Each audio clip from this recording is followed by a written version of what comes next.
Namaskar, good morning, good day. This is India Suraj Singh speaking from Bharat, India on this day, 25th August 2020, to all my friends around the world. Regarding various issues of civil engineering and construction engineering and quality safety, etc., and also of certain issues related to general public and also COVID talk little one. So all are aware every day what I'm talking about, and that's very important point in life. Keep talking, keep continuation is very important rather than running away from responsibility. Continuation is very important. Continuation means you have consistency, otherwise you break up and go. That's no consistency at all. So my friends, don't feel bored, may sleep, no problem, but when a chance to get up and see what is all this about. And we talk of management every day, we talk of this and talk of that, and that's very great, you can say. Let me take out something from here. Also, as usual, my memory to life, as usual, and also facts of life in past as usual. That writing brought us up. Computer did not bring us up. Fact is that life brought us up. That life, this brought us up, and that's what we say is very important. This brought us up. We have come under this power to whatever level we are. This writing, we should not condemn this writing. This is our foundation, and when foundation is writing, so you should keep writing. Even though at low level, at memory level, I myself feel that I lost power of writing, and I feel it. I feel it really. The speed I used to write before, because of computer, I lost that. Really, this is some loss, great loss, I can say. This is not simple loss. This is great loss, and you may be not even writing, not even thinking to write, and I think that's bad. That's not good. Well, writing means not actually.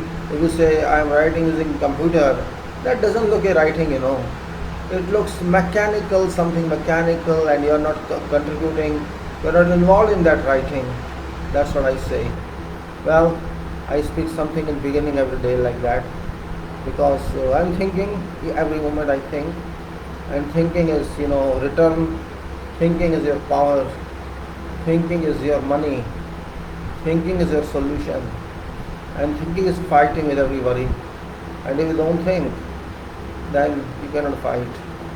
Thinking is solution to every problem, and that problem is that if you don't think, you are gone. You are gone and you are gone. If you think, you go up and you go up and you go up. And that's why I say thinking is very important in life, and think and think and think and think and think. Think to power infinity, I should say. Think and think. And think. Think and think. Well, this is just, joke. Think and think. For 1 or 2 minutes, one should joke also. Joke, and it takes some time to prepare for video. So no problem. Video is video, life is life, and construction and whatever it is, this is construction, you can say. Construction and foundation engineering, of course, and building practice as well, which is the root of everything.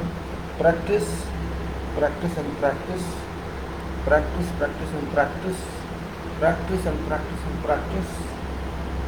Expertise makes perfect. Expertise and expertise, like that, poetry, you can say, a kind of poetry.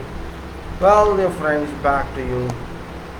Sometimes I waste my time, your time, but it's not actually wastage. That's the makeup of some moment, makeup of something, and life is like that. It's now 25th August 2020. I think Tuesday. I just recorded by saying Tuesday so that I talked in Tuesday, and my friend, my professor, my director, COVID-19. I can give any designation. I can give whatever designation to this power. Because now I consider this as power, not something. It's not like unexpected disease. This is challenge to whole world. It is first time, I think, in history, to what I know, that our high elite professionals, scientists, doctors, and all those who are involved, researchers, and all those institutions, bodies involved in this work of research, are collecting information and interpreting those data, have resulted futile. They have not resulted in any concrete research-based answer. So far, there is no one in world who can claim that knows something about COVID-19, and this is really surprising in this world, advanced world, the fast-running world in 2020, such state that we are still in darkness about origin or about procedures or processes of this epidemic, and what is it actually still is unknown. Some says it has come back, some say it is reinfected, some says one thing and another thing. So many news today I read, all surprising news. It seems there is no control, and it seems that there shall be no control in near future. Maybe after many years it is, I cannot say. But today there is no control. It's unfortunate that I think there is no concentration in humanity. I should say that we have innumerable researchers, scientists, doctors, and those who are involved with such kind of problems. All world have potential to handle this or to understand this, but yet it could not be understood. This is really surprising. It's like that God knows what is capacity of my kids, and that's what that God exposes or deposes to you. This is my question, solve it, and you fail to solve that question, and examination time is over. I think same thing is moving here. It's around 9 months now since this gentle person, gentle power, COVID-19, entered his full speed, and it is accelerated its speed day by day. It's still running very fast. Unexpectedly, it is running very fast. People thought it would go in a couple of months, but now they have also lost hopes. Scientists every day makes declarations. This means now Hong Kong says, some people researchers, that this is reinfected. It's very serious issue. Reinfection, okay, treatment or no treatment, death or no death, infection or no infection, recovery or no recovery, at least discharge or no discharge. But once you are discharged, and after a gap of couple of months, if reinfects you, this means nothing was treated. In fact, it's not reinfection, I should say. It is within your body and it works again. Since this kind of disease is not cleared of your body, this means it resides in our body. And our body is a very big factory, There is no end to this process until you die. And this means it stays in your body and you think you are treated or you are recovered. That's why I always say no recovery can be given to this. But everybody says so many recovered, so many recovered. This is all fake, all. Nobody can recover until this resides in your body. There is no way at all. Yes, it was combat, it was suppressed, it was fought with, and it was made inactive temporarily in your body by augmenting your immunity levels, not by killing that, not by killing that. But I say killing that is very, very easy, but people won't accept that. I am not scientist of this field, neither am doctor. I am very ordinary citizen in this world, and I simply say engineering basic principle says action, reaction, and equivalent attack or more attack. We say factor of safety apply in our engineering. This is requirement of something and this is resistance of something. There is a force acting on some body, on some member, and that member should have a strength more than that force by 50%, by 20%, or even by 75%, or double, or means that member of double strength or 3 times the strength. Then that force cannot damage that member, cannot impact on that member. This is a basic understanding, and we call it factor of safety or safety factor. Means it may be 2, it may be 3, it may be 1.5, depends. So there should be a safety of factor while we fight with COVID. We handle this. Do we have?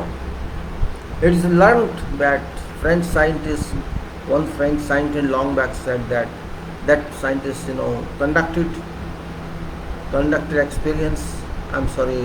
experiment in laboratory and reached a result that about at 90 to 92 or 91 degrees Celsius this virus can be killed, and up to 80 degrees, 85 degrees Celsius nothing could harm it. Means this virus is ineffective or inactive or permanently inactive at temperature of 90 or more degrees Celsius, not Fahrenheit. Now this is very simple solution. I can say it's very difficult to keep body temperature at 90 degrees. It's not possible. So our body temperature is about 37, 38 degrees Celsius, and if it's 37, 38, then is I am feeling sick, or 39 I am feeling sick, I have fever, I am suffering fever. Say that. Means if forget 90 degrees you can tame, because even you are boiling, sometimes when you cook it is 100 degrees Celsius and boiling water it is, and you can't touch that. You can't touch boiling milk, you can't touch that. You can't even drink that, you can drink only after some, maybe it's little cold. This means equivalent fight to COVID is that you just have same temperature, if not more, because you can't digest that temperature, and sun gives only about 45 to 50 maximum, so that's not adequate also. So what is solution? Only solution is boil something and immediately drink that or eat that. Because boiling temperature of water is 100 degrees Celsius, you cannot take it, but you can take it to cup and start sipping it slowly. And it may take 5 minutes to finish that cup. Don't take big cup, small cup. And by time you drink it slowly, it shall come down to 90 degrees or 80 degrees. And then you take again after some time. Means if you take 4 or 5 times in 24 hours, I think you will damage this virus. That's the only way. Okay, it was very hot, now it's not that hot, of course save it, and there's no solution to remove humidity. We are allowing now more environment, more friendly environment, more favorable environment to COVID. Temperature now say I'm talking to you is about 27 degrees Celsius, but humidity is 85%. See combination 27 degrees Celsius and 85 degrees, 85% humidity, relative humidity I am calling. This means 85% of the requirement of water in moisture area. That is supporting to this COVID, and also this low temperature 27 is supported this COVID. because this won't die, this will survive on this. So this condition supports this. So only way is to keep yourself above this. If you keep heart up, don't stop taking too cold, stop taking something which harms this, and heat up. It will give you resistance. I'm not saying it will kill that virus if it's in you, but it will give resistance. They say it reinfected. Yes, it would reinfect because you are not taking care. You are drinking maybe beer, cold beer, or chilled whiskey, or you may be taking chilled water, or you may be taking some of the liquids that are too chilled. There's nothing that you're taking to kill this virus. So result is reinfects. You drive a car, AC car, and you stay maybe in AC room, and you go to beaches and seas, and where humidity is 100%. If you go to beach or you go to some lake or some river, in that area you shall find water vapors in air because of water body. You are near water body. But people go to this place for, it's very hot, we go there. They forget that it's humid. You are going not in sun time, not in 40 degrees, you are going evening time or morning time to enjoy. And you forget that low temperature and high humidity shall thrive this virus, and you will get this virus as your guest. And actually this is happening. Problem is we people don't analyze nowadays. Analysis only for statements, not for general life. Young are very anxious, they are energetic, but problem with young is they do not think. This is problem of young. They shout, they fight, they can't tolerate, they beat each other, but they can't think. Well, I'm not blaming anybody because youth are youth. I was also youth. We did not used to listen at that time to anybody. So this is character of youth. This is conduct of a youth. Nature cannot say that. Nature only. Now, there is no solution. This also fact. You can take case of Russia, France, 4,500 cases somewhere. Case Germany, you can say Hong Kong, and you can say whatever country you take name of, and you will find same problem there again and again. And our country is great now. Means about maybe today it may be 32 lakhs or 3.2 million, possibly every day. Someday 69,000 cases, someday 68,000 cases, someday 62,000 cases, someday 52,000. Like means on an average you can say 15 lakhs or 1.5 million monthly. We are moving with that speed now. So there is no meaning of lockout also in this scenario. You declare lockout, it doesn't matter, it doesn't work. That dirt has gone. That dirt has gone everywhere. You can't stop it now. In name of economy, you got avarice. All leaders got avarice about 2 months back. They opened everything. They were avaricious. They were greedy that economy should move. But the result is negative. Economy is not moving, but this has intensified its move. COVID is intensified. It's thriving very fast. And you can imagine that they are testing, they claim they are testing, 8 lakhs per day, I think, yes, maybe, some 8 lakhs or something like that, I exactly don't remember. It's about 10% every day they are infected. Whatever number of tests you conduct, say on an average 10% infected results are surfacing. What does it mean? If say it is in range of 10%, there is some test defective also. So let us assume that's 10%. We have a population of 130 crore people, 1300 million. This means you can say at least 8 to 8 to 10 crores or 80 to 100 million must be affected. It's only calculation. I I estimate currently 88 to 10 crores people must be affected, because tests cannot be conducted in one day, and it may not be conducted for all tests forever. But this is an estimate, I can say.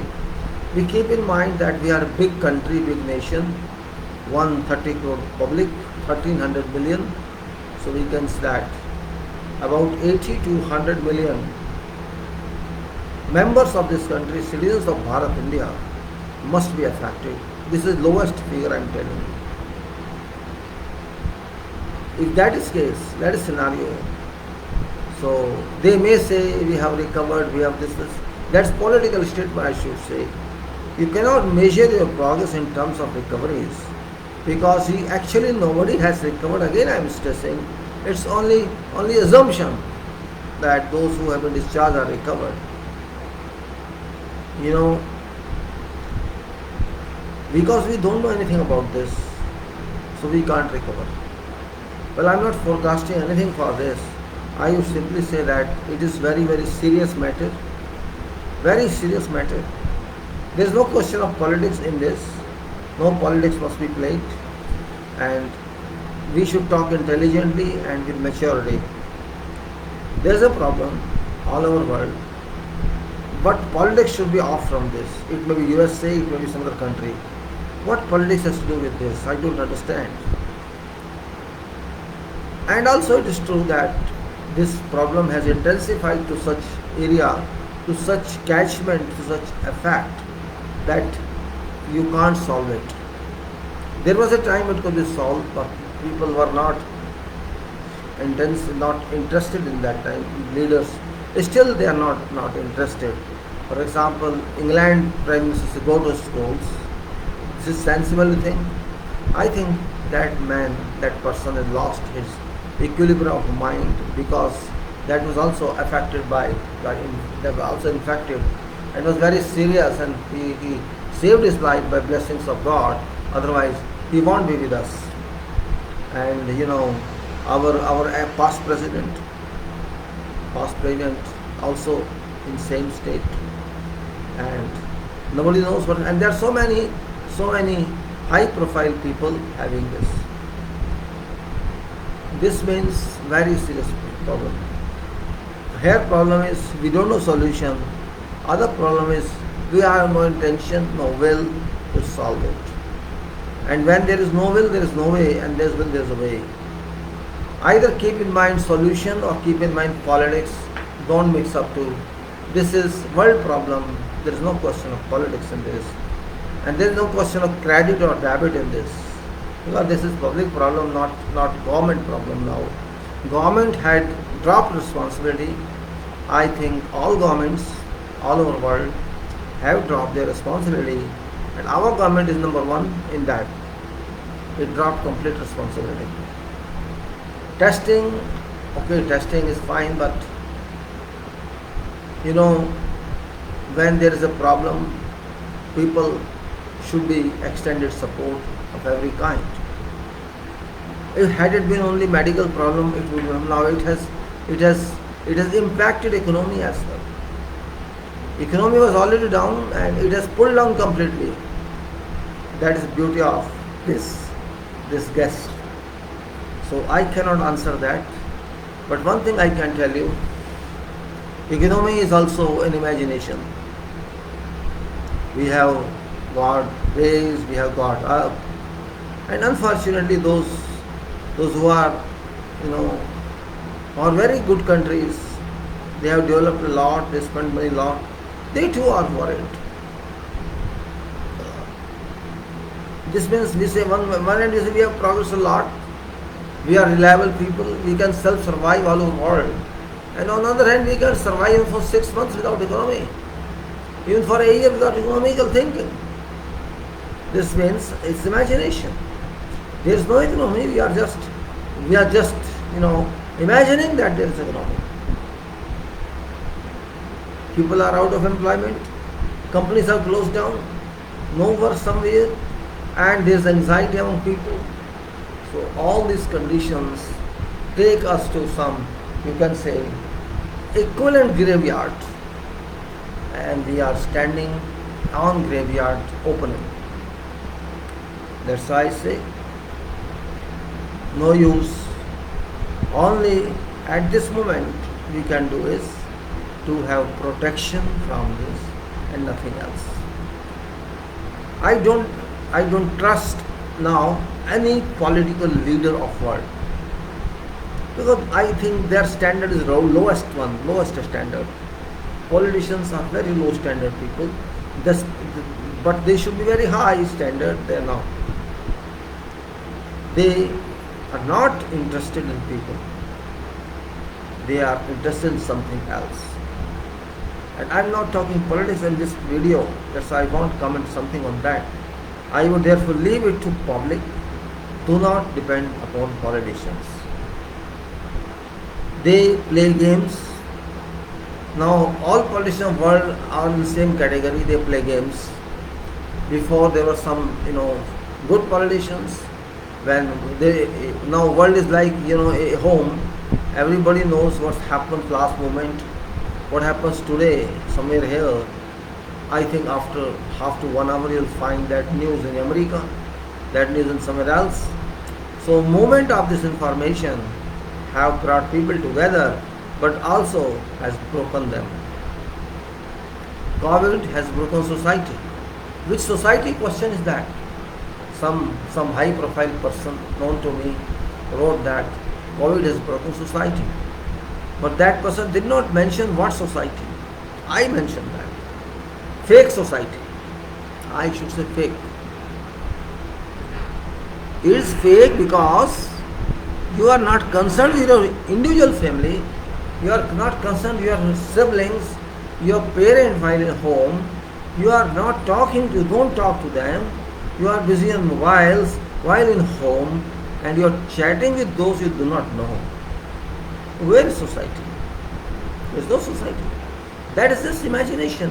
We call it virtual. We don't call it real. So if something is virtual, why are you wasting time in that? Yes, you have every right to submit your opinion, make your postings, and then be natural. Natural home, be natural family, be natural neighborhood. Live simple life, learn more and more and more. Never stop learning. Learning is endless. It is a circle. It's a volume of sphere. It's not simple points and lines which can't be measured.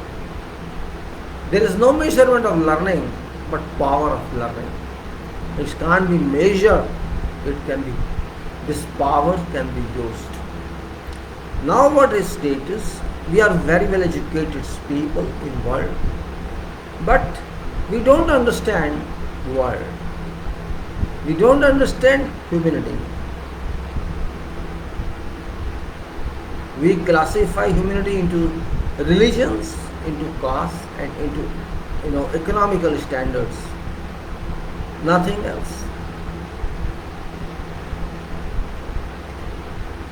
When I talk of engineering, I also raised the same question yesterday. Today also I say, if you can define engineering, define engineering. If you can define religion, define religion. You cannot define either. You can't define either because both are beyond your control. Engineering is beyond your control and knowledge of God is beyond your control. Yes, you can imagine anything. Imagine, no problem. Imagination is no bound. You can imagine according to your thoughts, whatever religion. But that doesn't happen practically. It doesn't come true. Yes, it works for time, but it doesn't come true. That's also right. It doesn't come true for you. It doesn't prove that what you say is proven, is right. That's what is life. We have to be careful. I cannot talk too long about COVID, so I now come back to our own our own professional matters, and I also not talk too much about politics these days because you can talk a lot, people don't want to listen. Unfortunately, I am a member of Bharat, India, and this is 130 crore people, which is quite good amount. And I have analyzed that we are hopeless society. Just take certain sections of this. 50 to 60% of our population will never work, keeping variance in their standards, retirement, seniors, and those who are not interested to work. They are not considered contributing to work of nation. I think not more than 25 to 30% people work in this country, or maximum 40% in all classes. This means more than half potential is going waste in our country. We are not, economized country. We are not country of hard-working people. There are hard-working people, they are work, but they are abused, they are not utilized. And our government is blank, is empty in thoughts. There is no school of thought, no, you can say no think tank, there is no government tank to think. Thinking is absent from governments. And when there is no thinking with government, then you start thinking yourself. And we are not used to thinking. Politics I don't like because politics is excellent service if you do. It's best service to people if you do. But if you do, if you make it a business, make it a PowerPoint, oh, it's my PowerPoint, then politics dies. When you think only seat is powerful, politics dies. If you don't consider service to people, politics dies. Politics dies. Then business politics remains, commercial politics remains. I call it industry of politics. I say industry of politics. And I call our political parties industrial units. I do not respect them. I do not believe them because people are dependent on them, but they do not deliver what is required. So there is no meaning in talking about them too much. Sometimes as part of news you see that. It may be Congress, it may be BJP, or it may be third one. They are not working for people. No, not at all. Particularly Congress, which is a powerful party, which was a powerful party. I think that party is now very slow. They must fight in interest of nation. They must be arrogant. Of course, I am saying arrogant. They must shout. They must raise their volumes. They have to do something for people because public listen to them, press listen to them, but they are not doing that. Just taking shelter behind COVID is no solution. COVID is different. It's your duty, being the big party, only party I can say in one way, that is responsible for this country. And if you are silent, you sleep. I don't believe any other party can do something. And nation is for people. And people are also sleeping. I don't know what to do. Take example of Lebanon. Take example of Sudan. Take example of many other countries where people are not sleeping. Take example of Palestine. How long struggle? How many years long struggle we have done? Still they are not disappointed. Every day they are beaten. Kids are beaten. Old are beaten. And America wants to buy them. Israel wants to buy them. But they are not dead. They are still fighting. That's called spirit. That's called power of soul. I just brought this discussion into this because it relates to our profession. Our profession runs based on fundings, engineering. Engineering cannot be done without money. That's also true. without economy. That's also true. If someone can help this country, that is engineering. But engineering is supported by public, but it's not supported. It should be supported by people, by governments, but it's not supported. Because engineers themselves don't support. Yesterday evening, on 24th August, published one quality video, bad quality video. Means, what once I do, I sometimes like to give more information to people. I did for foam concrete and I did for quality of concrete. I have spent a lot of my time overseas, Gulf countries or Middle East, you can say, and I have seen thousands and thousands cubic of concrete being poured and designed and worked out and researched,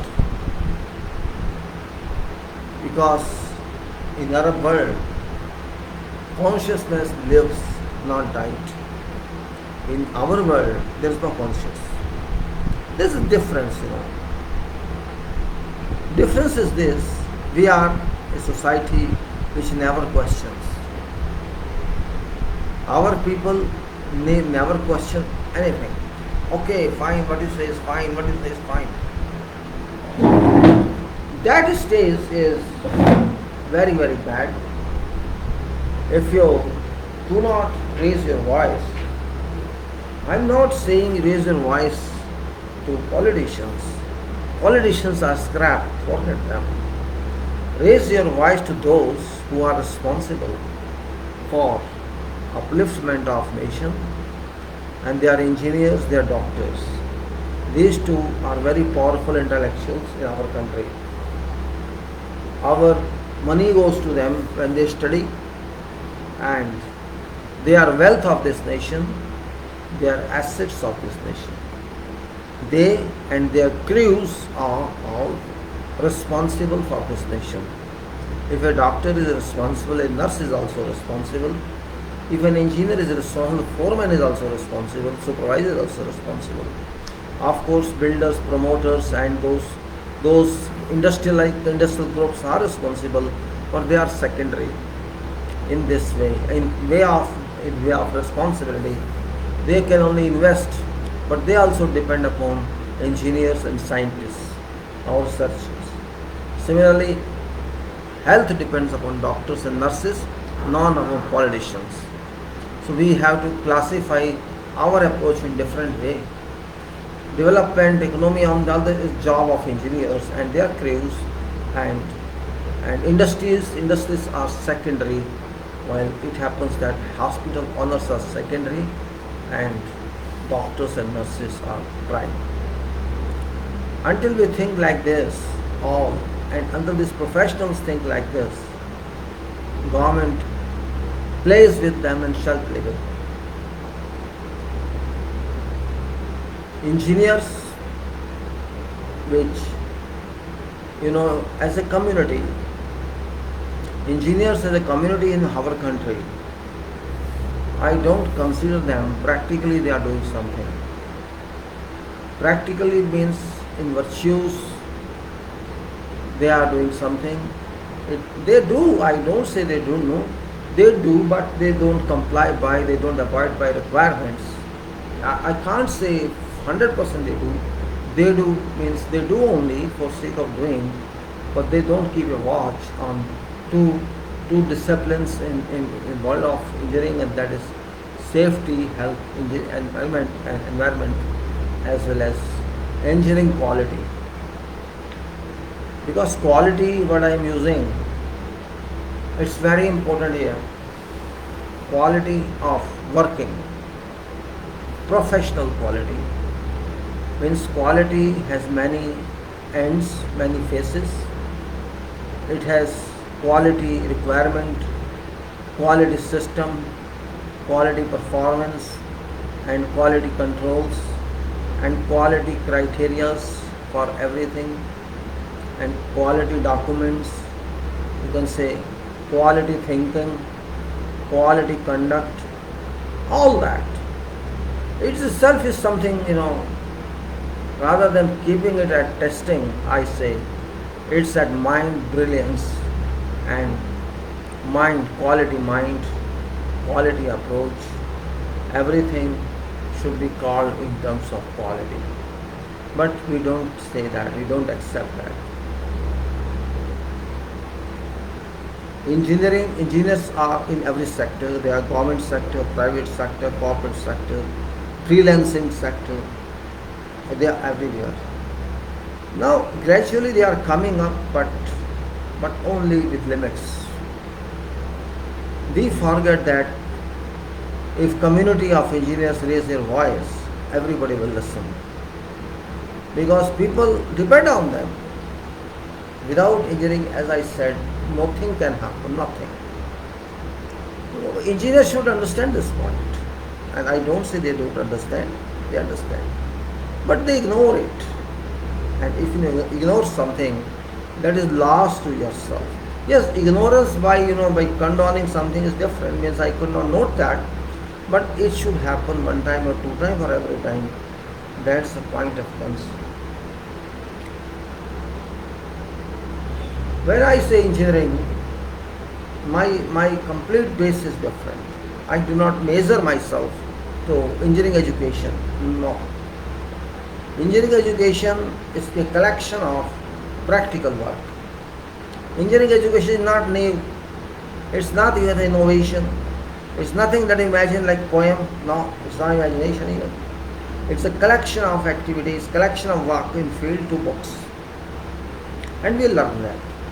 Means 100 years something happened, it was learned, and then when papers were invented, printing was invented, it reached to books.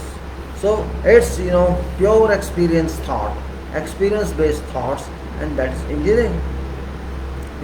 Nothing is original in that, nothing. We call it literature. Literature means what? What is literally known, we just paper it, we write it in document. That's engineering. Unfortunately, all documents are not available. But whatever is available, we learn that. Just like formula, for example. It was calculated by someone, derived by someone long back. And then this came to books, not before that. So books means something done by people. These go to papers, the paperwork. Just like you can see any paper, research paper, you will find 4 or 5 pages of paper, but there will be 3 or 4 pages of references. Means they just refer to each thing. Nothing is original. In engineering, nothing is original. We have to keep in mind, we all talk in relation to others. Relative thinking it is. It's not actual thinking. Relative thinking is relative thinking. Actual thinking is very powerful. If we start doing actual thinking, then we can change everything. In that video, as I told you, I included certain pictures of quality, means concrete quality, because I kept it for many years. I didn't like to publish, but I think it's right of people to know what's happening in our country. It's right of people. If we don't show them, they accept everything. Problem of public is, you do something, they will not question, and you tell this something, they accept. I don't know what's the reason we don't question. I think this is a whole blood country. Until it happens with you, you're not serious. I just want to awaken them that quality is very important to be achieved, but if you do not achieve that, this doesn't mean you are achieving something else. You are spending public money on something or even private money on something, and this something is not to that mark which you intended to have. This means you wasted that. It should not be wasted. Engineering doesn't accept wastage until it is within tolerance. That means of engineering. Engineering actually converts natural materials to artificial world. And engineering is not one day, it takes time. And when you are engineering educational institution, you learn word by word, formula by formula. You will drive formula, we prove that you can drive it, or we use empirical formula that we know this formula, I use it. We learn theories in engineering. Before that, we learn applied mechanics. Then is a theory of structures, and theory of structures is also very difficult subject. It's complete mathematics based, and that's calculation based and trigonometry based. You can say arithmetic based, and there is no subject of mathematics that doesn't apply to engineering formula, engineering mechanism, particularly in our field of civil engineering. I don't know much about other fields, but in our theory of structure, it's big domain. Big domain means you have to analyze all structure on papers first, and then before papers in your mind first. A concept of that structure must be built in your mind first, and that concept shall give you answer of everything. Answers may be approximate, then better than approximate, and then maybe finally solid answers. This theory, it requires a lot of concentration. It's not that I will learn it. You cannot, first of all, you cannot cram it. It's not crammable. It's not memorable. You have to understand point by point, line by line, and procedure by procedure. That's why it's called analysis. You have to understand mechanism, formation mechanism of whatever structure you are talking of. When I say any whatever structure, it may be building, it may be flyover, or whatever else. It may be a simple manhole also. Simple manhole or chamber, catch basin, you can say. It may be whatever you can. Engineering is not easy. But public cannot imagine this. For them, it is what is seen in field, that is engineering. This is difference, Engineering behind field, people do not know. Engineering on field, what is seen, people know that. And from that angle they say, yes, this is done this way. Machine is manufactured in factory, and only workers know about that. Floor workers know, floor managers know what is designed, what material is used, what is chemical composition, how it is processed, how other parts are processed, who are some vendors to supply them. They know. But public know only machine. Oh, this is machine, I have to buy. They cannot understand what is structure of that machine, how that was built. But electrical part it may be, mechanical part it may be, or a machine it may be, or you can say some item like computer it may be gadget. Public is unaware of its composition, of its assembly, or its parts. They use it for all time, but they never try to see in common what is that. This means that technology is not known to public, but in our line, they know how building is constructed, they know how flyover is constructed, they know how sewer line, water line are laid, they know everything, how excavation is done. This means nothing is concealed from public, and they know what they know, they see that, they know that. More than that they don't know. And if you talk to them, they will laugh. Oh, what you are talking, you are coming from that country, you are talking like this. That is common, general reaction of people. But facts cannot be changed. If you talk to some sensible person, one may understand. They understand, they're shocked actually, they don't understand. If you talk to someone, we do like this. If that person is not from that field, say, hey, you take this into consideration. Oh, I think we just build it. Right? And it's not only here, all over the world it's like that. Those who are not in this field, they think it differently. And where problem lies, means our education of engineering, engineers know they are educated, and this technology or knowledge every person should have.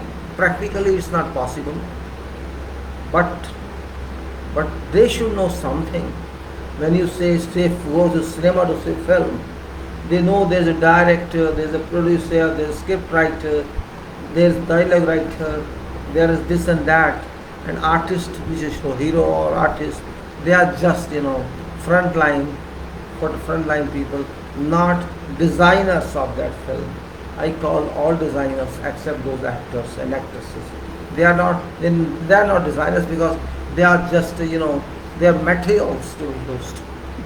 But in engineering, the world is unknown, and it's highly intellectual calculations which are not easily done by everybody. And I feel proud of that actually. I'm very much proud that I am from that field where thinking is mandatory. Thinking is mandatory. You cannot solve problems without complete analysis, without complete contemplation, and without complete understanding of what you are going to do, what you are going to make. Means theory is one part, higher theory is another part, design is another part, and before theory, applied mechanism is also another part. And then material,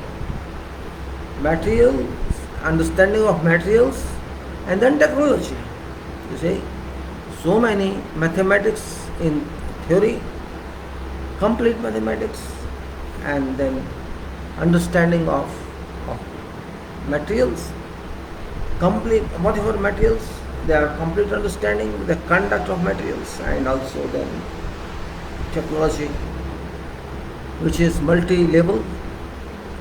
And then considering all this, then implementation after design. Design itself is very big domain, that cannot be denied. But designer should not simply say that one is designer. There is no value in that. Designer should explain work also, how to work. Well, people may not be with me on this page because I respect design only if it is done in field. If design is not done in field, it is done differently, meaning of design is lost. Just like I say, we have to first understand what we want to do. I cannot start something, take this column face to beam and do it. No, cannot be done. Means every structure is new. Every structure is different.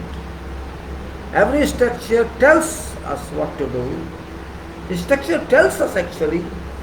That's a fact we may not realize. I am designing. You are designing, that's right. But that structure is demanding you to do this. That's why you are doing it. And if there is no concept of structure, can you design? You cannot design. You cannot simply do it, I am doing this column, then we will see how to do other column. Or I am doing this column, that's how we do beam. We will see later on what beam and how to do. Is that possible? It's not possible. It's, comprehensive. If you have something in mind, you start only then. You may call it, imaginary picture, You may call it perspective or architecture, but that that picture is very important. If that picture you do not build up in your mind, you cannot do anything.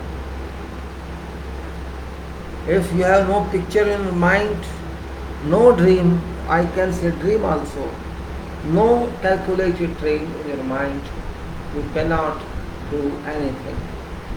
That is engineering. Means you have complete picture in your mind, then start. It will tell you what to do. That concept shall tell you what to do. If you listen to that, and if you know I don't listen to you, then there is no meaning. Nobody will achieve anything. You may say he's just talking as usual. Yes, I am talking as usual. Because if I write, that's my foolishness. Because I write a lot. I used to write. Your writing takes much time. And of course, it allows thinking. Writing takes much time. But writing is successful only when somebody reads it and raises questions. I could not see people are so interested now.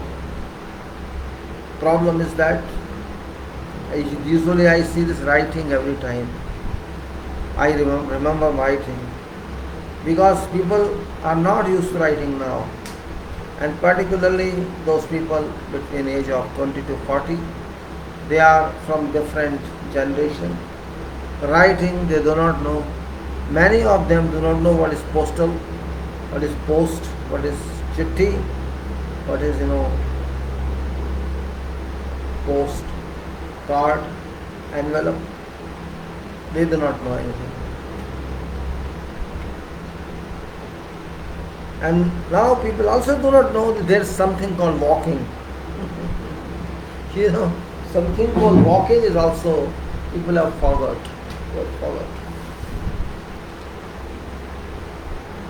Forget, you can say I forgot, but fact remains that you never forget. You never forget. Only difference is you have changed that style, that's all.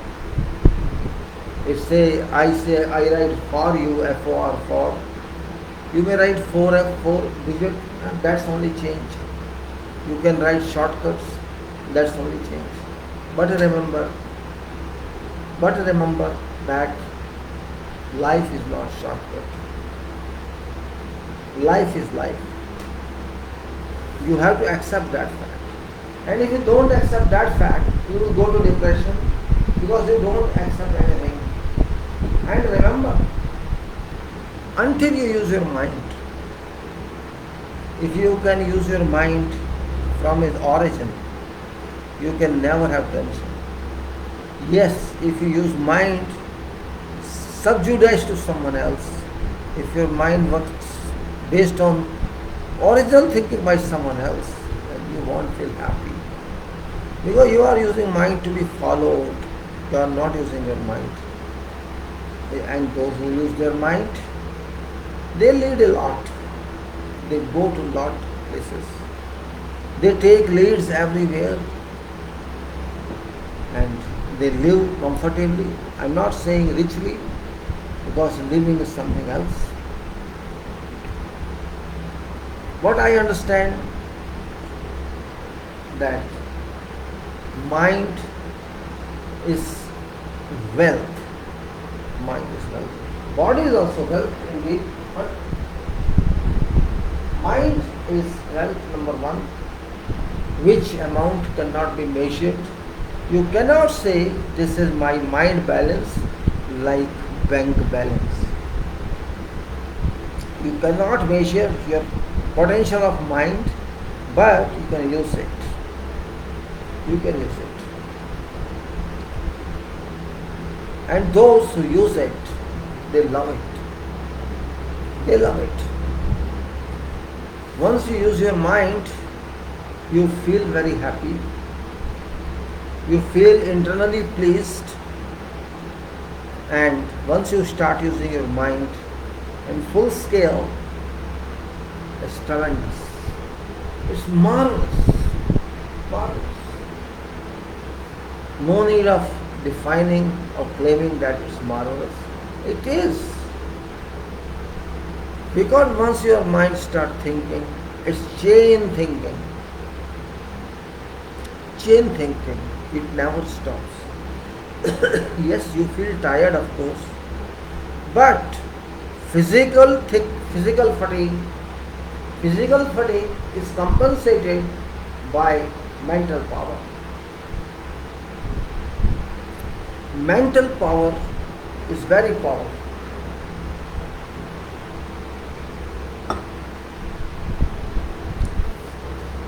I don't know sometimes that I could talk to people like this.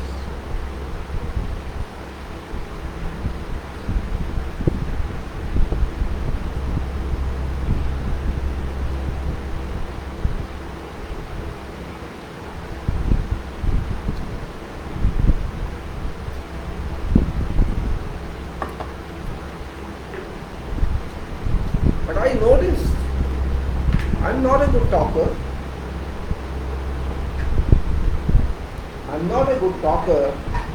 But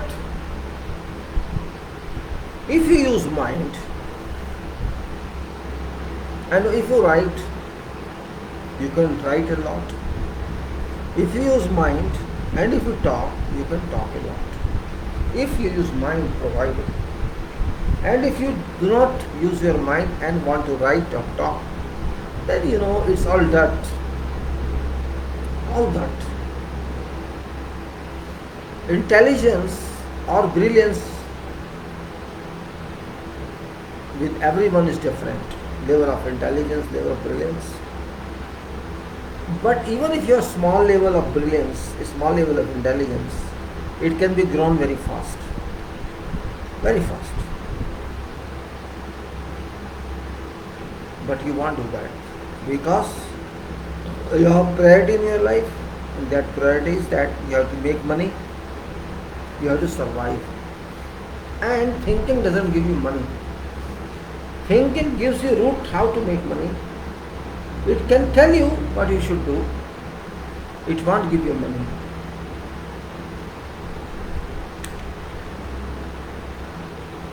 If I keep on talking like this, there is no end. Well, I thought somewhere with quality, but I have gone somewhere else. Quality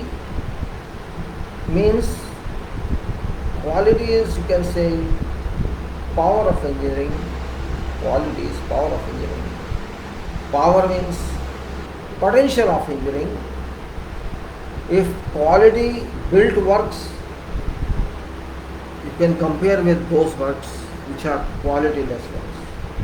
You will find a lot difference in that. If you carry out some work with quality, your impression will be different, your confidence will be different, and you may happily claim that you have served on this, you have worked on this. Quality inputs you in your highest degree of confidence. And if you did not do quality work, you won't even like to talk. Those who do not do quality work, they always keep on just giving excuses. This because of this, because of that, because of this, because of that. And those excuses, those exclusive statements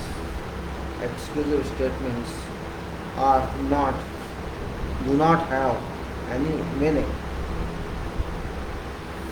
Same way I say quality work, quality talk, quality writing, quality living, everywhere quality can include. Quality of standard of society, we say C quality. C standards quality means actually it's all relative, I know. All relative standards, but they are. When we say quality, engineering material quality, concrete quality, other works quality. You think that's only in statement? We are making quality, I'm saying I do quality work. Is that only statement? That is not a statement. If you want to achieve that, you achieve that. You will be successful, you achieve that. You will serve society, you will serve God, you will serve all, you serve that. I don't understand reasons behind why we are not a quality country. Not only in construction, everywhere you see, there is no quality. There is ISO 9001, there is Sigma, all operations are there, but quality does not exist. It exists only in few percentages, not absolute. That's worrisome. We can teach whole world if we maintain this, but we do not do that. We just do conventional activities and we do not want to check or re-examine them, or you can say we don't want to ensure anything in engineering world. We have quality talking, no problem, and the responsibilities are not fixed. These are responsibilities of engineers. I plainly say non-quality production is a responsibility of engineers. They do not bother, just tolerate everything.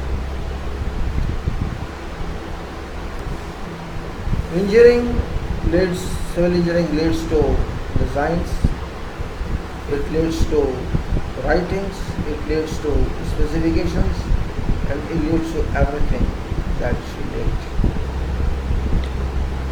Now, I shared with you some engineering issues of soil, and discussions were made on that. I think we were doing, I had done sea analysis, and I think we have done that. I was also talking of pipette hydraulic analysis. I think we had done that as well. And what we were doing, yes, we were somewhere, I think, where were we? Hydrometer we had done. Hydrometer we are done. I think we have to do now this what I'm not sure of this. Yes, I am sure about that. And we have to do hydrometer, correct, hydrometer analysis, I think. We were doing this, it's in continuation. This hydrometer analysis, we have reached some conclusion that I think I will read it again because it's better. There's only few small paragraphs. I take hydrometer analysis, and that is after this Stokes law. The Stokes law we had gone through. Now I am moving on hydrometer analysis, which is in continuation on this Stokes law. I repeat it now. Actually, I repeat it. Now these steps are taken as written. Following steps are done by doing experiment by soil hydrometer. As is known, hydrometer measures specific gravity of liquid. In this case, hydrometer measures specific gravity of soil suspensions. Hydrometer measures suspension of variable density, thereby making it possible to determine a grain size. We want to know size of grain, so we are using hydrometer analysis. And in number 1 it says we have to take 50 gram of soil, retained on pan after it has passed through ISU 75 micron and BSU 200. Now add some deflocculating agent to it, and we had this deflocculating agent here. You can say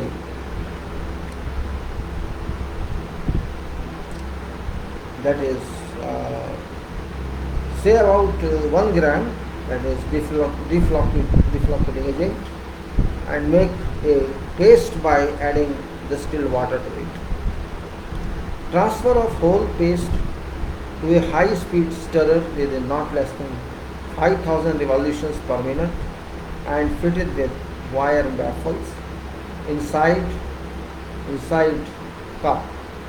Add some more water in cup and stir it thoroughly so that soil is broken down into its individual particles. Stirring should be done for about 10 to 15 minutes. Fill a graduated jar with distilled water while mixing soil and water. Use this jar of water for storing hydrometer in between readings. If after mixing, wash cup and pour whole suspension into graduated cylinder. Add enough distilled water to bring level to 1000 cc mark. Mix soil and water in graduated jar by placing palm of hand over open end and turning graduated jar upside down and then back. When jar is upside down, be sure no soil is stuck to bottom of jar. Shake jar for about 30 seconds and then keep graduated jar on table. Now insert hydrometer into suspension of soil and water immediately and start stopwatch. Insertion of hydrometer in jar must be done correctly, that is, hold hydrometer by stem carefully with both hands and lower it slowly to depth at which a process of insertion should take about 5 seconds. Properly inserted hydrometer will not bob or rotate.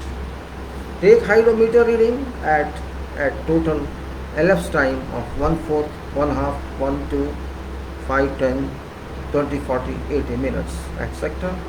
Approximately double previous time. First 4 readings, that is up to 2 minutes, and then should be taken with removing hydrometer. Subsequent reading should be taken after removing hydrometer from suspension and then putting same at right moment.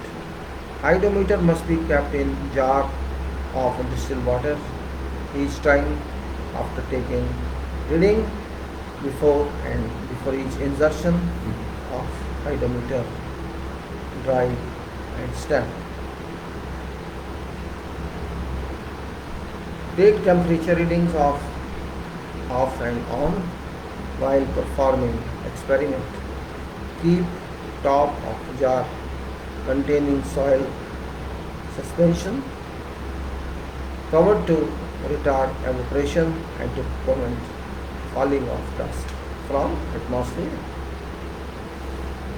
As soil suspension is opaque, take readings at top of meniscus and apply meniscus correction.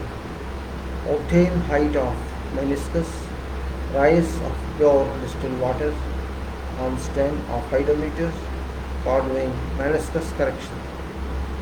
Continue taking readings of soil suspension by means of hydrometer till hydrometer approximately reads around 1:1 around 1.001 or until readings have been obtained at elapsed time large enough to give minimum soil particles diameter desired. Hydrometer corrections. Reading obtained from hydrometer need a number of corrections before calculations can be done. Following corrections are normally done. Number 1, hydrometer immersion correction, and number 2 is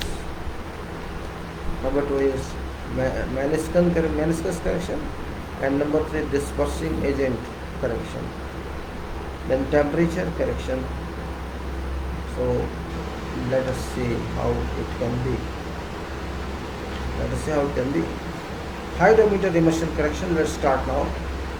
Experiment is always conducted in a jar of small surface area. Insertion of hydrometer causes liquid to rise from original level to a temporary level.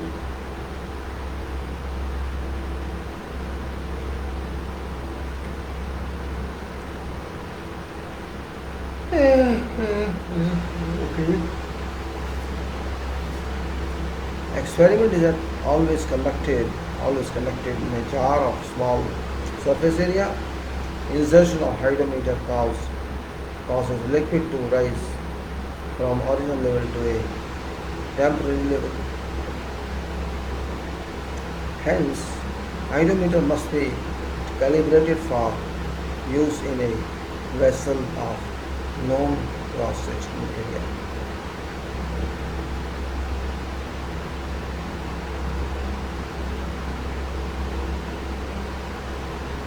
Alright, now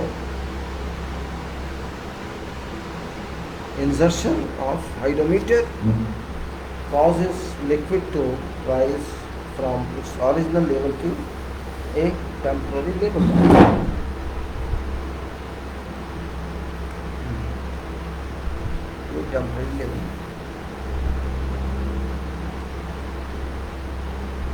Hence, hydrometer must be calibrated for use in a vessel of known cross-sectional area.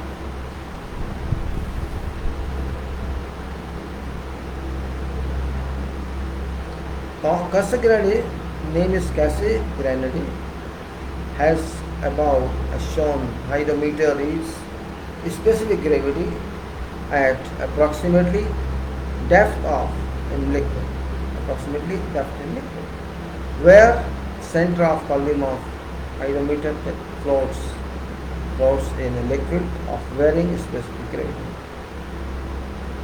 Means Cassegrain has done hydrometer reads, is shown that hydrometer reads specific gravity at approximately depth in liquid, where center of volume of hydrometer floats in liquid of varying specific gravity.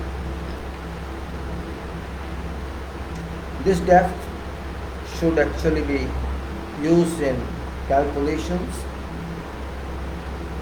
Hence, it's advisable to have a curve which gives depth from surface of suspension to center of volume of hydrometer for reading. Hydrometer readings are recorded after subtracting 1 and multiplying remaining digits by 1000. Let such reduced reading be designated by RH.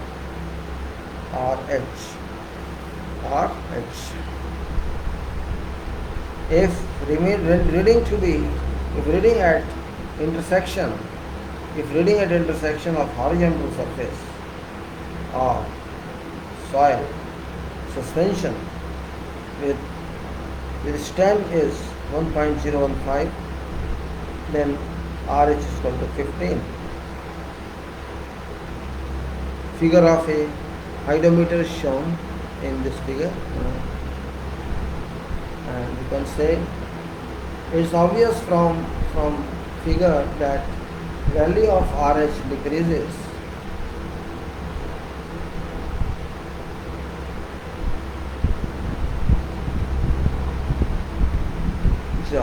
value of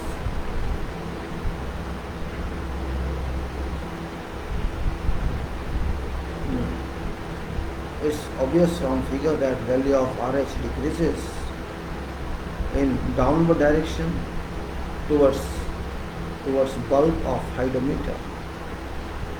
RH decreases in downward direction towards bulk of hydrometer, and let H1 be height at in centimeters between neck of hydrometer, and reading RP and H. RP.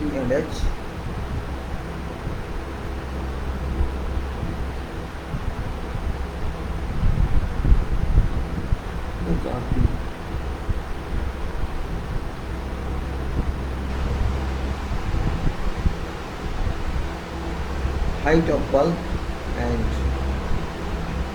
bulb of hydrometer.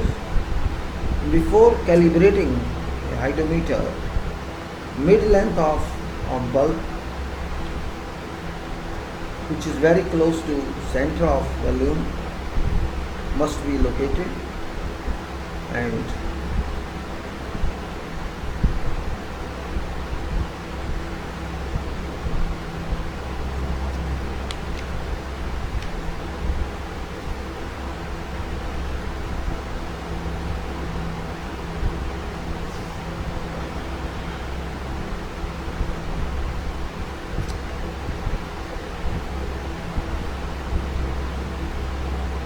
located, and shows that graduated jar containing soil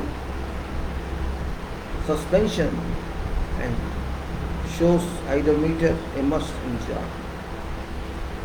Now let VH be yes, VH is there. Let VH be VU be or VH be, I don't know VH or VH here. Let VH be volume of hydrometer and hydrometer, and A internal cross section area. A is internal cross sectional area of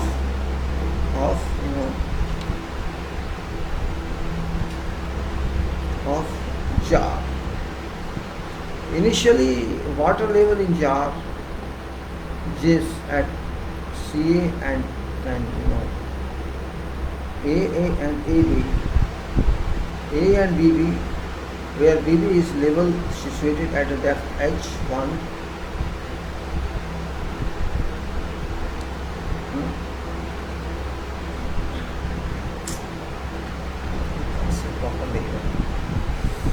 Depth H1 below top level AA, where measurement of density is taken after immersion of hydrometer in jar. Water level AA rises to AA1. Amount of rise obviously is equal to VH over A. Rise between BB and BB1 shall be equal to about VH over 2A. Level BB1 corresponds to center of bulb and soil particles at B1 B1 having same concentration as that BB. Hence, H is equal to bracket H1 plus small h over 2 plus VH over 2A bracket of minus VH over A. H is equal to H1 plus H over 2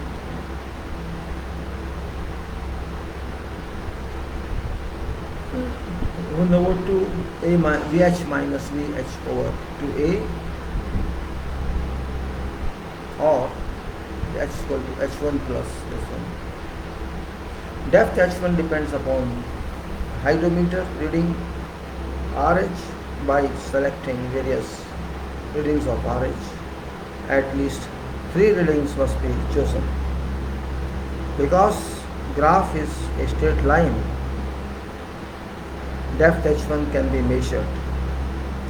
After that, value of h can be calculated by using equation, because value of h and hvh are constants. For determining volume of hydrometer, it should be weighed accurately, and weight of hydrometer in grams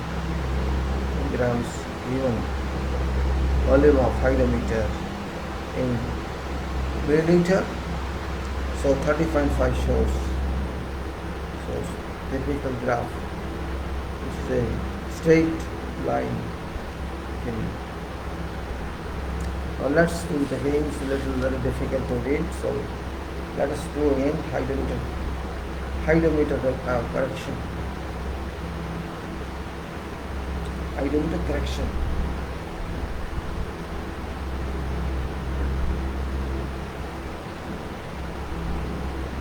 So hydrometer correction. Let me show you this first and be clear about this. I do it for your benefit. This is that, and see that it is here.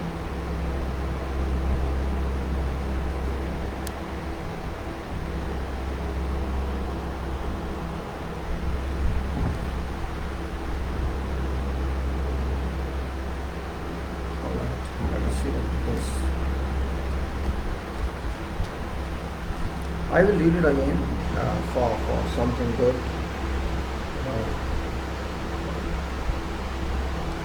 This is hydrometer correction. I'm talking. I'm going a little speedily because till now I was a little lazy to speak. This time is 4:28. Not enough time. Now hydrometer correction. Readings obtained from hydrometer need a number of corrections before calculations can be done. Now corrections are normally done. Number 1, hydrometer immersion correction. Let's start about this. Experiment is always conducted in a jar. I shown you this jar of small surface area. Insertion of hydrometer causes liquid to rise from its original level to a temporary level, which is shown there in that.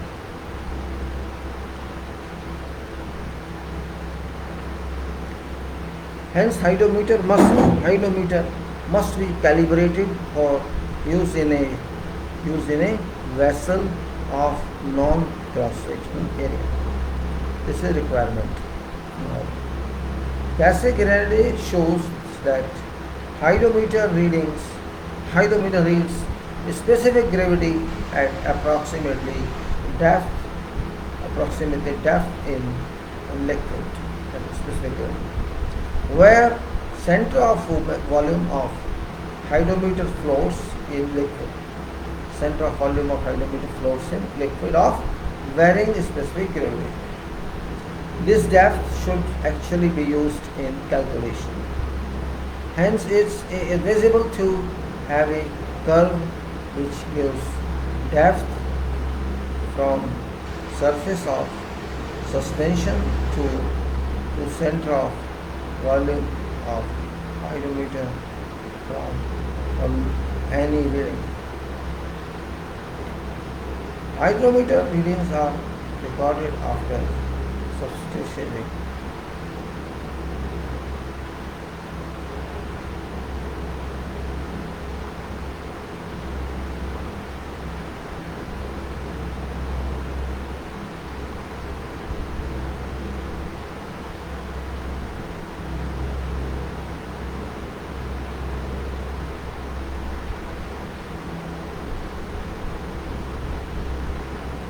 Now say hydrometer readings are recorded after subtracting 1 and multiplying remaining digits.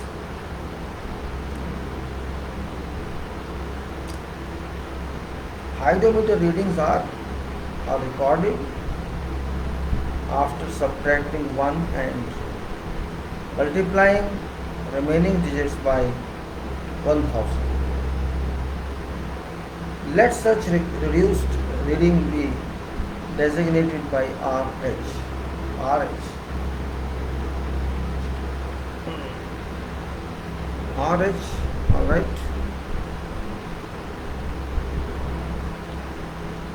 If reading at intersection of horizontal surface of soil suspension, let such reading be designated RH, R1, and if RH, if reading at this intersection of horizontal surface of soil suspension is 10 with stem is 1.015, then RH is equal to 15.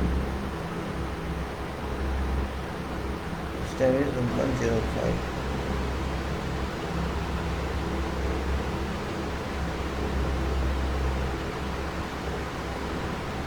Okay.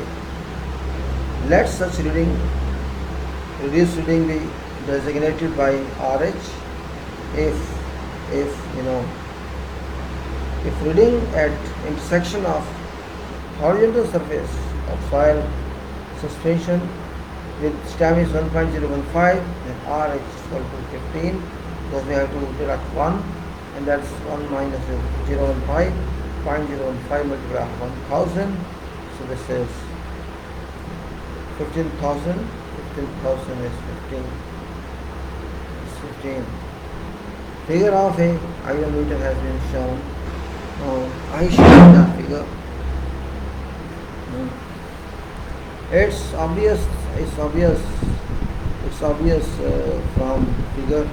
The value of RH decreases in forward direction, decreases in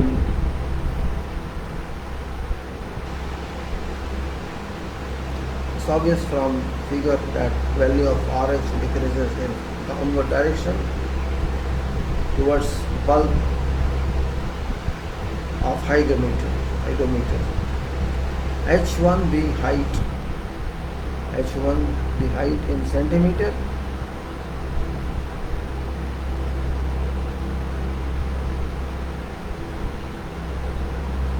H1 be height in centimeter between neck of hydrometer and reading RP. Reading RP.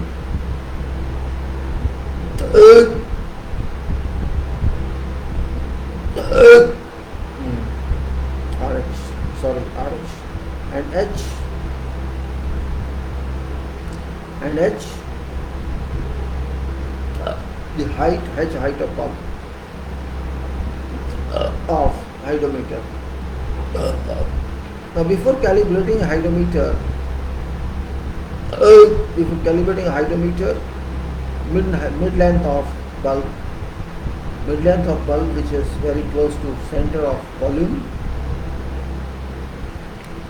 must be located. Now the other figure shows graduated jar containing soil suspension and shows hydrometer immersed in jar.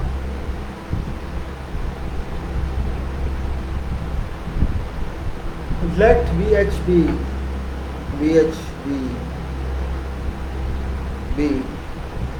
volume of hydrometer and a internal cross-sectional area of jar. Initially, water level in jar lies at AA and BB, where BB is level situated at depth H1.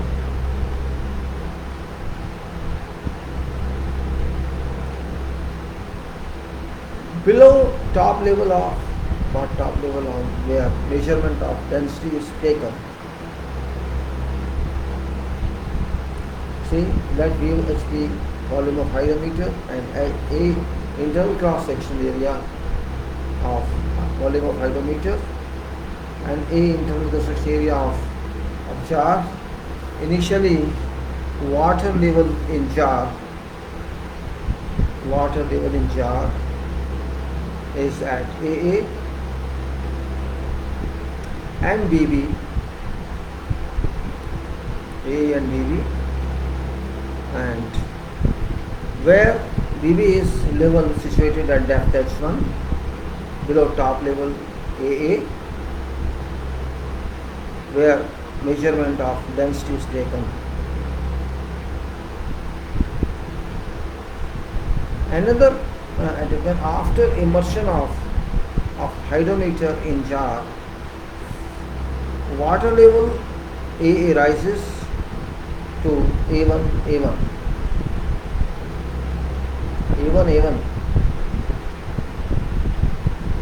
Amount of rise obviously will be equal to VH over A. This rise between BB and B1 shall be equal to VH over 2A.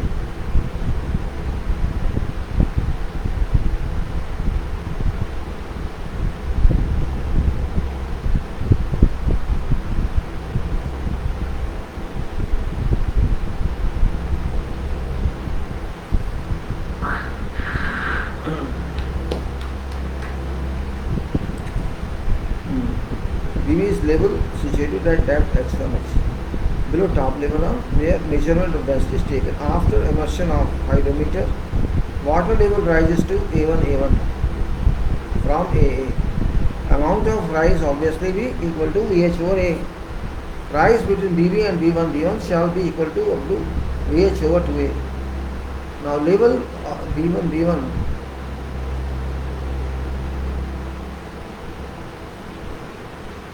rise between BB and B1 will be equal to VH over 2A.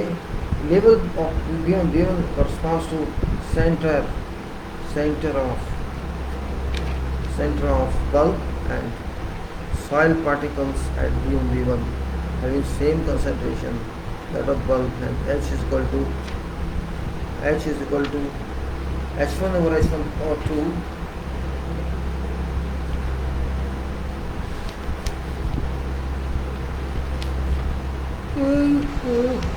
H over 2, that is equal plus VH over 2A, and that is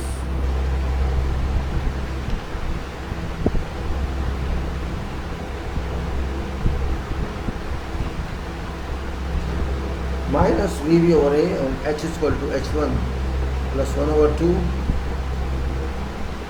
H minus VH over B A.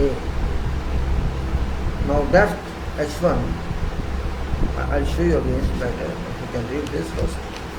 It's little confusion as well. This is reading HRH and this is H in centimeters. So H in centimeters.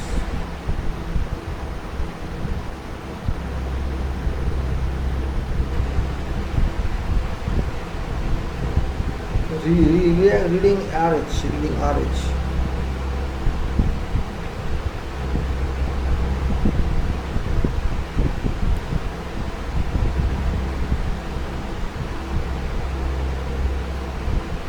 So let's take one more look at this so that we can understand this.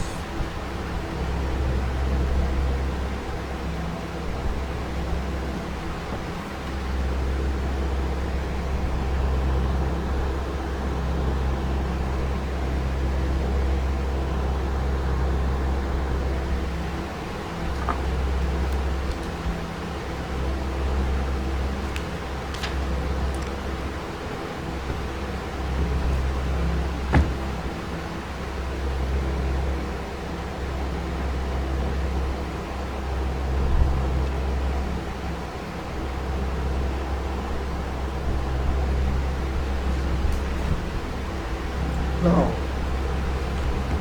Depth H1.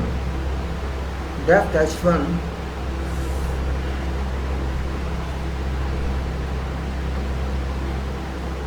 Depth H1 depends upon hydrometer reading RH.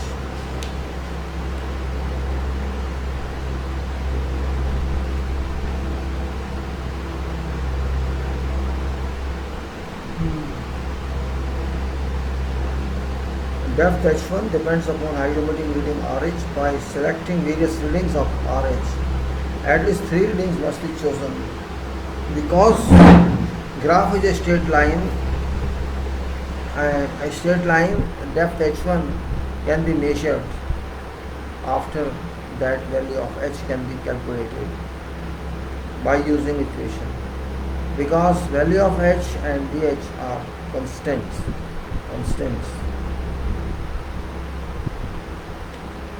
For determining volume of hydrometer, it should be weighed accurately, and weight of hydrometer in kilograms gives volume of hydrometer.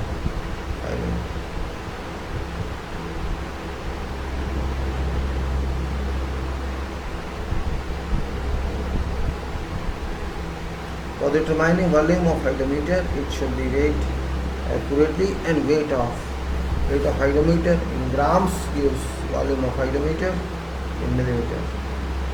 Figure shows typical graph, which is a straight line between hydrometer reading and RH and height H.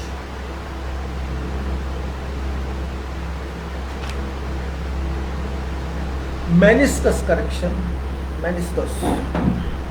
Readings are taken at lowest level of meniscus by means of hydrometer. As soil suspension is opaque, and readings can be taken only at upper level of meniscus.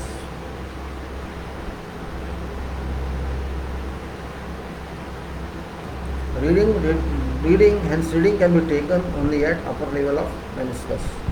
That's what meniscus correction is necessary. For this, hydrometer is immersed in distilled water, and difference between lower and upper levels of meniscus correction readings of hydrometer go on increasing from top to bottom. Hence, if reading is taken at upper level of member meniscus,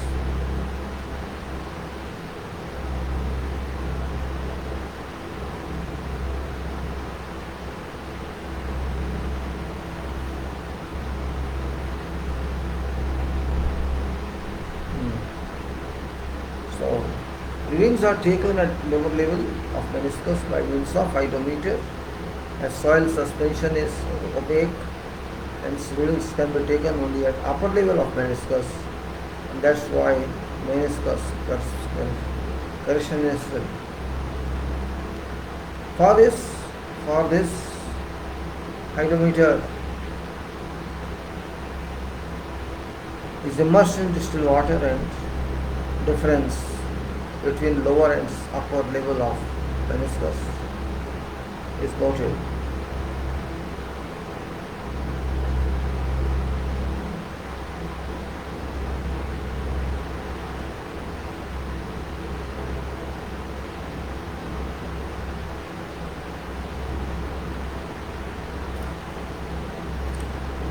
Okay, so as soil suspension is opaque, hence reading can be taken only at upper level of meniscus, and that's why meniscus correction is essential. For this, hydrometer is immersed in distilled water, and difference between lower and upper level of meniscus is noted. Readings of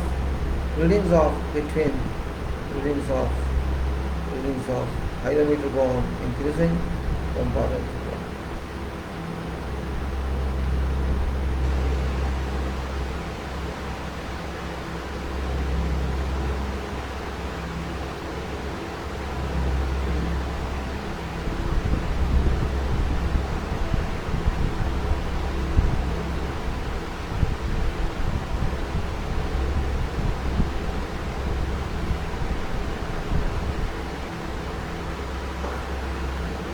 readings of readings of hydrometer go on increasing from top to bottom. Hence, if reading is taken at upper level of meniscus, then it must be less than actual reading. Hence, meniscus correction is always possible.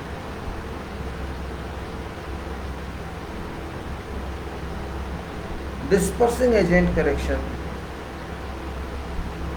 We say, hence, if reading is taken at upper level of measurement, then it must be less than the actual reading.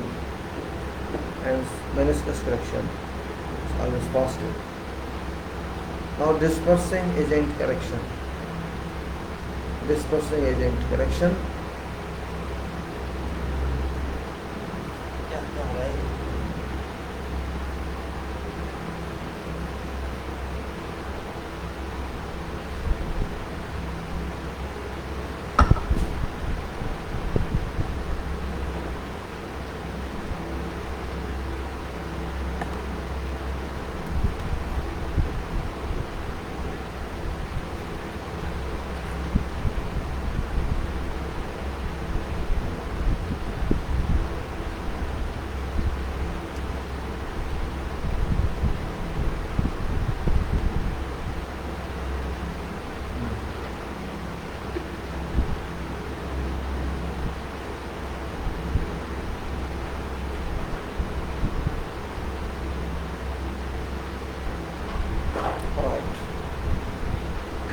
Dispersing level correction. Dispersing agent or deflocculating is added in small quantity, which introduces some errors. Density of solution of defluent agent in water is definitely more than that of pure water. Hence, a correction is necessary, which is done in following way. Firstly, graduated jar is filled with distilled water and hydrometer reading is taken at upper meniscus. After that, right quantity of dispersing agent is added to 1000 milliliter of distilled water mixed and suspension is made. Again, upper meniscus reading is taken after inserting hydrometer in solution. Difference of both readings give amount of error due to this correction. C is always positive because addition of chemical is temperature correction. Temperature correction.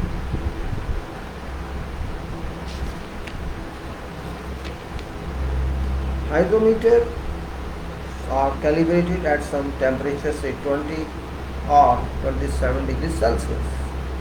Temperature at which test is carried out is usually different. Temperature correction is necessary for change in density of liquid. If test temperature is more than calibration temperature of hydrometer, then hydrometer reading will be less than last.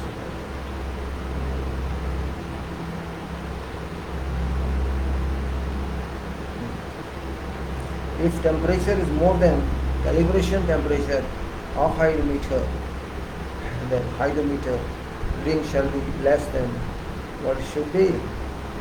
So temperature is corrected.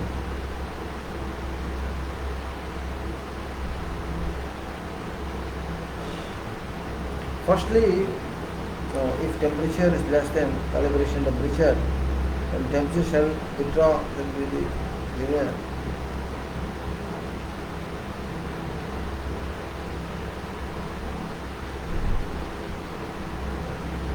You can say, firstly, hydrometer is distilled water is placed in distilled water at different temperatures. After that, correction are calculated, which is differences between two readings and readings corresponding to a density of water at calibration temperature. This curve is drawn between two temperatures are shown. Architecture correction, calculation shows.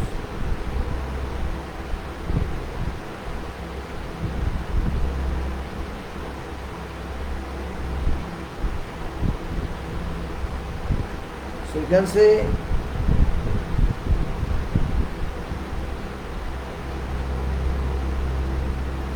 firstly iodometer is placed in distilled water at different temperatures.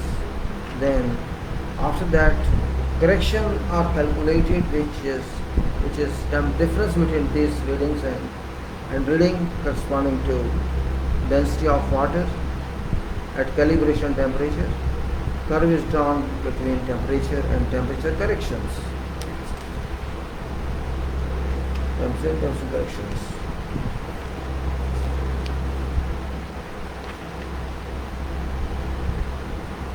After making all corrections, corrected iodometer readings can be found by following equation. R is equal to RH plus Cm plus minus Ct minus Cd, where R dash is equal to observed iodometer reading at top level of meniscus, iodometer reading corrected for meniscus corrections to only given as RH is equal to R dash H plus Cm.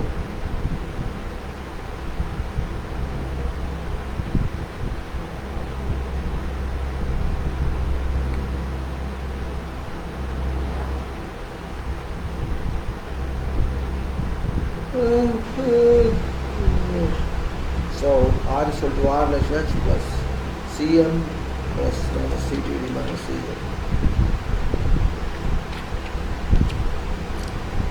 where R is equal to observed iodometer reading at top level of meniscus, iodometer spreading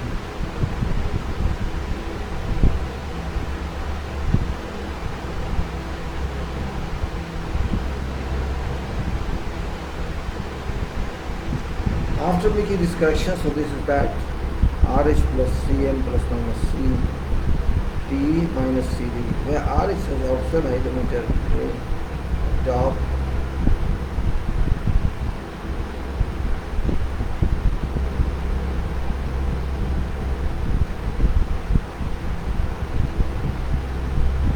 then we move to where R dash H observed iodometer reading at top level of meniscus. Iodometer readings corrected for meniscus corrections can be given RH is equal to R dash H plus Cm. Calculation of particle size D in mm and percentage, finer than m. So we have gone through this, first was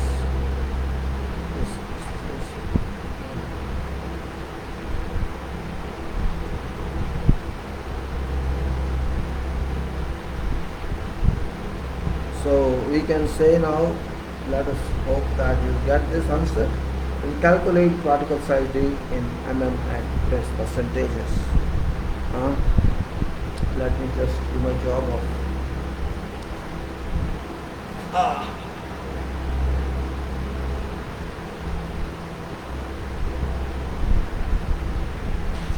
in this I will take some time here. Let us keep it here again. Let me go to Krauss and do something for him. Meanwhile, I put here,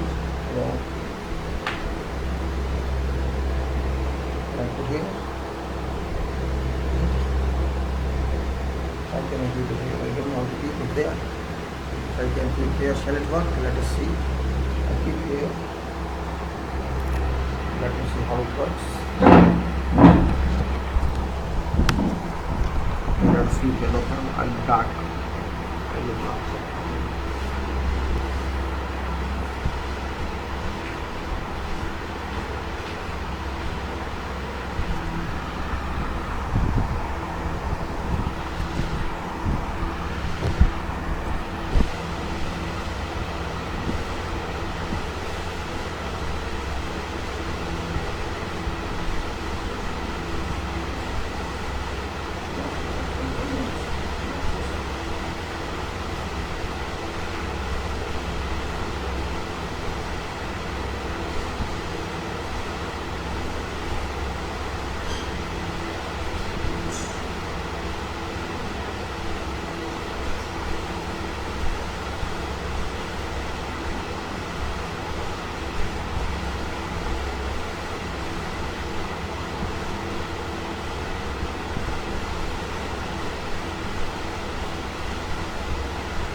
Hello gentlemen, start. Okay.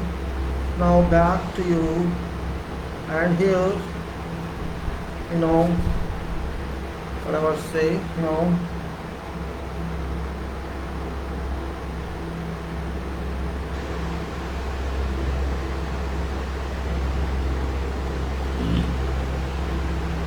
particle size.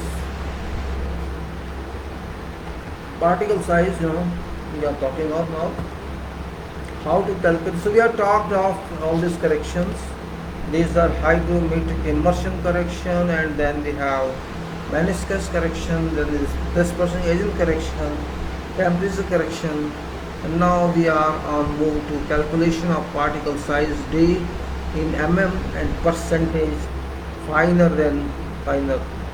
Particle size d in mm can be calculated by using d is equal to under root 30 eta over g minus 1. D is equal to 30 eta over g minus 1 under root h over t. That is, and this is according to equation. What is equation? Equation is here. Equation is equation is the same which we derived before, and that is here.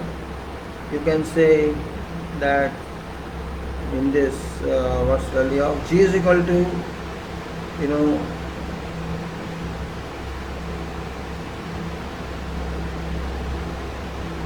specific gravity is equal to g, h is height, t is, and eta is equal to viscosity of water in gram second per centimeter square.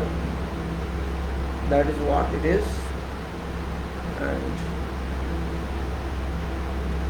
viscosity of distilled water, eta is equal to 20 degrees Celsius equal to 0.01 poise. So you can say eta is equal to 0.01 divided by 980 and then multiplied by 10 to the power 5, that is gram second per centimeter square. G is equal to 2.67 on an average, and then we can say V and H we have, T we have, and we say what we say here, then D is equal to eta 30 eta over G minus 1 into H under root H over T. Now value of RH can be found by using whatever equation was there, and that is RH is equal to R dash H plus Cm.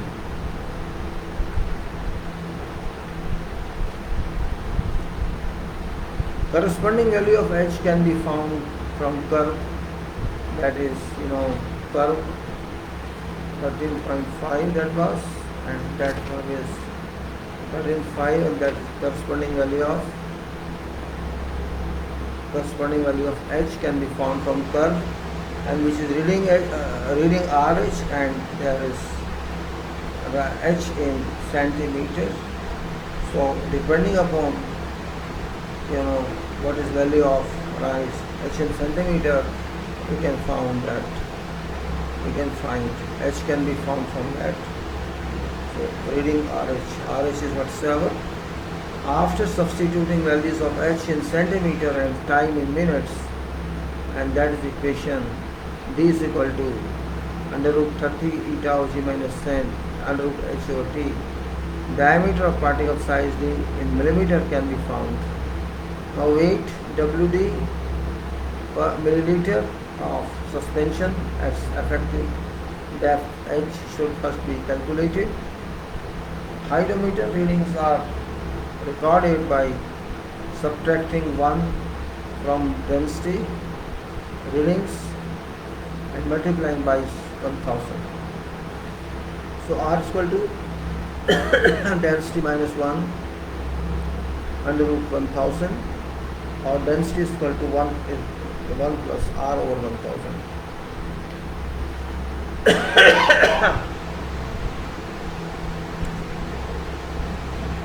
Where density, rho density is density meaning actually marked on hydrometer, and R is corrected reading. Let us consider 1 milliliter of soil suspension at a depth h at time interval t. If W is weight of solids in 1 milliliter, then weight of water will be 1 minus WD over G. Hence total weight of 1 milliliter suspension is 1 minus WD over G plus WD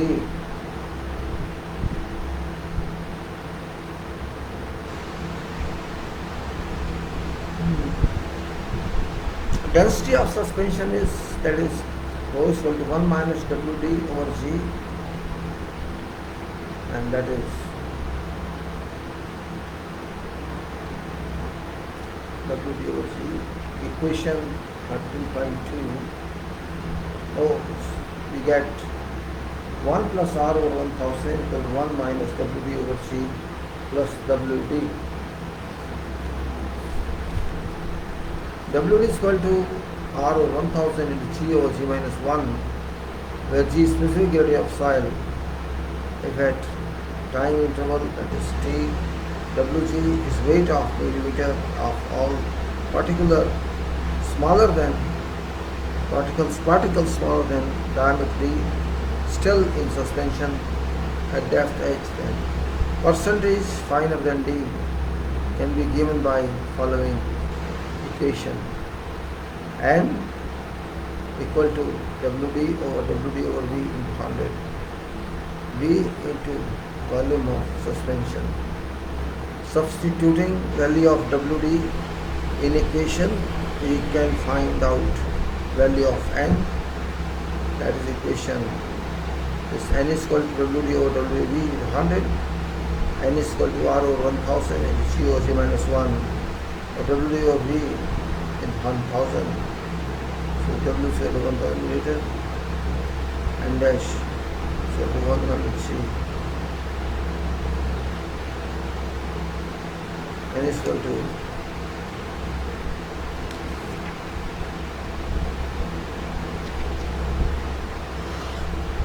substituting value of WD in equation 13.35, we can find the value of N, which is percentage finer with respect to WD, and dash is equal to R over 1000 G over G minus 1 over WD over V into 1000.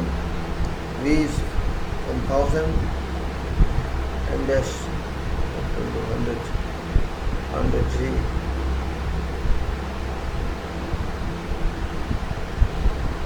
Now for various values of R, value of N dash can be calculated. For a combined for a combined soil, then overall percentage finer N can be calculated.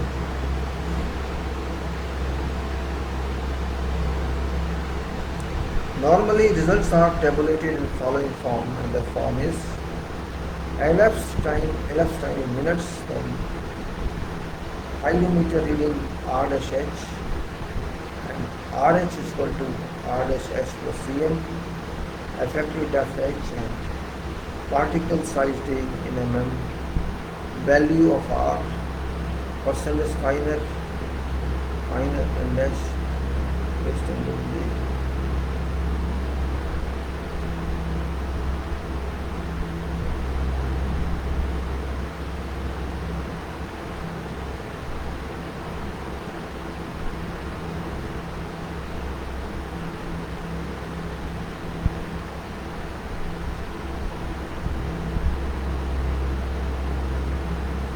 So percent final and finer and dash based on WD, percent finer and based on whole, and after calculation results are plotted to get a particle size distribution curve.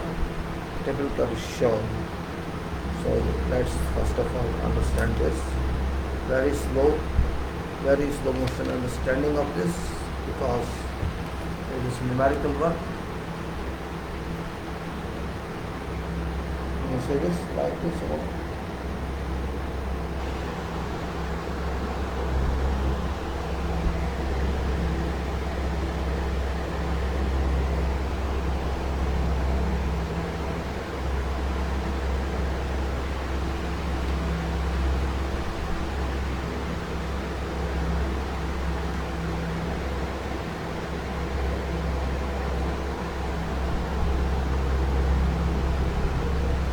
so this is. And we go to the next one. And then this is this.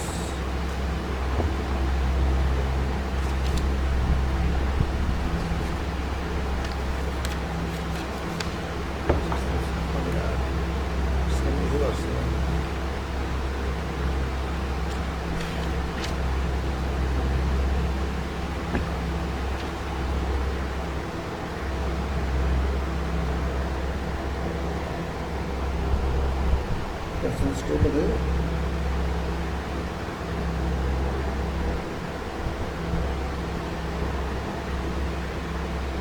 so I'll talk of this now.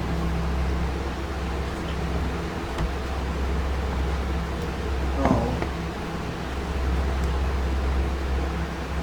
it is, calculations are done and we have to plot particle size based on this table, and this is a curve here. Now this curve is on diameter, grain size distribution, that is x-axis, and percentage finer by weight, this is y-axis. And think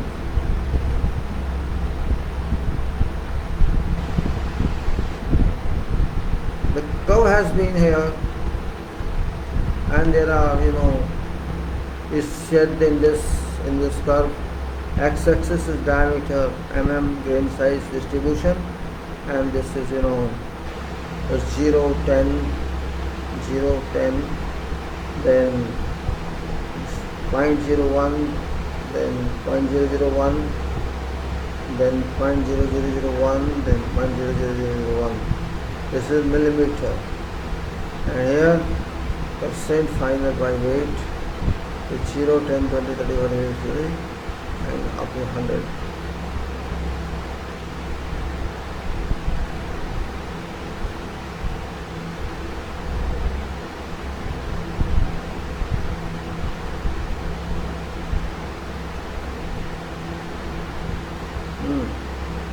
So percentage finer by weight, that is, classification, that is LS. In the IS classification, then sand, coarse, medium, fine, then silt, coarse, medium, fine, and clay, and that is what it is. Curve has been drawn with percentages finer by weight, N as coordinate, and particle diameter D as abscissa. Particle diameter has been plotted on log scale. Particle size distribution curves show many features of soil. Curve D clearly indicate whether soil is coarse grained or fine grained. It also shows whether soil is grained. It also shows whether soil is uniformly graded or entire range of particle size.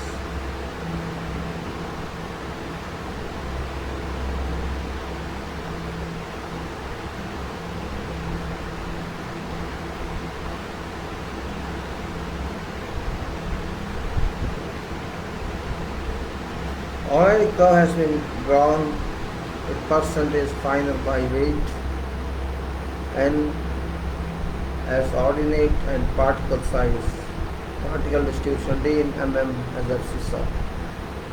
Particle diameter has been plotted on logarithmic scale.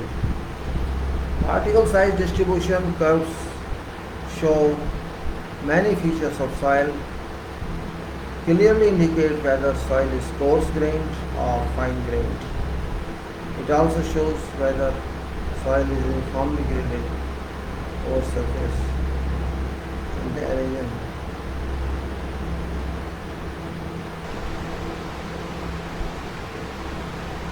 It's also shown whether soil is uniformly graded over entire range of particle size. Such soils are well graded soils and well graded soils contain particles of all sizes. If a soil is deficient in particular particle size of gradation, the curve becomes red. Now let's go. Degree of uniformity is very important in case of coarse-grained soil. Degree of uniformity can be expressed in form of number by coefficient of uniformity. More uniform the soil is, steeper will be curve. More non-uniform soil is flat and is steep. Coefficient of uniformity we define in ratio of diameter of particles, which has 60% of soil finer than this size to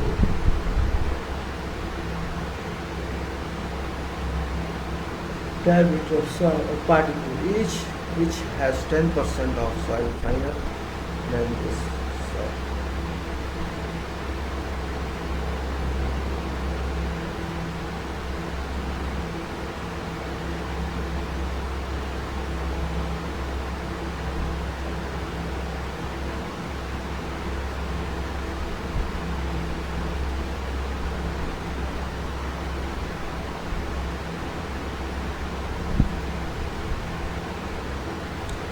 Coefficient of uniformity is defined as ratio of diameter of particle which has 60% of soil finer than this size to diameter particle which has 10% of soil finer than this size is expressed by D60 equal to maximum diameter of smallest 16/8 diameter.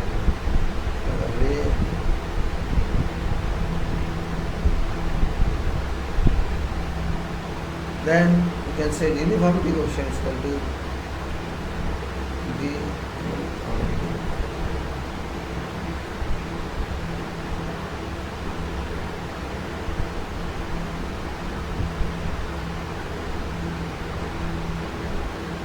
now let's say uniformity coefficient is equal to U is equal to D60 over D10. D60 is equal to maximum diameter of smallest 60% by 8. D10 is equal to maximum diameter.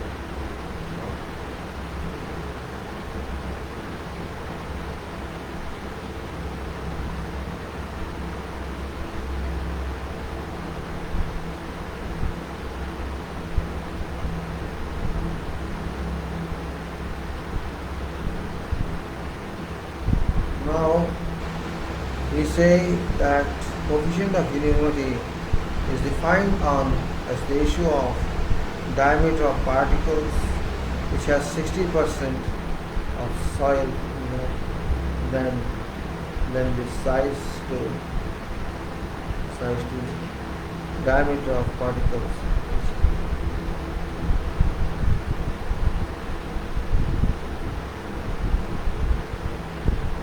D60, that is maximum diameter of smallest 60% by 8, and D10 is maximum diameter of smallest 10% by 8.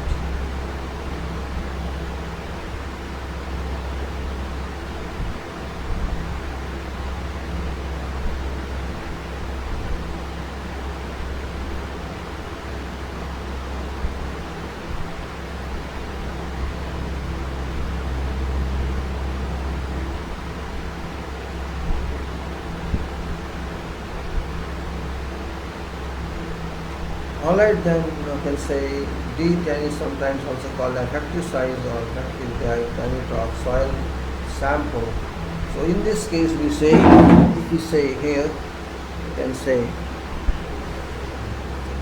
D60 is maximum diameter of smallest 60% by weight, and D10 maximum diameter of smallest 10% by weight.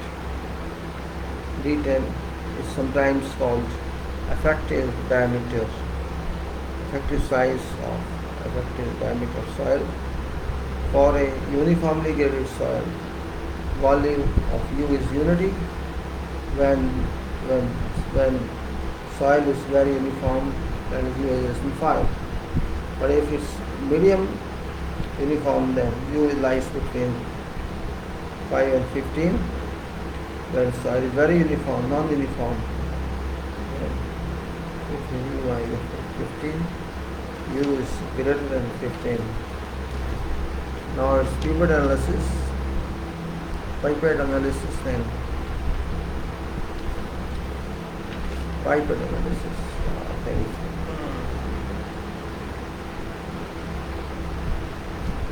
Now pipette analysis we will do. First we understand hydrometer analysis because this is not easy. So pipette analysis we will do later on. I will put this off. We will do it next time because it's very complicated arrangement here. Now back to construction.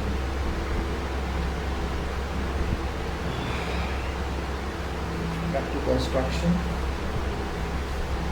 As I discussed yesterday in brief about construction practice or buildings practice. We talked of ground support, something like that.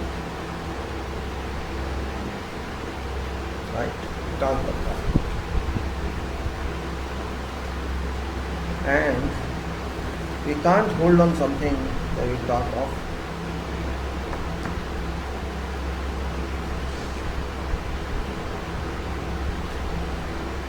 You have to be clear by what actually I want to show you is that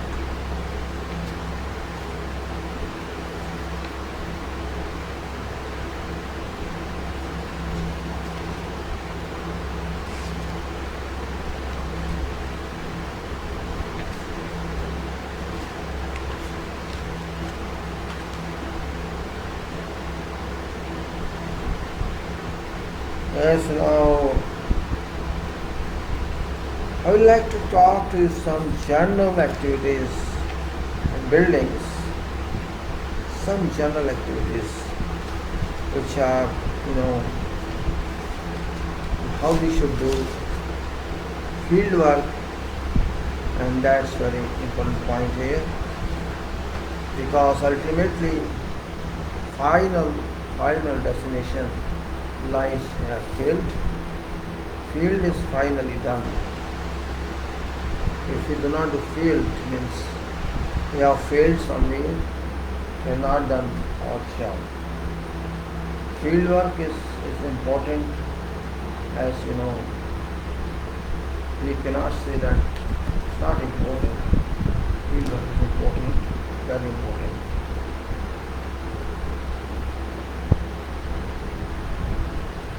Usually I say that we civil engineers are engineers of different nature, very different.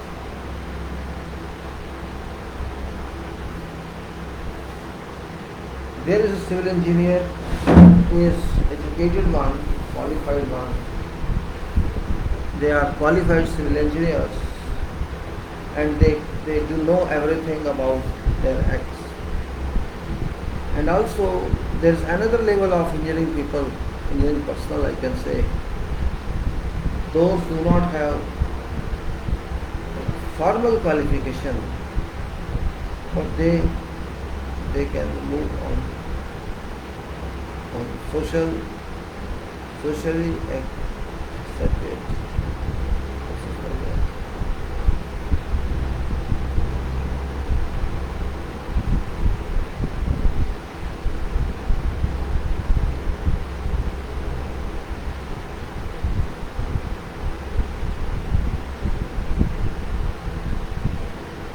When we say there are other people on field who actually work for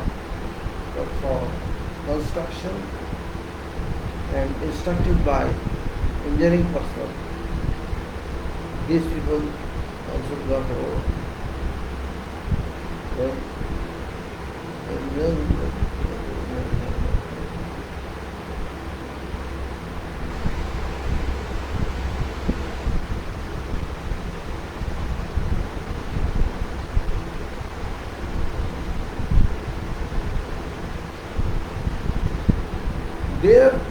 there are persons who are not very well educated, but they are to some extent practically educated how to do jobs and stuff. Those people can follow instructions, and those people also can competently produce systems which are temporary.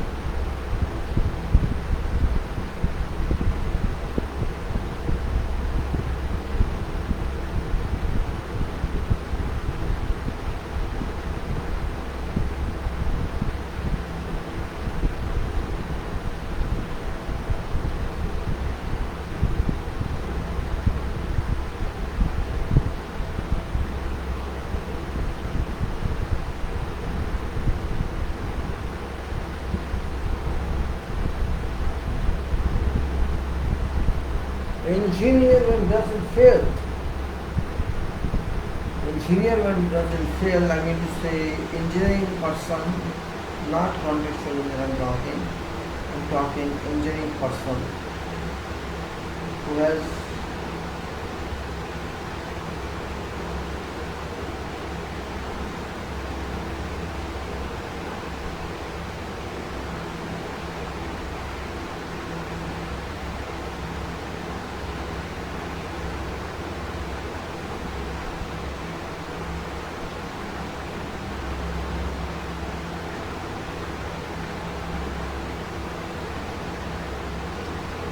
product of engineer is what? Engineer works not because engineer has some work.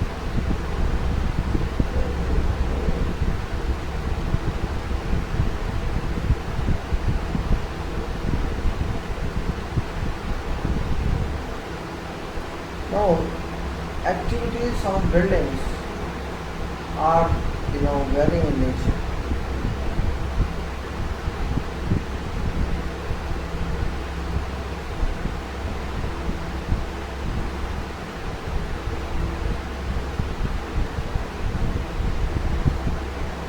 When we say we have to do something in field, it is activities that speak.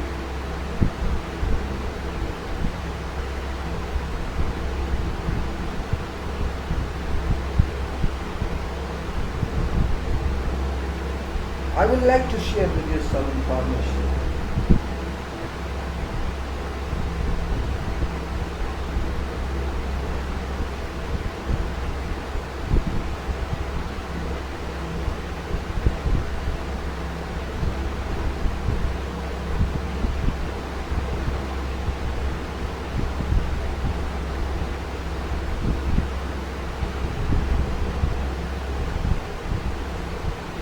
Activities in field are dramatic, are very powerful.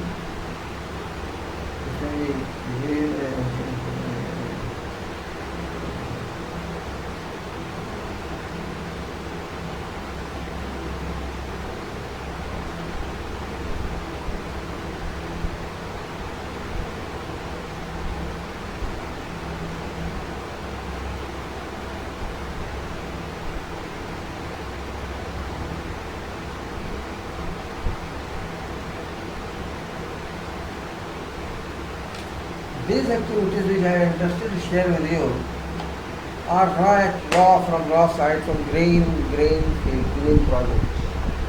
These are for grain projects. If we can conceive in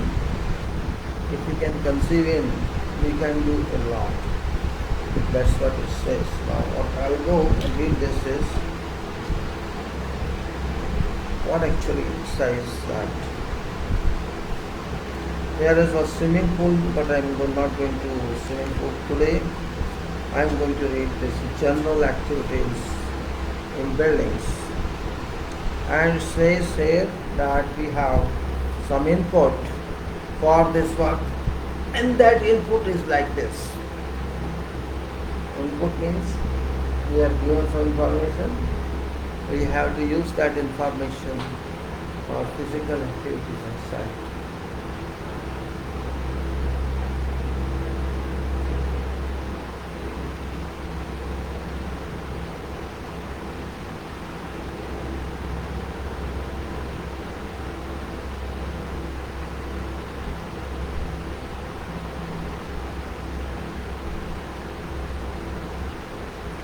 Now it is coordinates we have and grid plan we have for layout, arrangements, general survey details.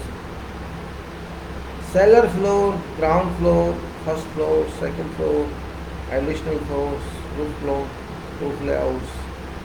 These are all there.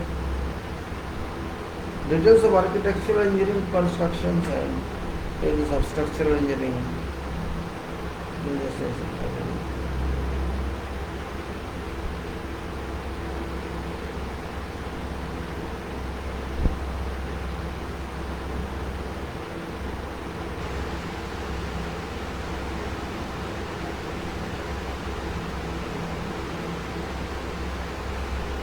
So what to do?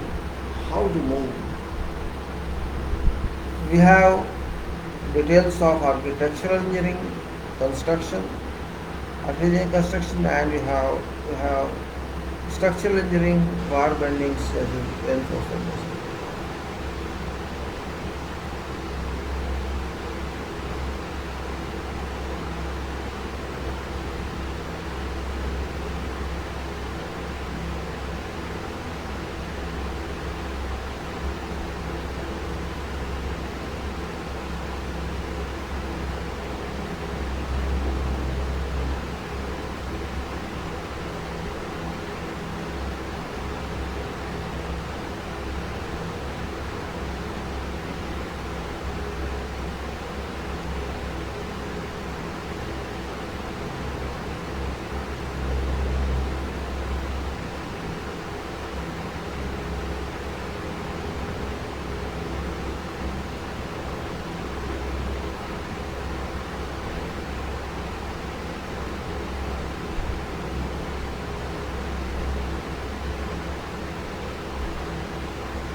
So we have to start. We have to start, right? What we have to do? We have to do, say, set out building for coordinates. Set out building for coordinates and grid plan and obtain approval. Go ahead with excavation with due respect using record drawings if any or whatsoever till use final levels are placed either for footings or for pile caps. Now do complete piling works. Do complete piling works. Piling works according to pile layout drawings and let piles be approved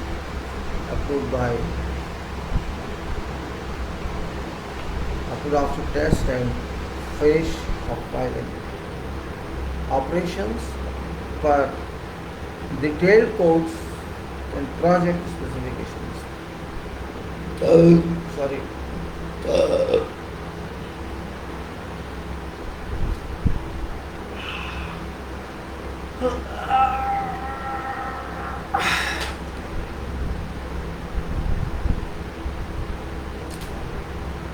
Let files be approved after test and finish filing operations. Work detailed codes and project specifications and found all of file.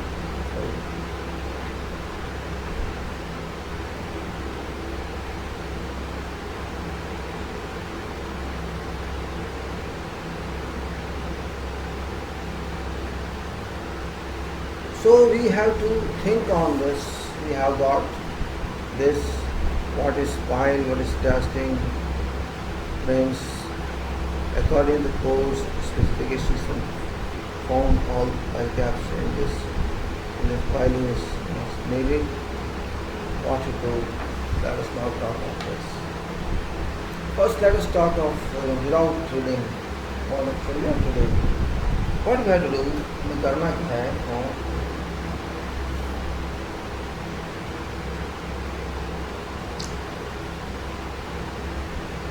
Site first of all requires, site requires such persons. Site requires such persons who are first of all very strong bodily. Who are, you cannot say that everybody can work on site. We must have site, site. Standards, yes. Must have standards of sites. In fact, I should say that. We should have site standards, like we should have, how you can say, sitting file, standing level from file, not to feel very. When we have to work on site, site means you are site person, and you cannot call yourself site person in just one day. Site requires you should be mentally and physically fit. That's one requirement.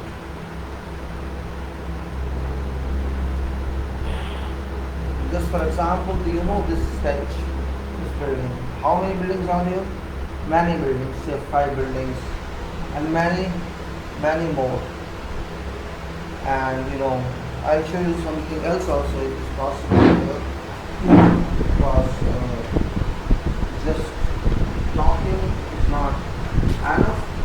We should take some references also sometimes. Let's say references.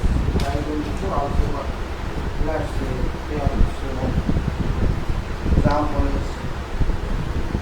example is for example,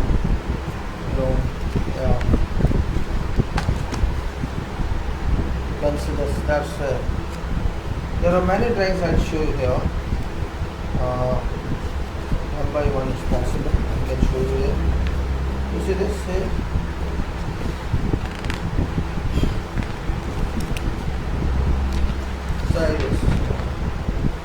This is a drawing here. You can see. I think maybe you're not able to see that, right? Like this.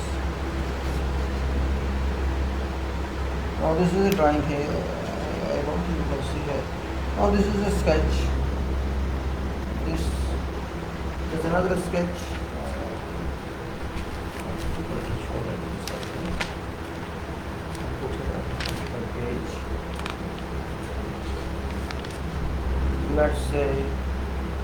Let's say this is a sketch.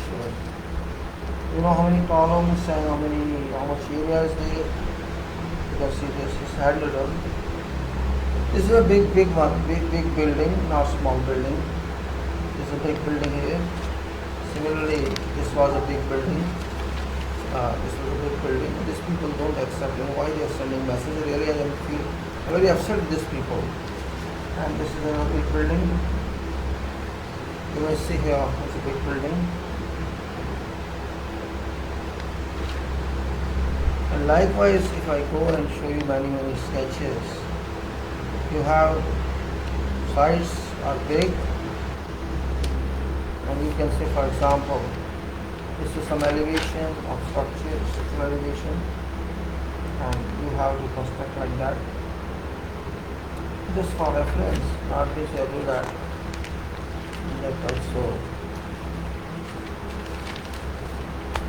I'll show something also there. Let's say that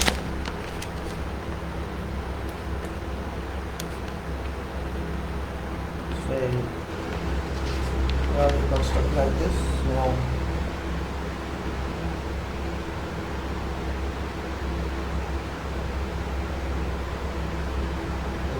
like this for example, and here I put it, or you have to construct like this. For example, this other one, a city, small complex.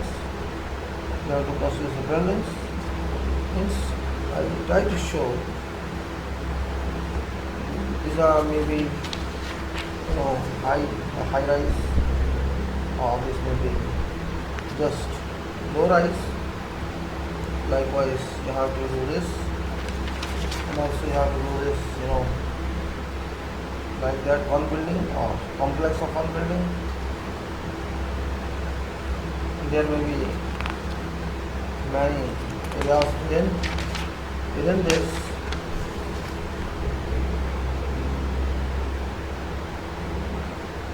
You can imagine. These are not small areas. These are not, you can say, 200 square meter or 300 square meter or 500 square meter. These are not like this. These are acres and hectares. Acres and hectares.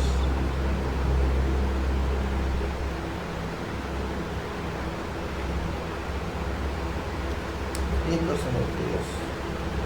Also, example like this.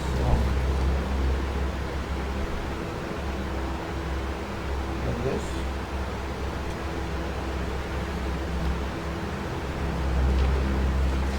Like this. These are few sketches I am showing you. This doesn't mean these are real, just a reference means buildings can be like that, areas can be like that.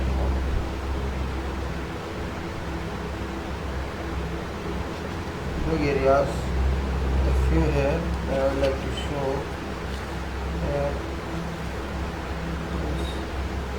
Okay, I finished now. Just for reference, I wanted to show you.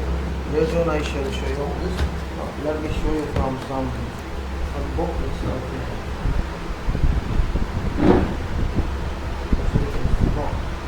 Somewhere else. Let us see what is that. Let us see what is that.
I'm showing you something so that you should change in talk. Still let me see this so that 105 page. Sorry, yeah, that's good. I put this better 105 on that.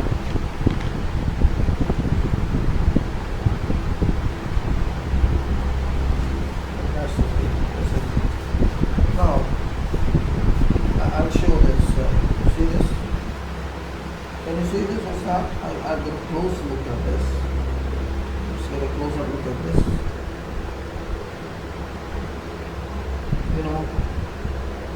There's a closer look of this sand.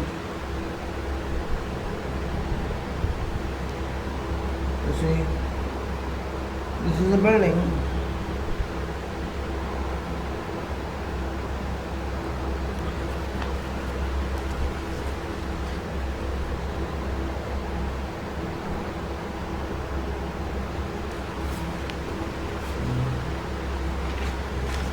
I'll show a few sketches more.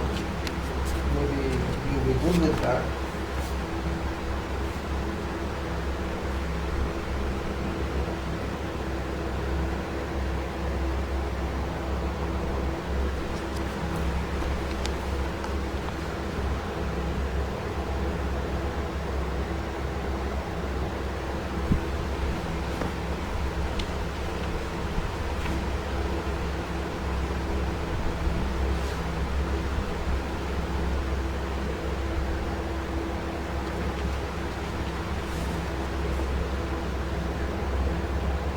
There's some side sketches I'm showing you to let you know its size are not small.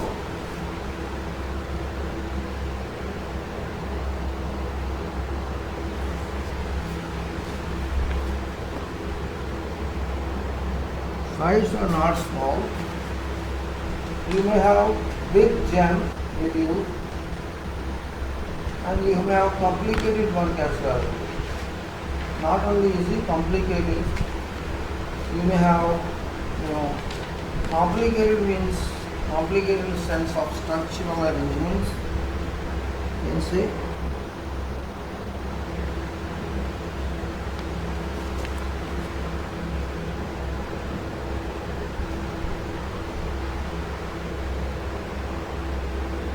You may have all that, and that means you should be strong enough to handle those. You can say like this,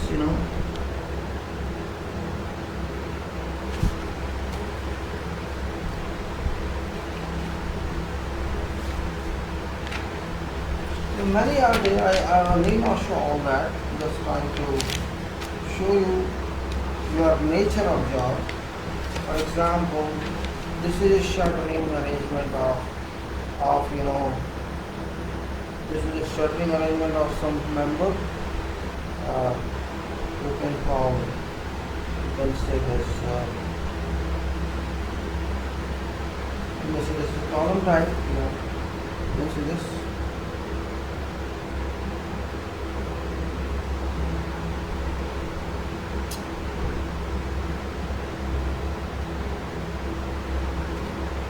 Number of shuttering and footing framework, formwork.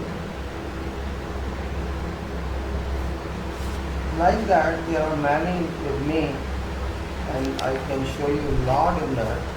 I am showing you a few only, just to let you understand, let you apprise of what level of work you may have to do if you are in this field.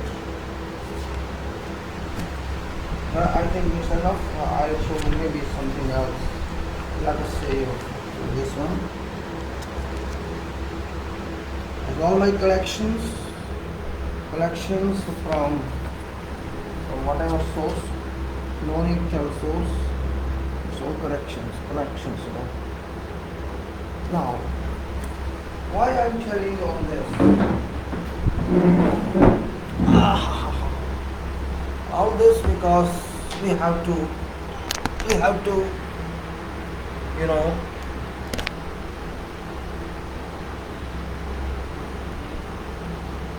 what I just showed you, what was that actually? Let me show you this again. You see, this itself is a construction. And you see this window here itself, this is or you can see there bar window here. See the dark. This is a glass here, and this is intermediate window which is getting light from external window. This is kind of work.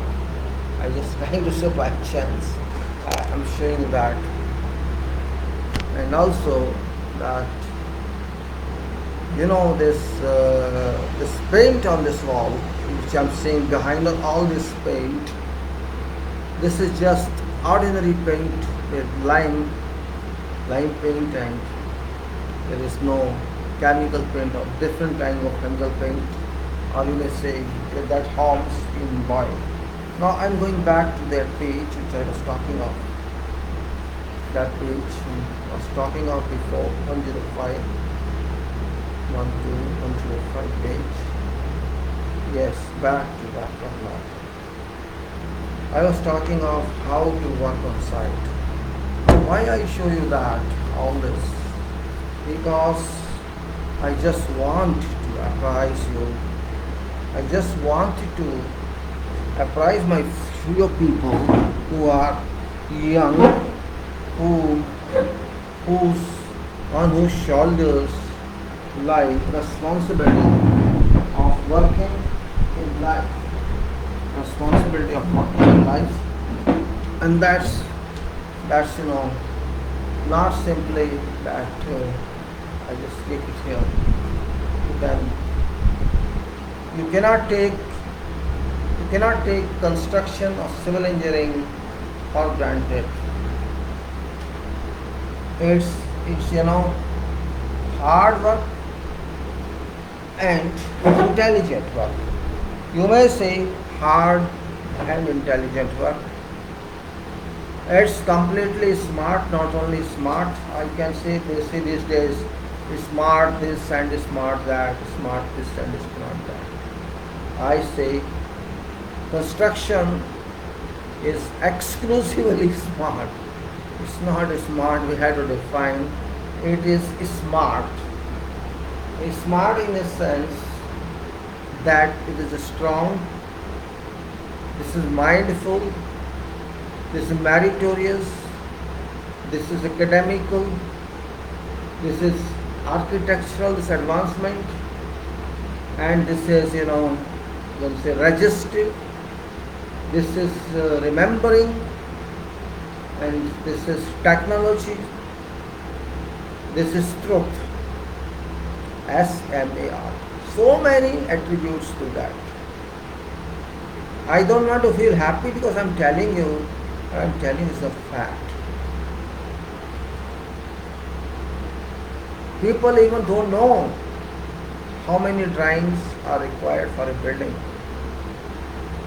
Unfortunately, those in profession, many of them also are not aware of that fact. We say something, we are not taught in university all this. That's also unfortunate. I cannot say they do not know. They may be knowing. But to my understanding, until someone works in field, field means field of design and field of execution, I call both field. Design is also a field of engineering, though they sit in offices majority of time, say 95% time, and visit sites maybe 5% time.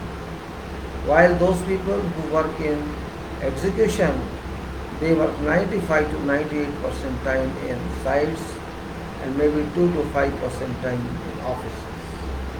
So they are both complementary to each other. You cannot isolate one of other or other of other. Not possible practically.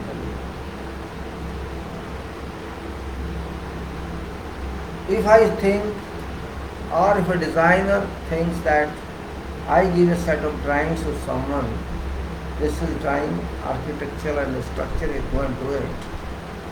If that designer thinks that is adequate, then I disagree, completely disagree. Because that is not adequate. That is not adequate. We have to understand that site person should not expect any more feedback from us. We have to satisfy to that level. But we do not. I have seen drawings from architects delivered by architects, many drawings. They are very miser in drawing work. I can simply say, architect community is very miser. They are, they don't issue drawings. I don't know reason. I'm not backbiting other profession, but they say they will do it. They say that.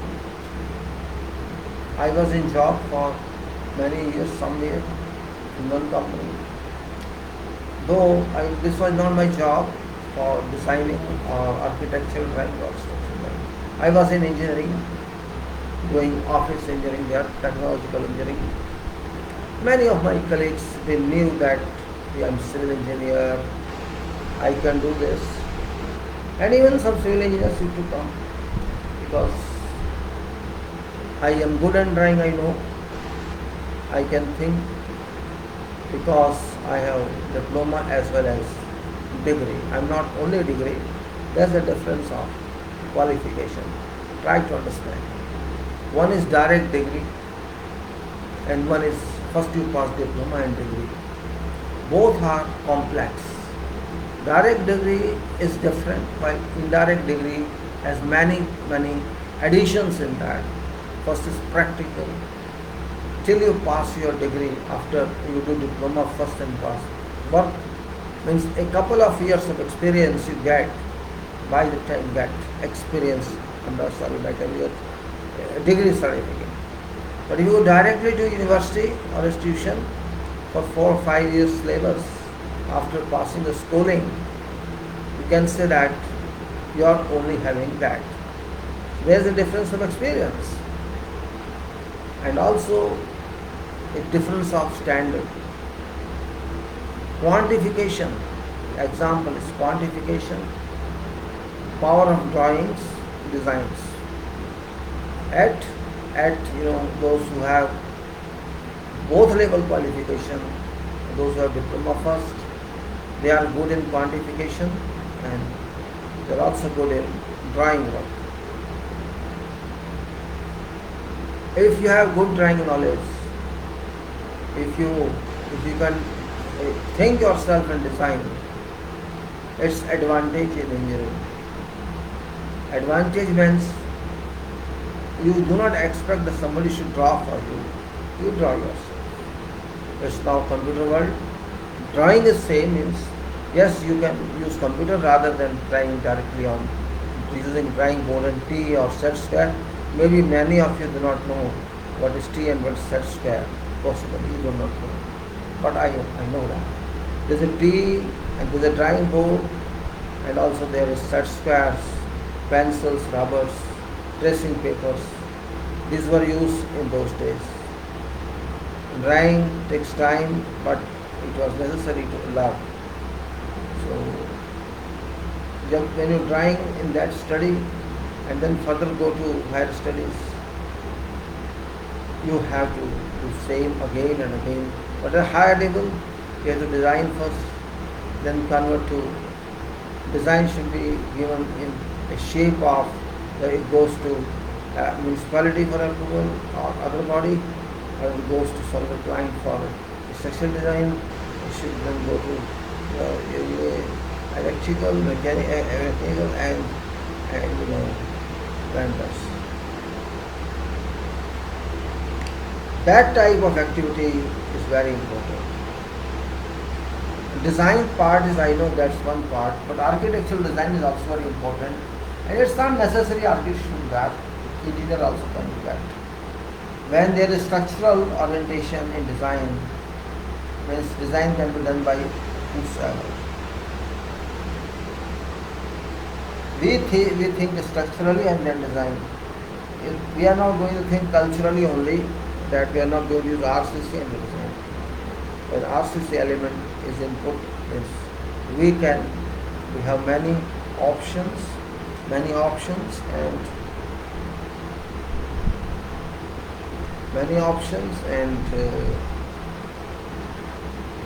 we can serve with our skill all those who need our skills. If we have good expertise of drawing, we can successfully propose many solutions on our job. When we work in coordination, we can propose many optional plans and elevations for some areas. Work minds, you know, mind works when you draw. Automatically it works. Maybe you're given, say, you have some plot size, you're asked to design something on that. What information do you need? You know that. According to bylaws, we need this. And even if you don't know that, you can still assume and later on correct that.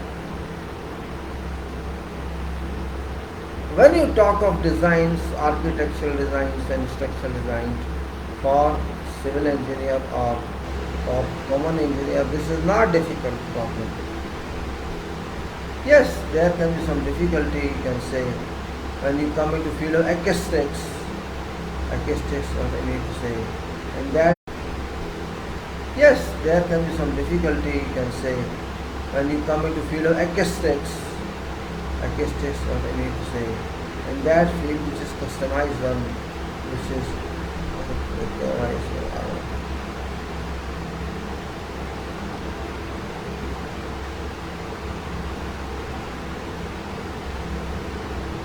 when you have that knowledge of drawing and drawings, means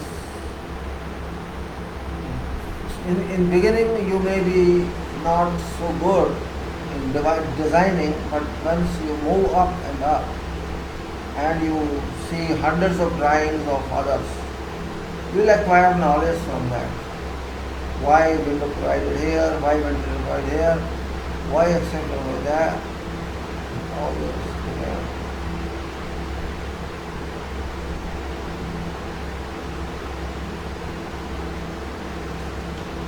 Once you get that expertise, you can move very fast. And quantification adds to that. When you have clear concept of drawings, plans, elevations, sections, all you have, and of course design knowledge.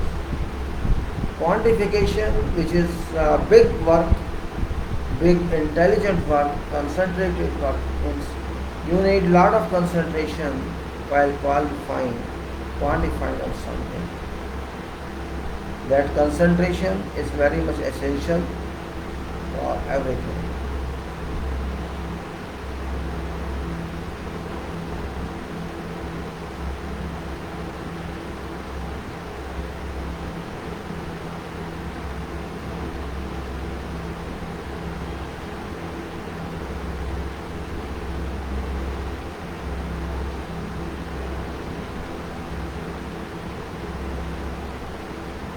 So I say is quantification, you can say, is actual work after designs that takes time, and you cannot depend on your softwares because you have to formalize that as well. You will get my point. It's not simply quantification that you are doing, you have to formalize that, you have to customize that into formula. So that once you quantify, you need not quantify again, you can just change one value and other values change. Even in your project, you have to do that. And if you cannot do that, then there is some error with you. You could not understand value of quantification. Quantification means cost. Quantification means cost. They may say estimate, they may say whatever, it is same thing, no difference. But quantification means it leads you to a place where your document becomes a reference. Not claimable, but a reference. And quantification is done in every case, whether it may be item rate contract, It may be fixed rate contract, it may be lump sum contract, or it may be whatever type of contract.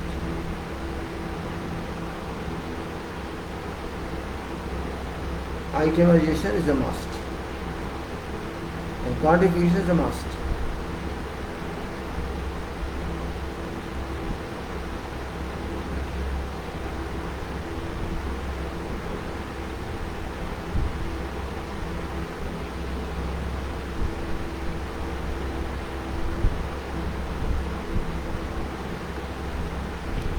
Quantification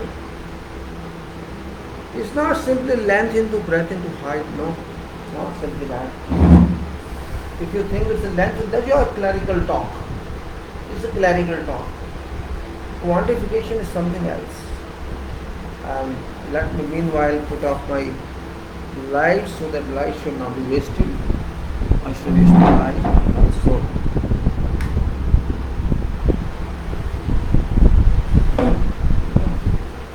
Quantification should not be wasted. If you think I will take length just like people think, or I will count, I will take linear measurement or record it, I will take square measurement and record it, I will take cubical measurement, record it, or some other numbers measurement I can record it. That is very elementary. If you quantify something, you have to quantify in such a way that your building is going to be worked out, your work is going to be executed, and that to some extent it is standardized, to some extent. You know what's going to be done, and for that you have, it's not simply you will start trying, see and start from now. You have to completely go through that building, what's going to be built up there, and is there some specific condition or some condition or some restriction on that. And controllers of area should cooperate with you, and most controllers.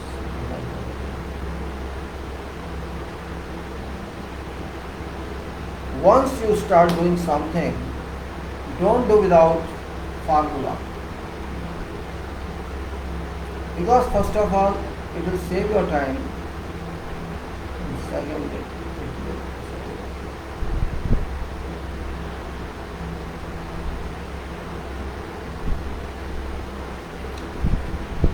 for example, questions comes in excavation.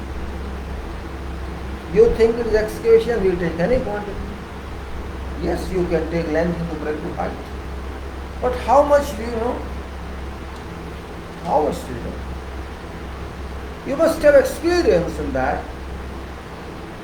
You have to pay, contractor shall demand excavation, whatever that contract is.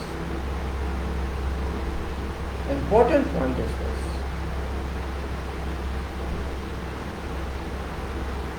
Or you just take some extra and work.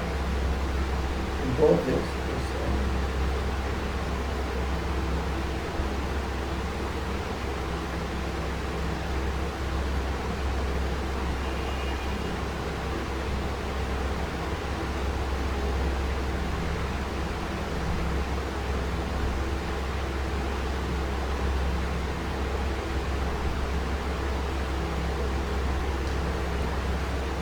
When I was a student, in those days, there was nothing.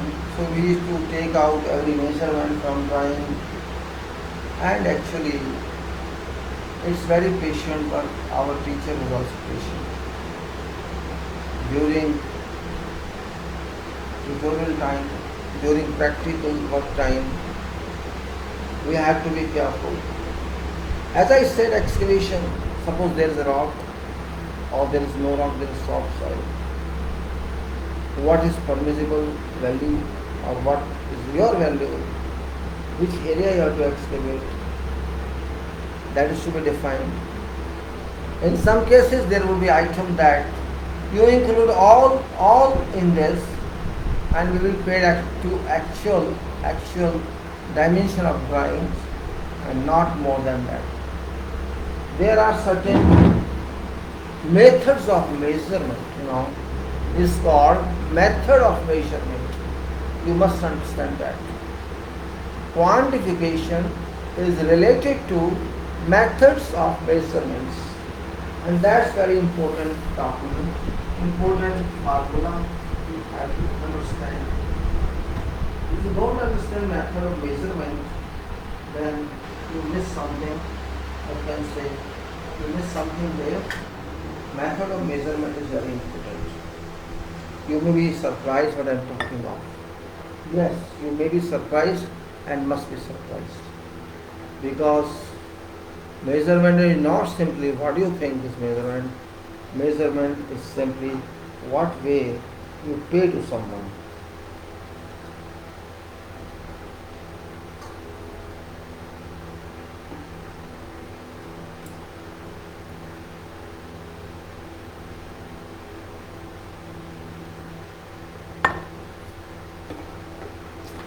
Don't forget, work shall be paid to someone. And even if you do yourself, you have to pay to workers, you have to pay to material supplier, and you have to pay to many others. So it costs, it is related to cost. Quantity is related to cost. It's not simple quantity. It's your payment, it's your billing. So you have to be careful because your billing shall be affected if your quantification is defective. Method of measurement means every item has a method of measurement. It's not one method of measurement, it has maybe many methods of measurement. As I started with excavation, excavation may be done by equipment or may be done manually. Whatever way, you have to understand that whatever is shown in drawing, exactly that's not excavated. Drawing is showing, what drawing shows, it doesn't show excavation, but it doesn't bar someone if you want to plan for excavation. If you want to plan that excavation should be done like this, you can make that plan for yourself. Nobody stops that. For your convenience, for direction on site, for direction to all who want to work on that site, you can make your excavation plan, and that is working plan.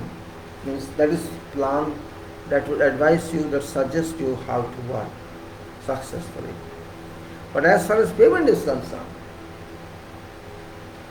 some quantifier would say, no, I won't pay anything extra. I would pay only what is shown on drawing, and you can't challenge that. Cannot. Because payment is not going to be stopped. If it is included in exact dimension of drawing, it's okay. Or if it's not included in that, then it's okay. We will pay you extra also for working area. And you know what is working area? Working area is that area. If you say my plan is this is a dimension, and you have to work there in that portion around foundation. You need shutters there, you need steel fixing there, and you need your motion on that as well. So that area which is not going to be built, which is not going to be measured or covered in measurement, but that area is considered part of job, though it is extra. Means whoever does the year shall have to pay. So that payment element of that excavation item should be covered in item. There can also be excavations where your plan says there is no meaning if I excavate for each foundation and then I create site hell by keeping soil everywhere and not trying to demand for its work. So excavation particularly is very complicated item which you have to think of. You may say it's only excavation, not very expensive. No, it is expensive also. Very expensive. Means you are excavating something but you are not being paid. Because I won't pay you, I will pay you only for RCC portion. Or if there is raft, that is something else. I won't pay you what is not done. Yes, you have done it for your convenience, you have to digest that.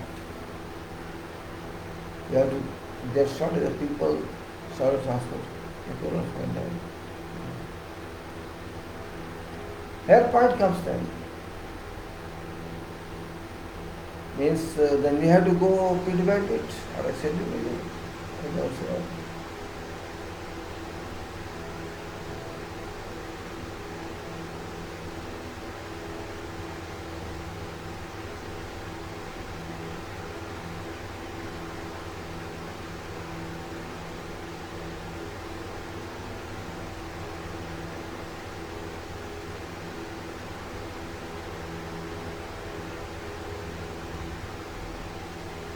Come out of excavation, and then you may say, excavation means is not resolved, you will say. But I would say it is resolved. The specification see what it says.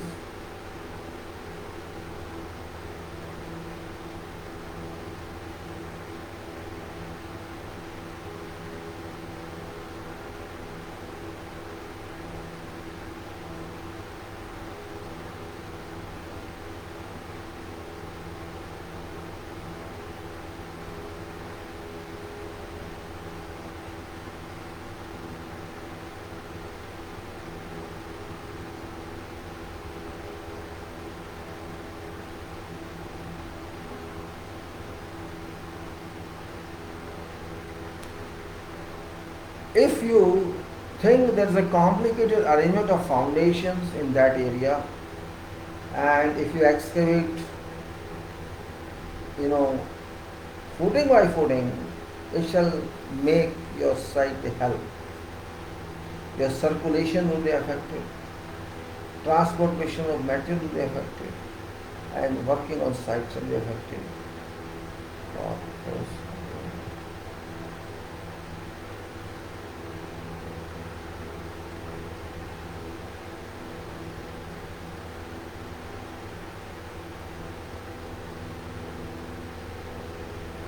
Similarly, you have to think on that. If you have, say, 100 footings or 50 footings in some area, and the drawing shows that they are all overlapped footings.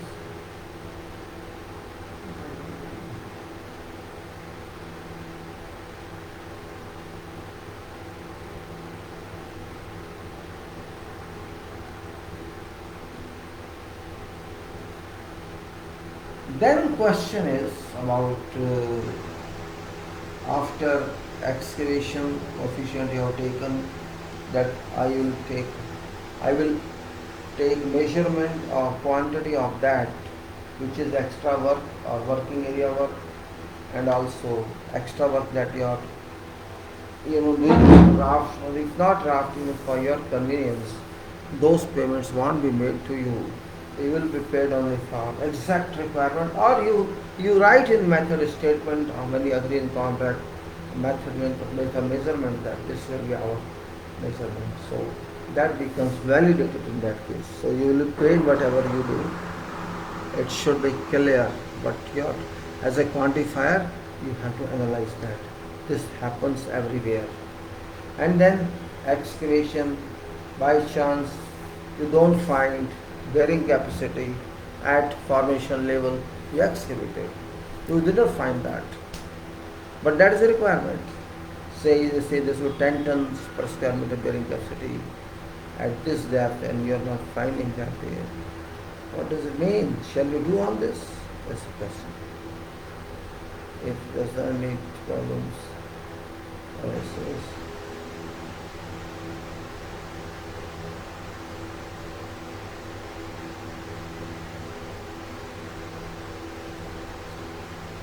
okay, this is excavation, it's your prerogative now, you have to understand how to do it.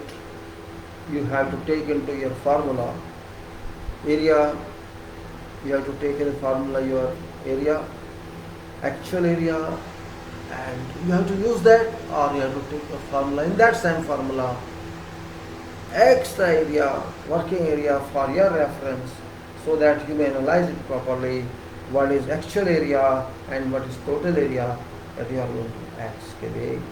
Eventually, you will know what percentage in each case, or in every case, what's percentage. And sometimes I talk like this. Now, then you have a problem that you could not get bearing capacity in that. There is a failure, and you tested that. Oh no, we don't get this means.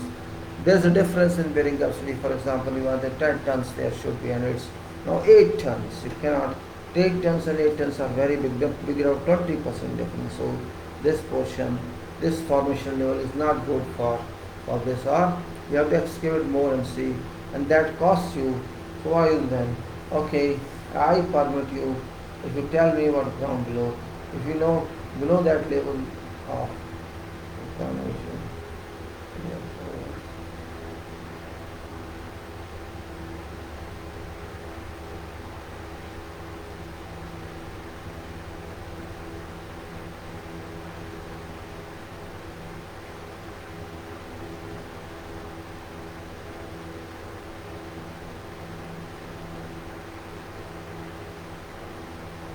After that, don't stay. If you say my bearing capacity is not grown, go to your engineer and ask for that. I'm not getting capacity. Then you have to propose soil improvement, and that soil improvement needs more excavation, and you have to take that into consideration. So this option of soil improvement can be taken as provisional in your PFA, because without that your requires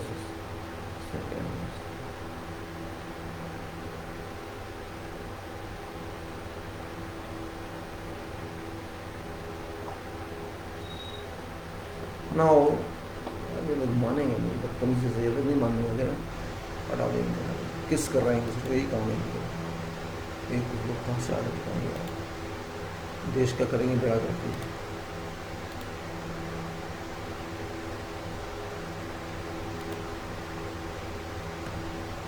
These were two important items which I told you. Soil improvement can be done as we studied in our construction and foundation engineering. There are so many ways to stabilize soil, and you can do it by granular fill after removing bad soil, and you can use chemicals, you can use cement, you can use bitumen, you can use so many ways. Generally, I suggest that if it is clay soil, granular fill 300 centimeter, 300 mm deep or 400 deep can be placed for formation level. Formation I am telling is shown in your drawing level where you have to form your building, and that's throughout you have to take not the isolation of it. Throughout you can take that on your building.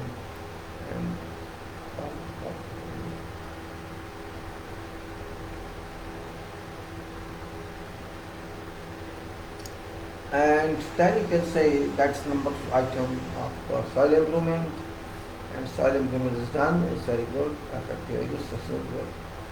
And then you have to think on, just like you say I can do myself, and then you must have your tea arrangement with you or other arrangements, so that if you depend upon others, it will take some time. Now, you have an arrangement of other items like blinding concrete. Blinding means blinding because there is unevenness on ground, and just to fill that, the blinding concrete is done. That's in square meters, in different thicknesses, and 50 mm, maybe more, whatever is 75 mm, 100 mm, depending.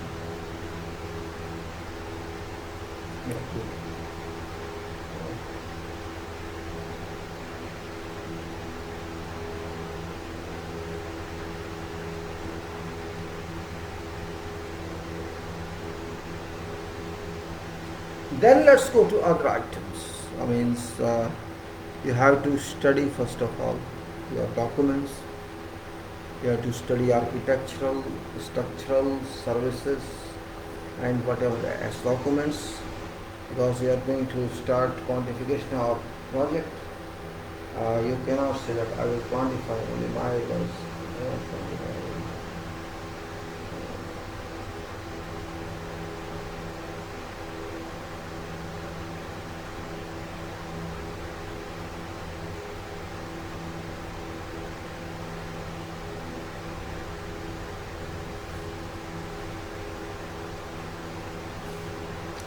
Once you start doing that, once you start doing study of drawings,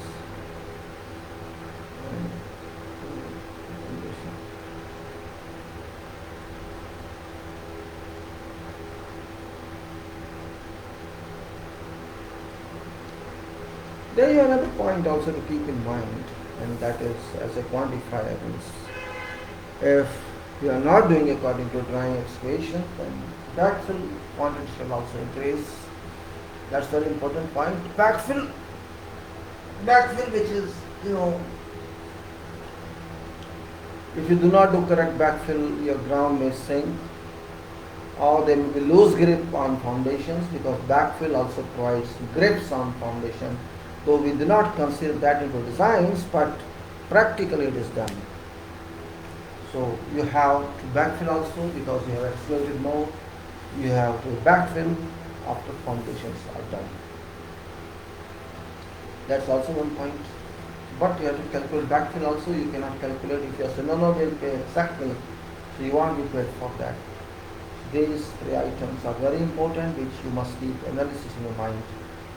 You have to think on that, how best I can do. How best can you do? How best you can.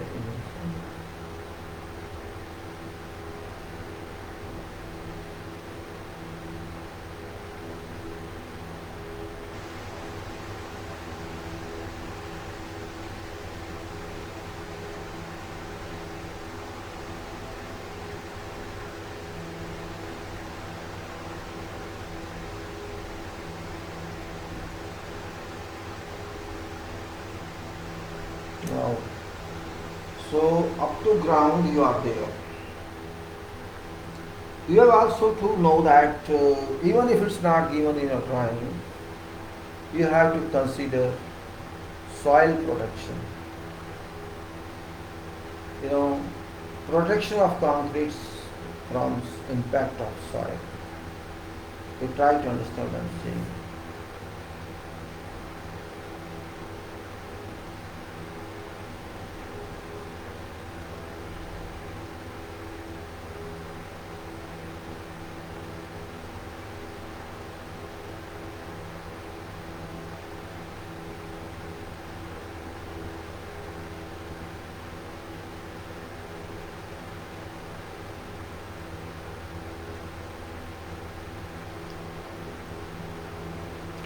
So we have gone through now soil impact, and we have to see that our foundations remain safe. This is means very professional statement I am making, that there are many chemicals in soil, and these chemicals can be absorbed by soil. Also, this can travel with soil, and soil can travel down. And these are very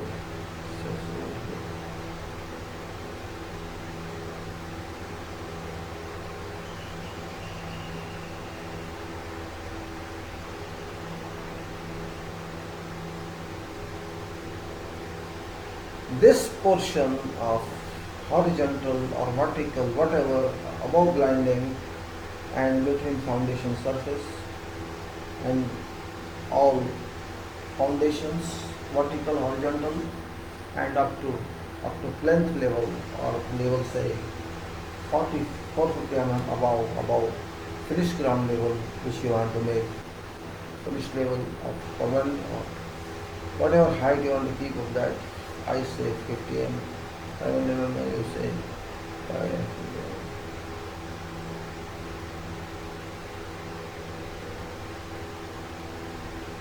You have to calculate that also, just to make sure you have to think on that. You have to see what dimension of foundation is and what surface area of foundation is, how much material you need for that, how much material you need of blinding concrete. So what is total coverage, inverse coverage of your material, which material you want to use that, all that.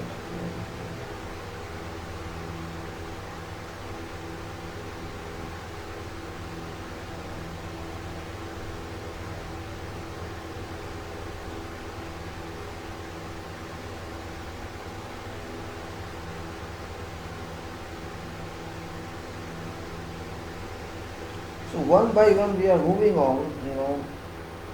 This is called below ground protection. Below ground protection. That we are saying protect your foundations from impact of soil and soil water. Though very far.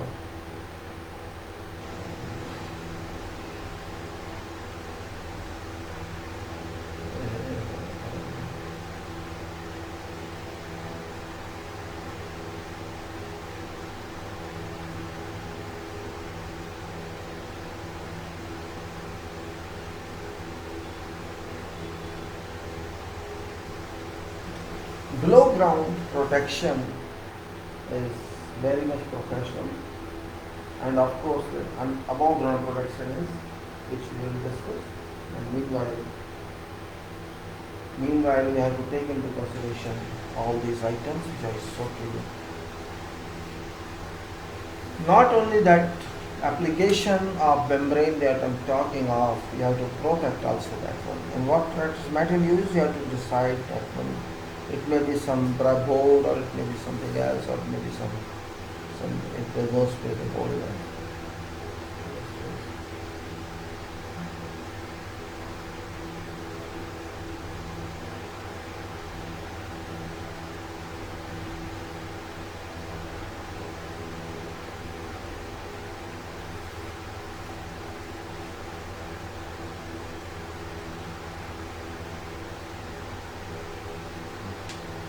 So you have decided on this. Now you have to go further. Further on that. You have to go further on that. And later on I'll show some quantifications done in past, and also how we can formalize them. That's very important part we'll discuss, because that's very important. Maybe you know that, but sometimes people need. No, it's very time consuming, and it takes complete concentration if you have to formalize something. And particularly on Excel, if you want to work, means you have to think of that, and it's not that easy. It's time consuming, and you have to keep in mind your measurements, and each time you have to take measurements, and also your drawing, you have to keep in front everything. All this you can say is that. Then you have done backfill, you have done below ground protection, and you can say you have come on to up to ground close by. And if in this there is also rebars, reinforcing bars, that you have to take care, because it's also there. And also how will the rebars be used.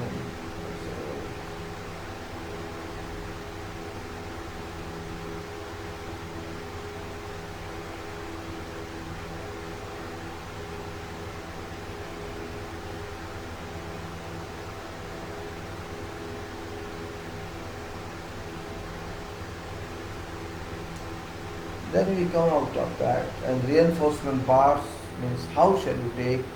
Generally what people do, that they calculate some quantity of 1 cubic meter or 2 cubic meter, or they take one member only and decide.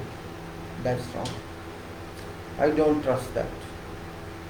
If you want to do quantification of reinforcement, it should be correct, because this is huge quantity. Even if a few ton is very, very honest. How did something, how can something be changed? That's their point.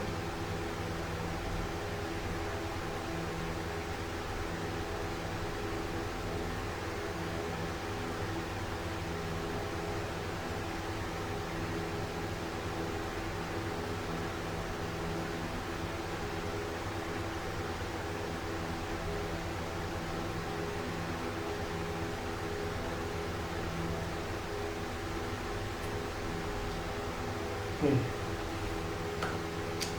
So, what about permanent schedule that you have to prepare? That is a big job.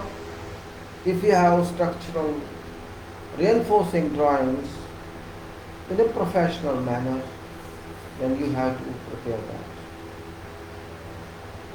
It may take some time, but it can be prepared. You can use BS4466 or you can use 8866. You can use both. I did not work on 8866, but I think it's not a problem. I'll chart out that also. That's what I'm saying. Quantification is a difficult job, not easy job. It's time consuming. And if somebody says, well, I'm doing same thing, what is saying, I'm not telling it, I can do it. Then you come to, like that, you come on to groundwork and then you go.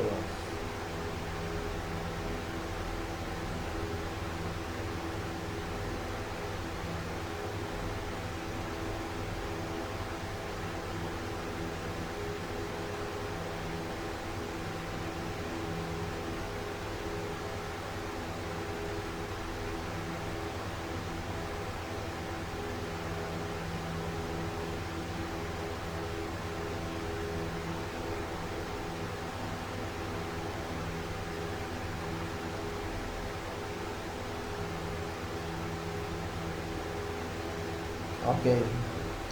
RCC work is really complicated because, which I told you, foundation, it's not simply quantity of RCC. You have to deal with the surface is also vertical surface, horizontal surface for purpose of calculation of formwork, and that is also time consuming, and you have to check measurement again and again. That you have to, maybe you have to deal with beams also. You have to deal with drop columns, shuttering, other.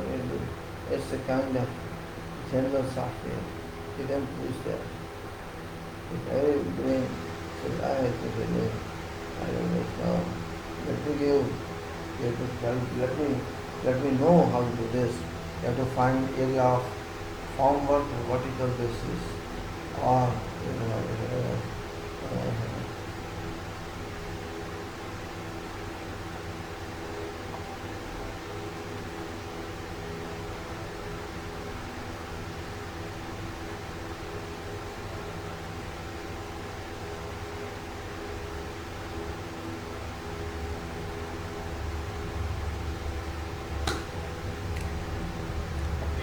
if you can do all these items as I suggested to you, and there could be cathodic protection as well.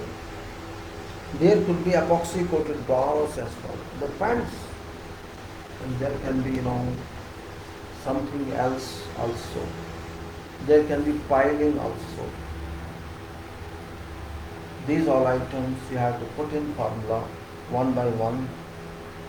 Let us say this bill of quantity is substructure, and same you can take ground floor also, ground to first, you can take as you wish,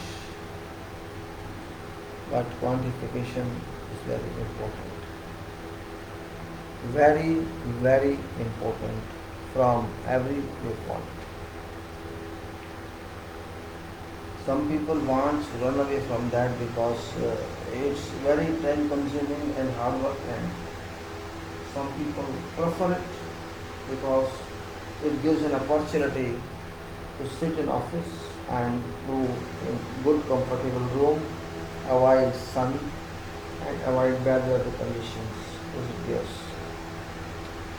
you can take all quantities according to triangle occupation, and you have to take quantities of plastering, rendering, painting, and flooring, let's say, complete structure, roof, sanitary, plumbing, electrical, mechanical, HVAC, and layout of school, backside. Okay.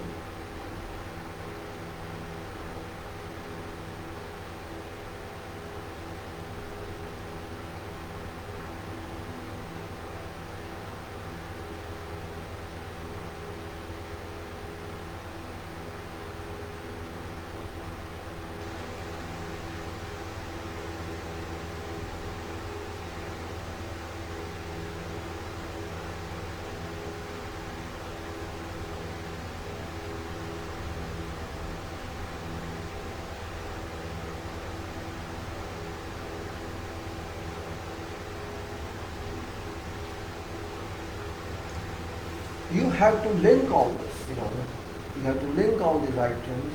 I cannot explain to you every item you have to take into your bill. It depends upon what's the scope of your drawing. First you have to go to architectural drawing. You have to understand that. Then you have to verify that drawing with structural drawing, or structural drawing to be verified with that drawing. And you have to make sure that architectural drawing and structural drawings both talk together, both speak same language, and after doing architecture, you wait for 5 minutes because it's always.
So quantification is a voluminous job, and you need some dedicated person on that. You alone cannot do it. You may not be realize now, or don't realize now. I can't say, but it is difficult job. And quantifier or quantity surveyor engineer is very good. All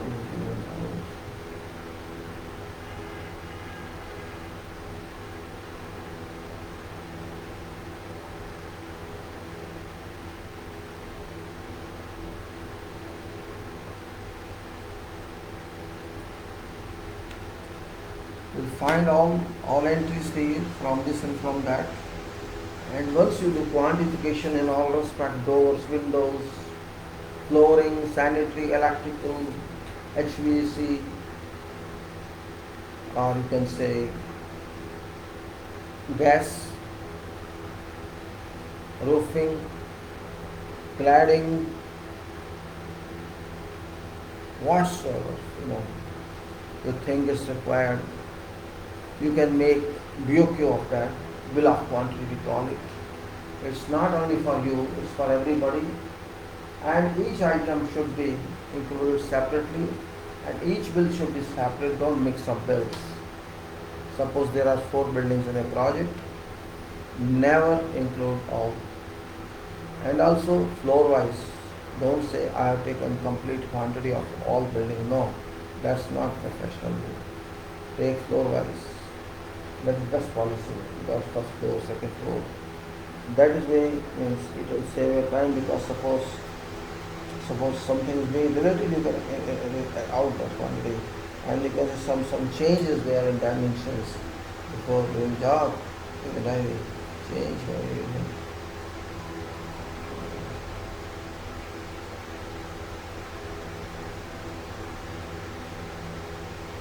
This is the point that I want to explain to you about quantity, because quantity engineering, I call it not quantity surveying, I call it quantity engineering. Quantity engineering is a basis, Quantity engineering shall become a basis of your scheduling, of your tender, of your costing, of your budgeting. It's one work that links to many other items, and that links is there's no error.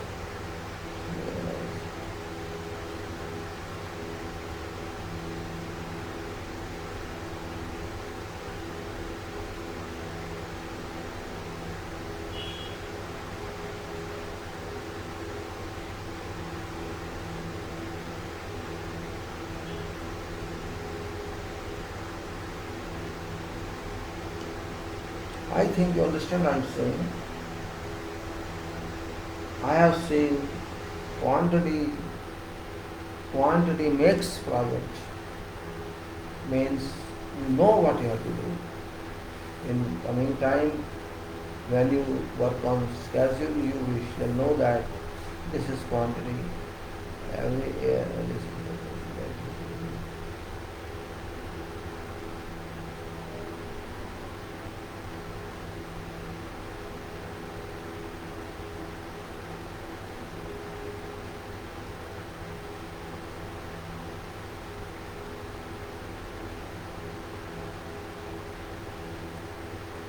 You may have 4 BOQs of that building. If you have 4 BOQs, and you will be one landscape then, or maybe landscape, you have to do boundary wall, compound wall. Those 4 buildings are be separate.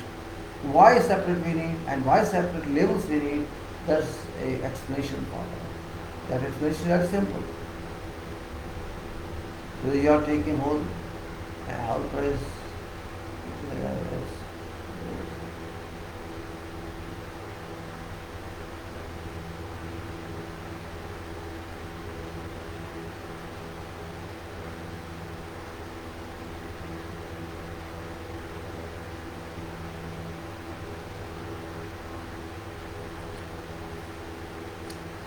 I think you understand what I said.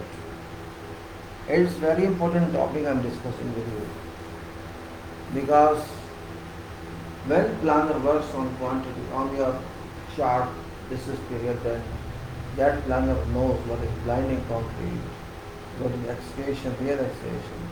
You mentioned both.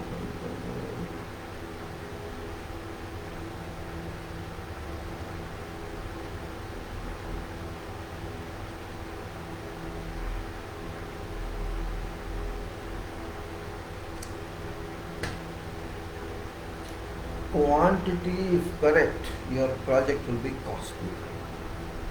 Don't forget any quantity, and don't just assess. You will make error if you assess for it.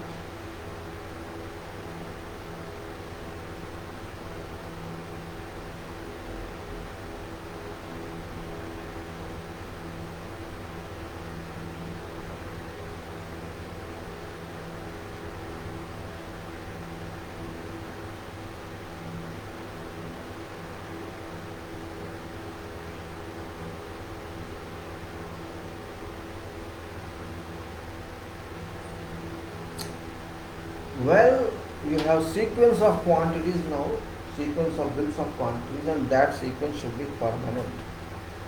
And before that sequence, you must have preambles. Preambles we call it. Preambles means we have to write all non-construction expenses, overheads, expenses which are miscellaneous and cannot be mentioned. For example,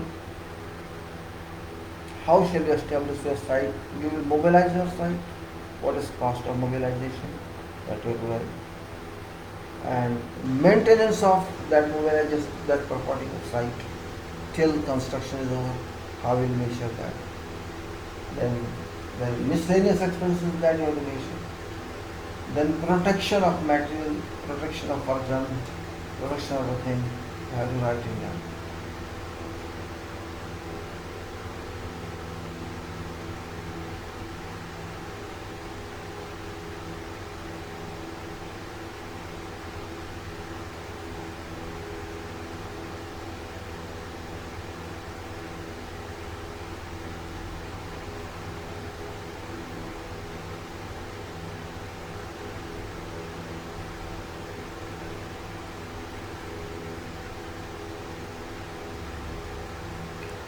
This preamble is a document which means gives you an opportunity.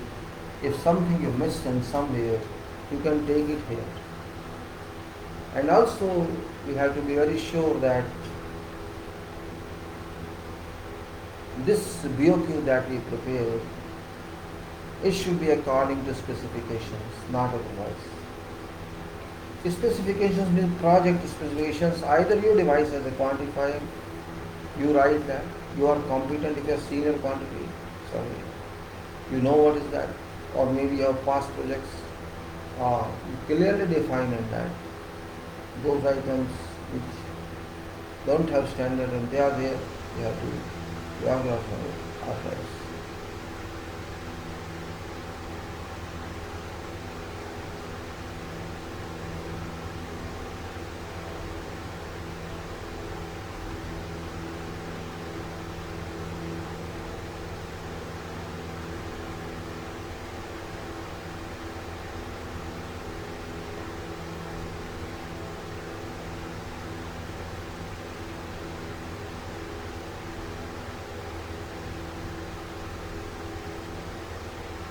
Now you move on and on and on and on. Move on and on.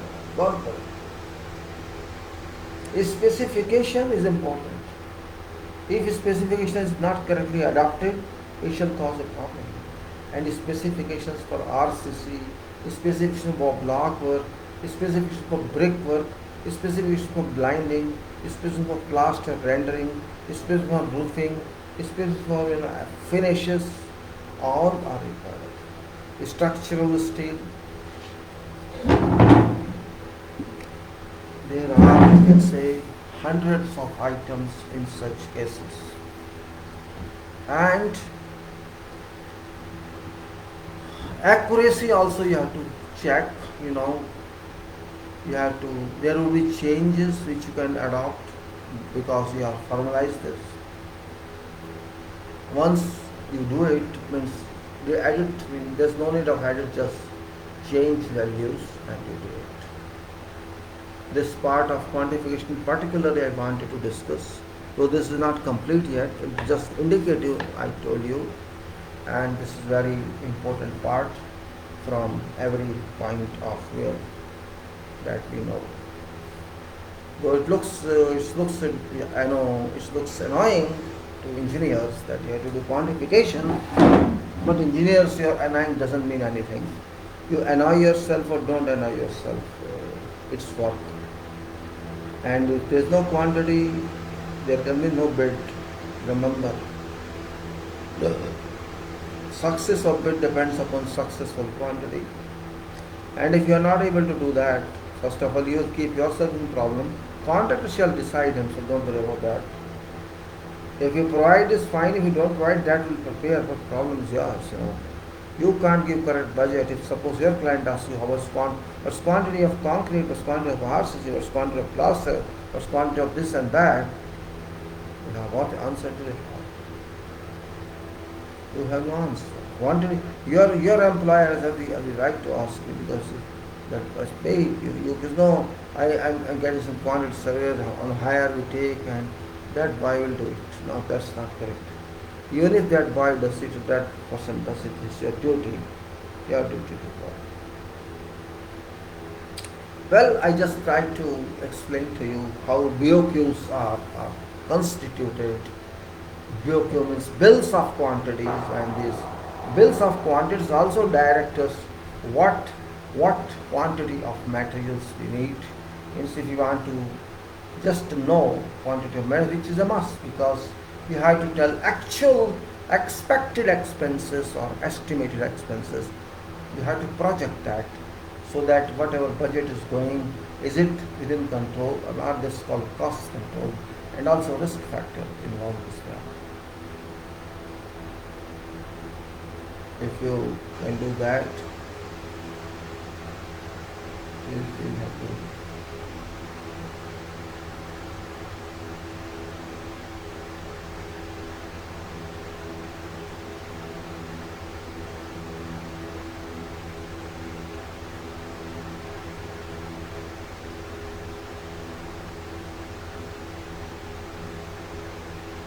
No, we are now jumping on to specifications, which are, see, quantification, electrical, mechanical, you have to take care of that. Don't worry. So don't think. And if you can't take care of that, then let some electrical, mechanical person take care of that. It's very important point because I know you just put items are doing that, but pipes are required. Then mechanical means ductwork, machines, I-10 and ductwork is there, connections, only connections, nothing else. So quantity survey is left.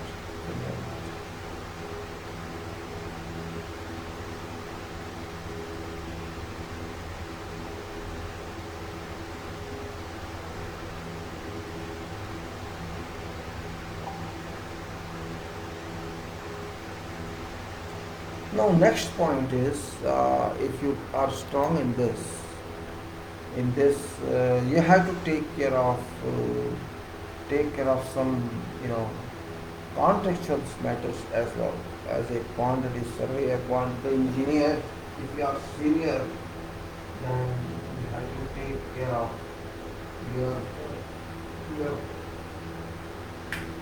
controls on disputes. A mechanism to control our disputes. One is dispute resolution. I'm not talking of dispute resolution. And how to avoid disputes, you should work from that point of view. As a quantity engineer, engineer is different. It's about that's administrator of project. But you are a stabilizer of project. A quantifier, who is a specifier as well. Quantifier doesn't mean quantify only. You are a specifier as well, and you have every right to interfere in decisions.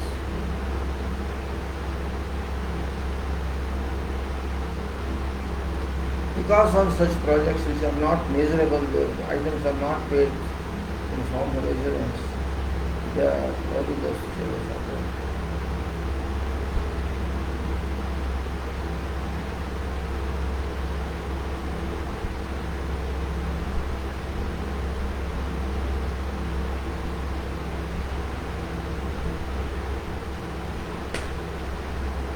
When you say, contract stabilizer, before doing all this, you must have some conditions of contract, or you have to generate some points for that. It's kind of mysterious job, because while you are quantifying, you are linked to availability of material and also procurement. Both are related to contract, right? You cannot simply say I specified quantity of material and I'm not concerned with which product should be there. That is wrong. Because it's your project, I mean to say your client needs your support. If you write some BOQ item, then you cannot simply blame them. So I will come to you soon.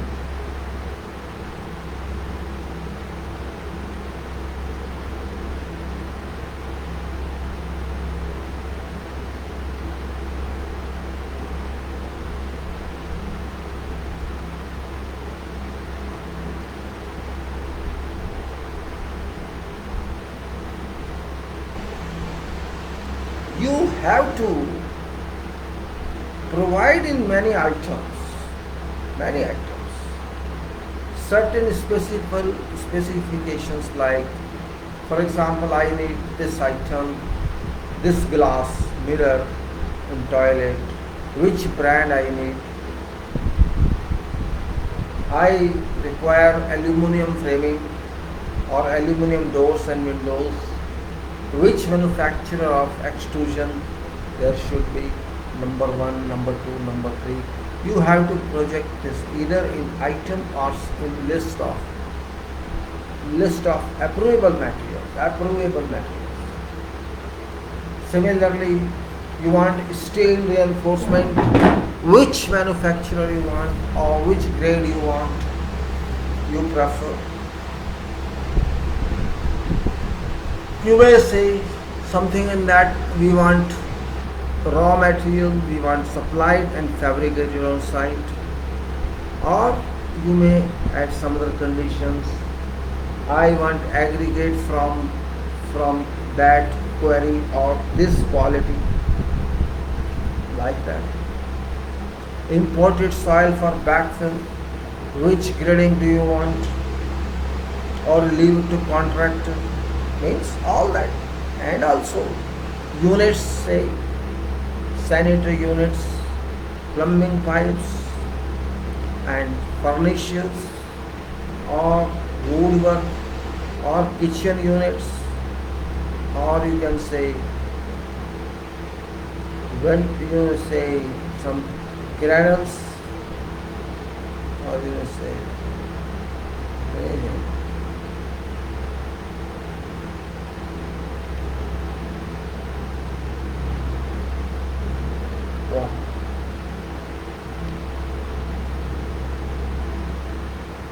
Quantity actually is product. Design is something else, because design has to go to quantity. Design is not sufficient in itself. Design has to go to quantity list, and quantity has to go to price.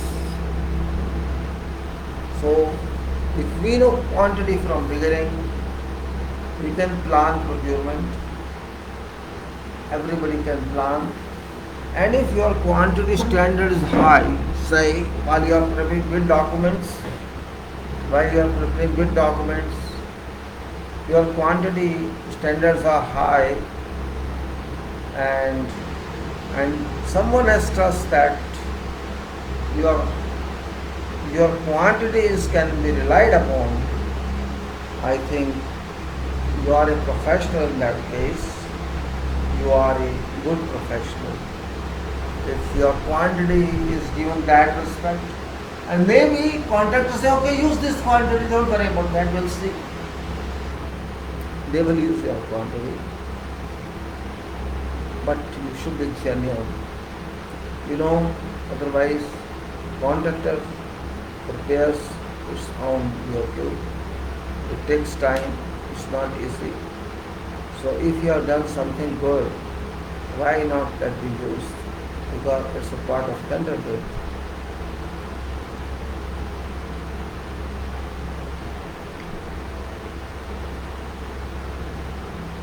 Now we'll talk of contracts. Or you can say, I could not talk today about that soil reporting.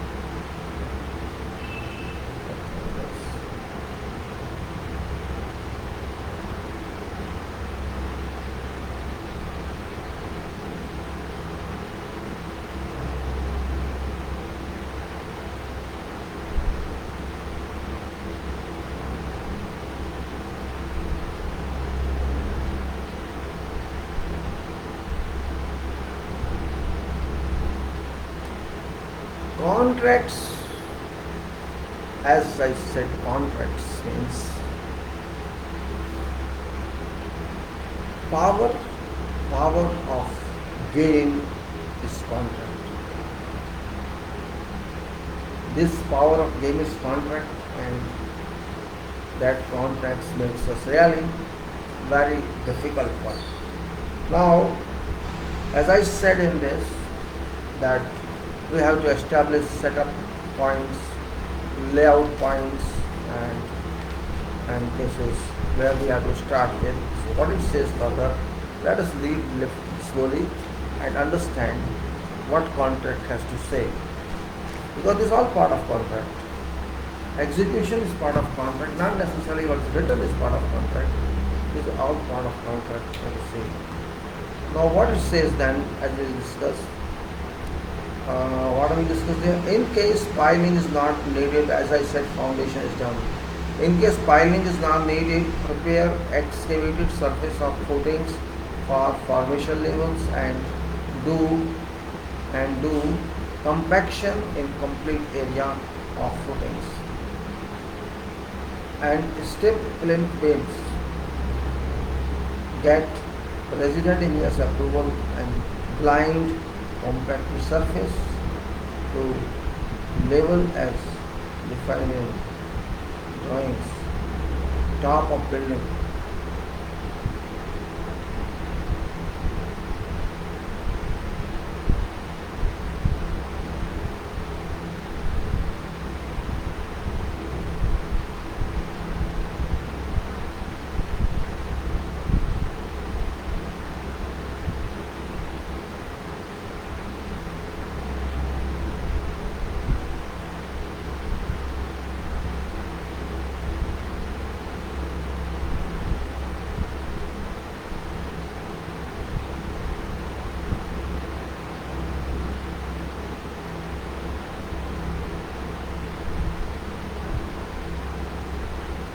Then we say, what we say, see, we have to think a lot in this. In case piling is not needed, prepare excavated surface of footings for formation levels. And formation levels, remember what I am saying, formation level, very important. And do compaction in complete area of footings. Formation level and compaction, both are related. Step with plinth beam and get resident engineer's approval and blind compacted surface levels as defined in designs top of blended surface. How many you understand this? Formation level, compaction, blinding. How do you understand?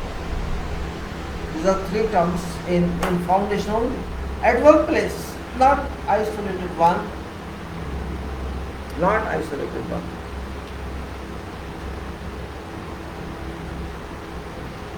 Formation level, you know, I think you know, or if you don't know, it's very simple. Formation level is that level where you site your foundation. Formation. Where form starts. Where form starts. So, what do you say? Which is formation level? There are two formation can be, you can say. Actually, there should be one, but it depends upon what you think.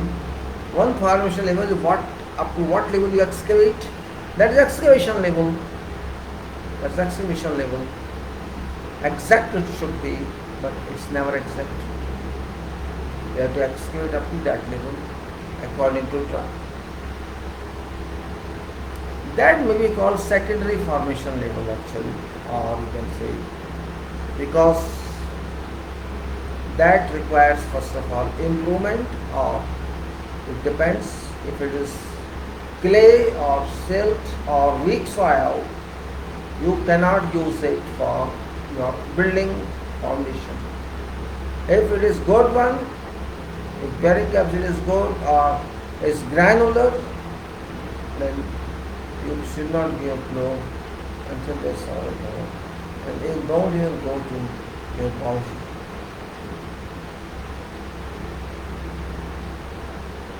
Means this level when you reach all over, it may be up and down somewhere, doesn't matter. Manually you do it. This must be first of all tested in density. Field dry density.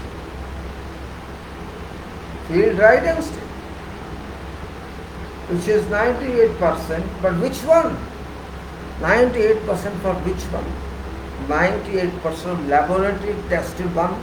Which tested one? Because we submitted some material, we deposited some material in laboratory before from this site.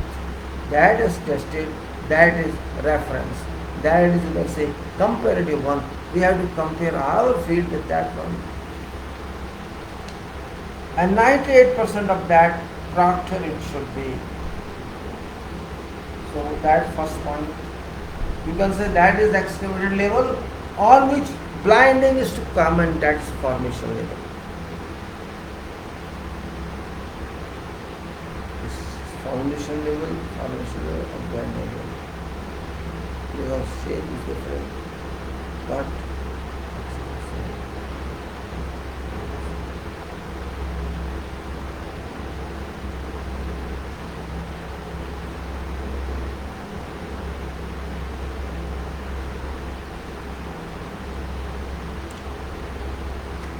also formation level, you have to compact that area, you have to water that area, dry that area, or improve that area if it's not good area. Remember, as I said, soil improvement, that can also be done. If you need soil improvement, you have to do another work, means you have to excavate more. You have to excavate more. If soil improvement is done, do soil improvement, fill granular material there, and then compact, and then blind.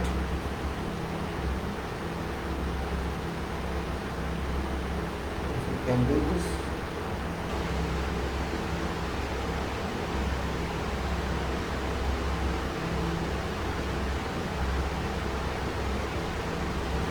so we are standing on what? We are standing on our foundation level, formation level. We improve that if required, and we improve field density. So we tested field density, and if we didn't improve, we feel natural field density, and field density is within 98%. So we can continue after the quotation is done.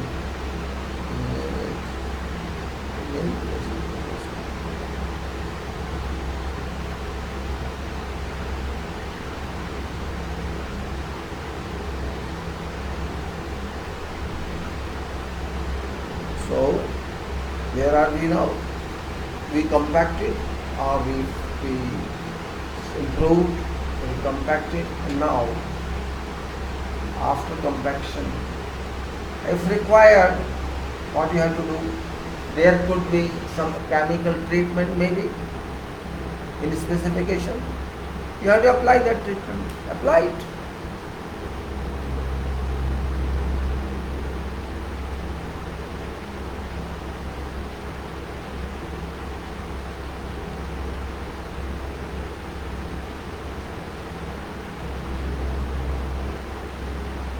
So my dear, what to do now?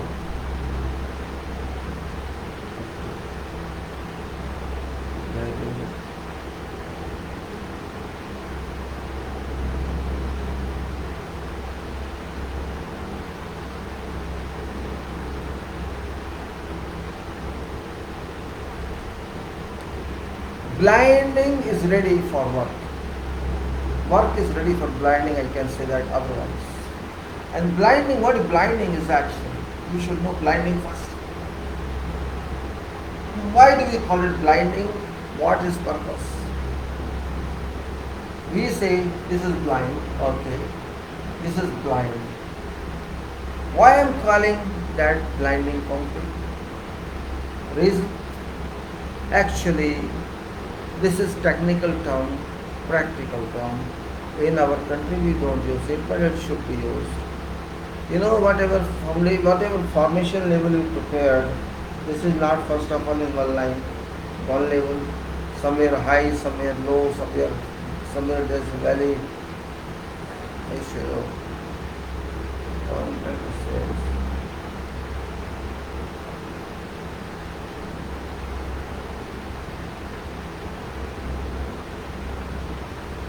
Blinding means Once you do chemical treatment if so required means, and this chemical treatment for white ends or for something else, you do it and immediately you have to cover that also.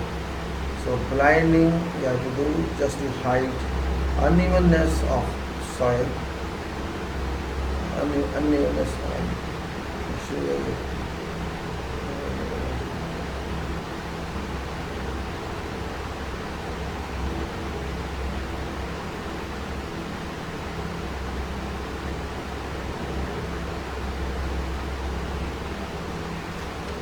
after this chemical treatment, you can start your work. You can blind that. That's not a problem. You blind it and you can do that. Let me put this switch off for time being so that battery is not uplifted. Okay. Blinding means you have to cover unevenness. There may be pits, there may be holes, or there may be some, uneven curves. You just blind that with concrete of 15 grade or 20 grade, blind in thickness of 50 mm to 75 mm, and that thickness should be covered at time of excavation. If it's 75 mm, you have to excavate accordingly, or it's 50 mm, you have to excavate accordingly, and maybe more in some cases. One more aspect is this is level formation. You have to reach up to bottom of foundation. That is called formation level.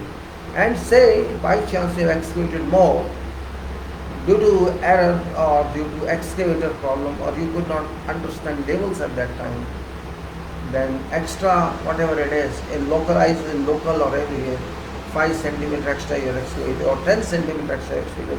Then in that case you can't avoid, you cannot fill back your soil, you have to fill with this concrete. That is called blinding concrete. There is no other choice. Don't think to fill soil again on that. That won't be good. So you can say this concrete is called mass fill as well. If you want to fill a small corner somewhere, you can't do it, you fill it with something. So no need of compaction, no difference.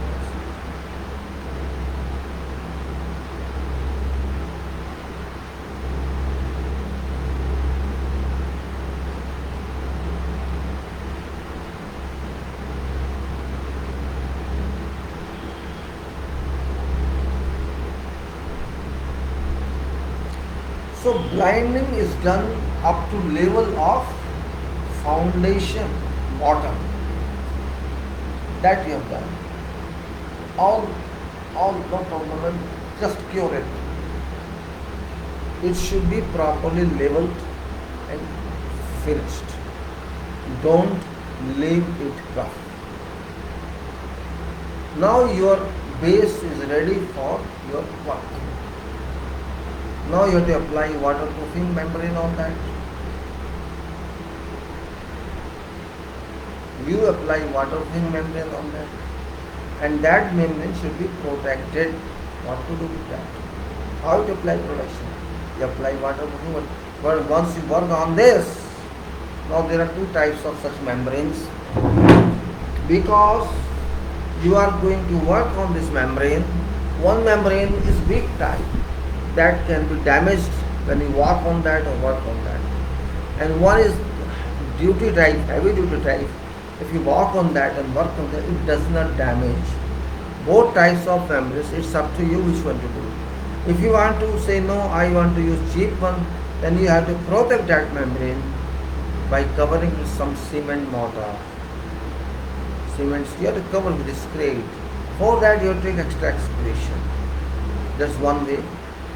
Other way, which you cannot be damaged, you take that one. In both cases, you have to work. Let us say you take mortar basement, I will cover with mortar. Okay, today you lay this layer and cover this one. And of course, laying this membrane is also served by technical covers. If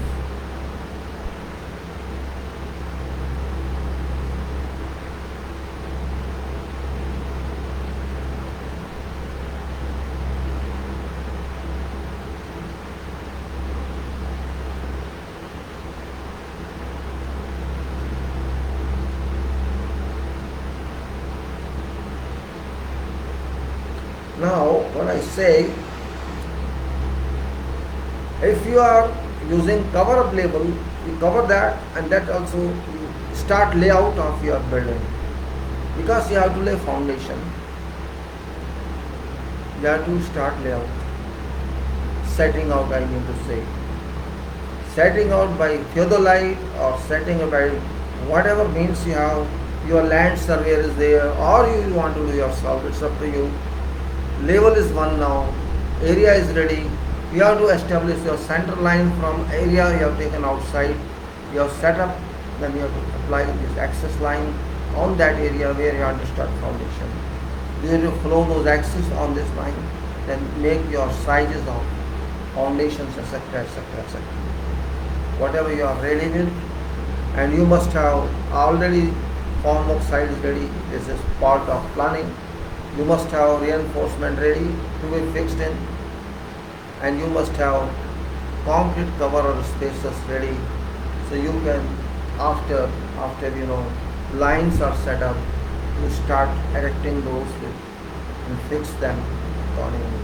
How to fix them, how not, that separate part, but you have to fix them, approve them, and fix columns that part.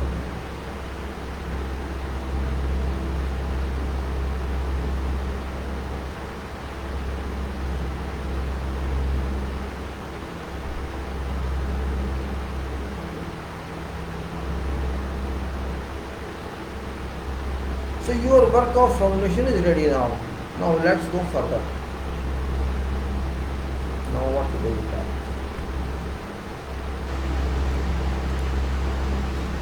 All approvals you will take for that, that's something else. Means here, if you have plinth beam, if you have steel beam, if you have foundation, if you have footings, all is to be done in one go. Drainage, maybe they are underground drainage for sanitary or that may be placed in there, you have to be careful. So I say transfer access to foundation, footing and beam, raft, pile, cap, etc. as case may be, and finish foundations operations such as spreading of spreading of layer of polythene, reinforcement placement for footings, raft, etc., etc., etc. Pour it after that once you do these foundations, then you can pour it.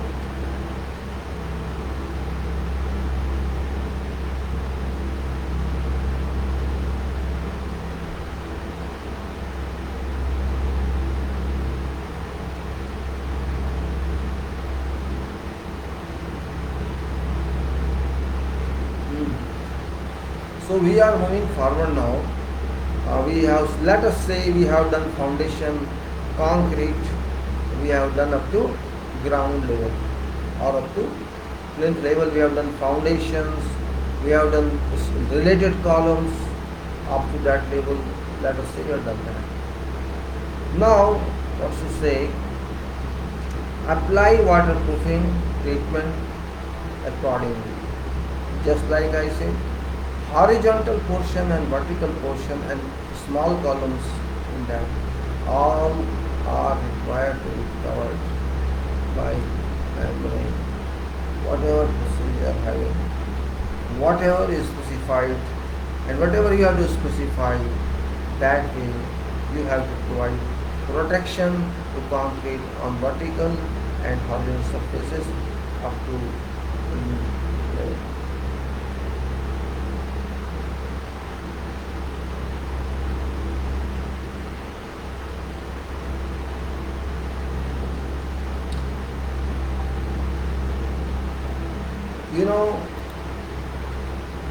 Foundations you did, you people very happy that I have done foundation, I have progressed as well. Okay, you are fine, you have progressed. You have progressed, indeed you have progressed. You have gone to grounding, but problem is you have to lay ground slab also. Grade slab which you call. And that's a problem now. Why? Why? How shall you do? You have done foundations, you have done columns, you have done beams, but how shall you do grade slab? Without backfill, you cannot do anything. You have done waterproofing, you have done that. You have to, because waterproofing is to be protected also. You have to protect it. What method is used, that you have to ensure. Some people say you will use block work around, cover with block work. Okay, use block work. Some people say no, we'll use some plywood or some other material, some flaxel sheet or some other material that can be covered on that. Okay, use that. Means when your waterproofing membrane is in position, it is ultimately petroleum product. When some stone falls on this, some debris falls on this or strikes this can puncture. So it should be protected by some membrane, some material, and you have to do that. You did that also. Even then you cannot do your, for the externally okay, external no problem. You are not immediately doing some work externally, but you are going to do vertical work, you are going to do horizontal work. How shall you do it? That's the point. You have to understand that point. This is a sequence of building, and that's called planning. This is called planning. Now what it says is apply waterproofing and do it. And as mentioned into polythene is not, it's okay, polythene is not there. Now says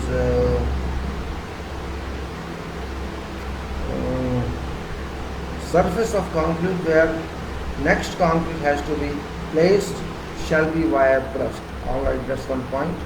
So that complete latents be removed. Scabbling done after concrete has set in, which is not covered by PTS.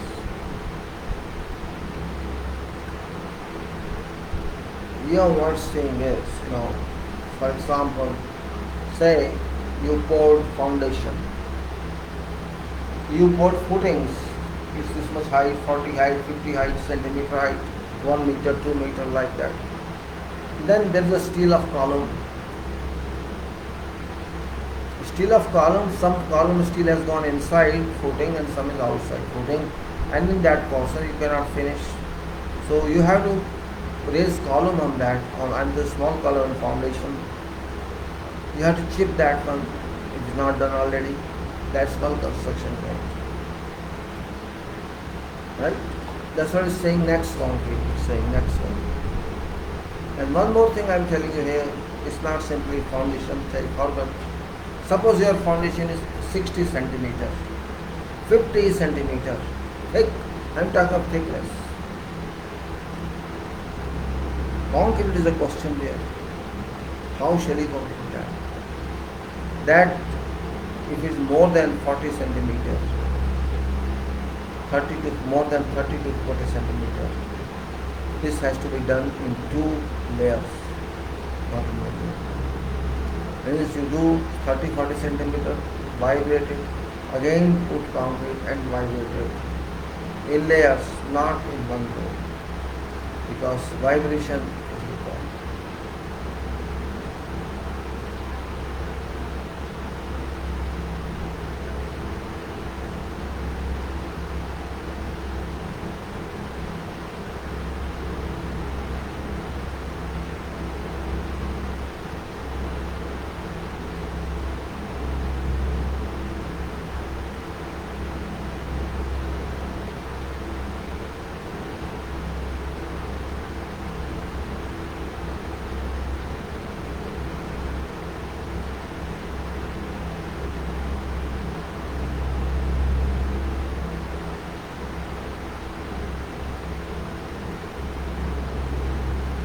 Okay, then we have to go further and see what can we do.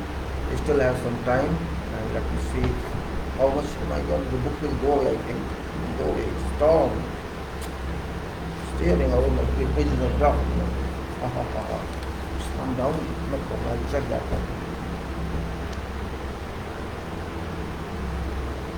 Strike forms after time specified next 48 hours. If forms are removed.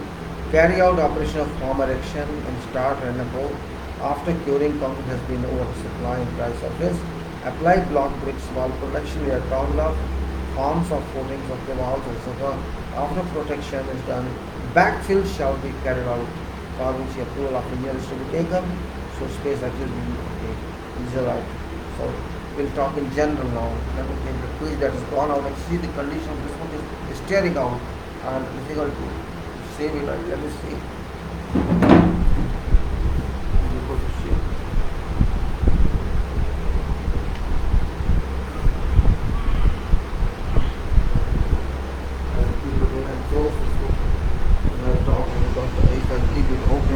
This shall go away. I close this first of all because if you're in trouble. This is turning. Alright, let's keep it here. I'll talk now. Let's talk now in general and say. So what I was questioning is that we have to backfill. What is backfill? What is backfill? We have to understand.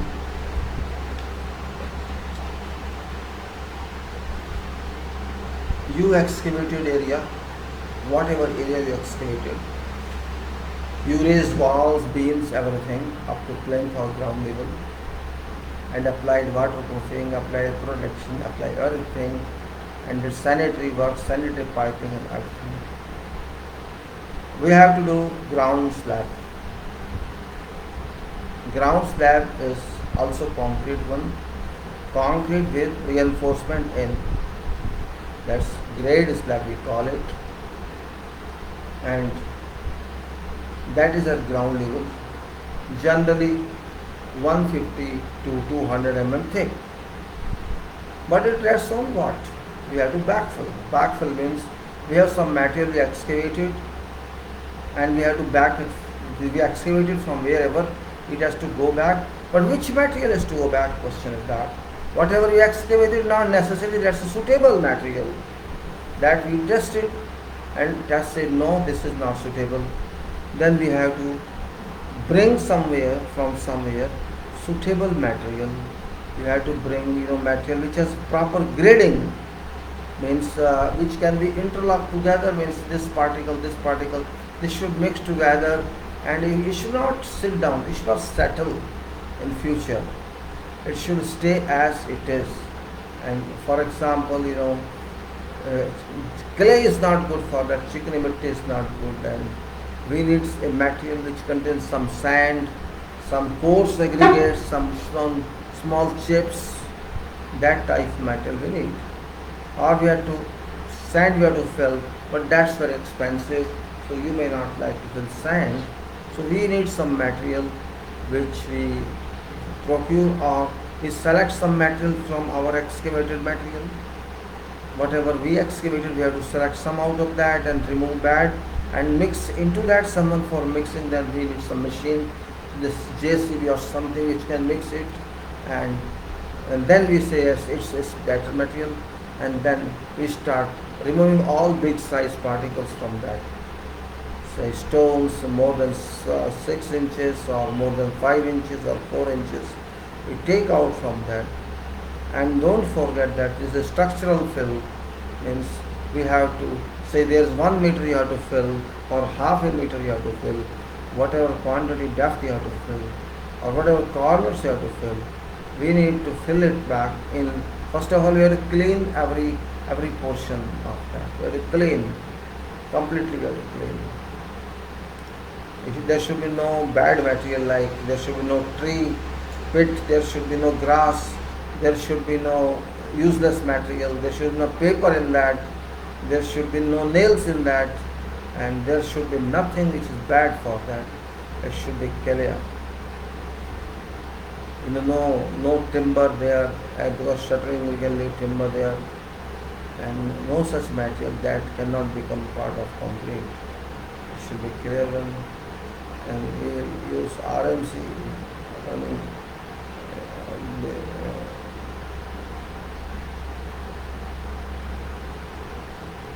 RMC is ready-mix concrete that we use for that. That RMC is available from batching plants, But before that we have to prepare ourselves. And remember, backfilling is done in layers. It cannot be done directly. You cannot say, no, I'll put in and fill it. No, that's not allowed. Whatever number of layers you have to play, you have to play. It's no problem. If it's 1 meter, there will be, you have to fill one layer, say 200 mm or 20 centimeter thick, bring down to 150. You have to fill material, spread it in 20 centimeter thickness, water it, let it dry, and compact it.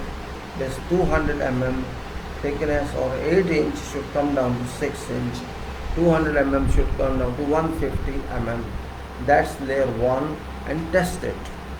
Test it. Again, after this FDD, that's called, field dry density is 98%. It's okay because it is within building, so agreed means it should be 98%. If it's outside building where there's no such load, it could be 95%. Depends. Okay, one layer is done, then another layer, same, fill 200 mm water and 150 mm. Compact means tuck. There's a machine, plate compactor you can use. There's one jumper you can use. Again, density. Like that, you have to come to, grade foundation level, grade formation level. This grade formation. Within is almost same formation level. That's same.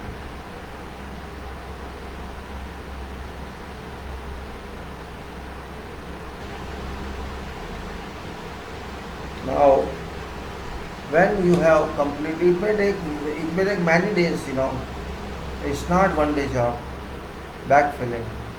It takes time.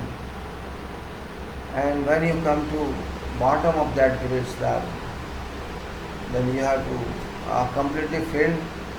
Then on that fill, you have to spread sheet of.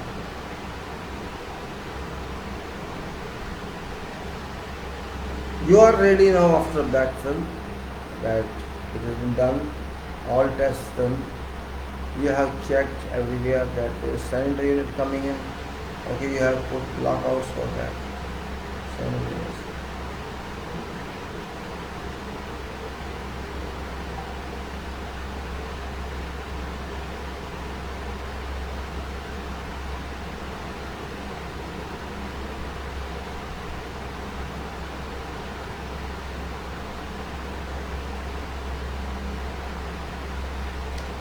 Alright, now let's go further. You are satisfied yourself and you are satisfied everybody, whosoever is required to be satisfied that your work is fine. Then what you have to do? You have to provide, if there is some WC there, or if there is some bathtub there, or if there is something kitchen there, or some laboratory there, whatever it can be. You have to provide blockouts of that. You know blockouts? Blockouts means where, in which portion you don't want concrete, you keep that with some timber square, some shutters there so that concrete will not be placed in that portion. Become blockouts. WC, suppose water closet seat is there, bidet is there, or you may say your tub is there, or shower tray is there, or something else is there, in which portion you don't want to concrete now, all that shall be blocked out.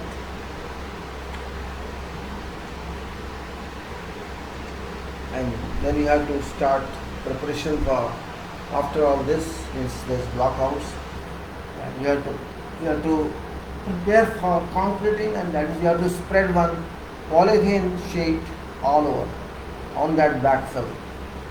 You have to spread polythene sheet, that is 1000 gauge possibly, all over there, and it should go at sides, at edges, into wall and slab.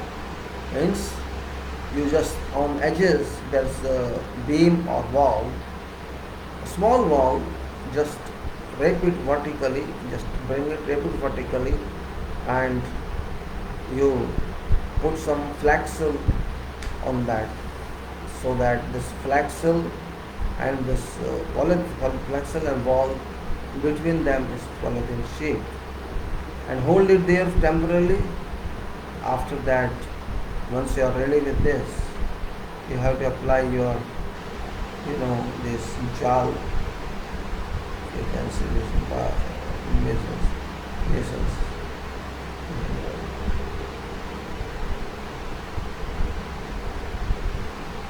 That point we have to do.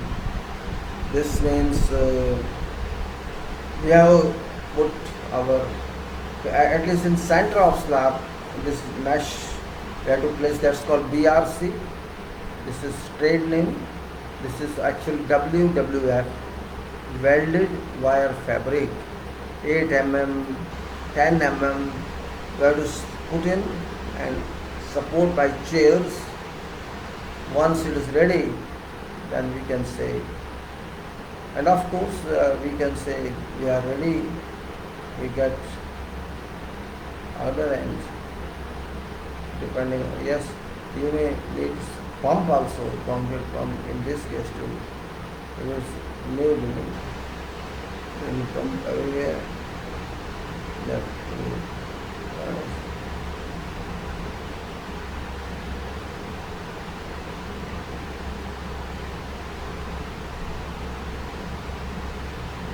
and you are ready now.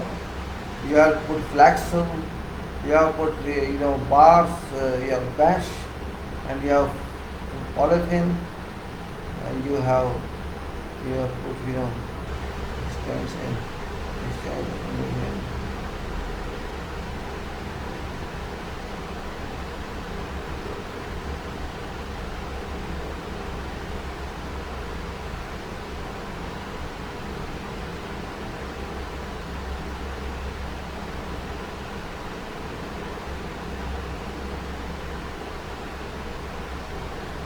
So when you are ready with all this and inspections and everything done, and your order with pump and your masons are ready, because this is big concrete, this is not small concrete, and of course this is quick concrete, and this should not be very liquid, this should be little stuff.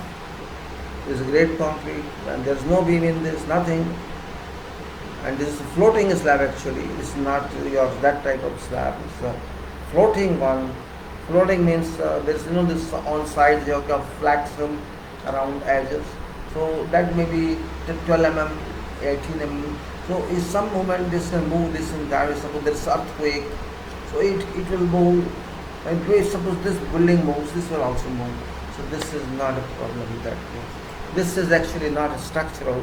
This is there, and you that concrete, stuff concrete, not very liquid type concrete, just little less water concrete, and do it. Then you finish it.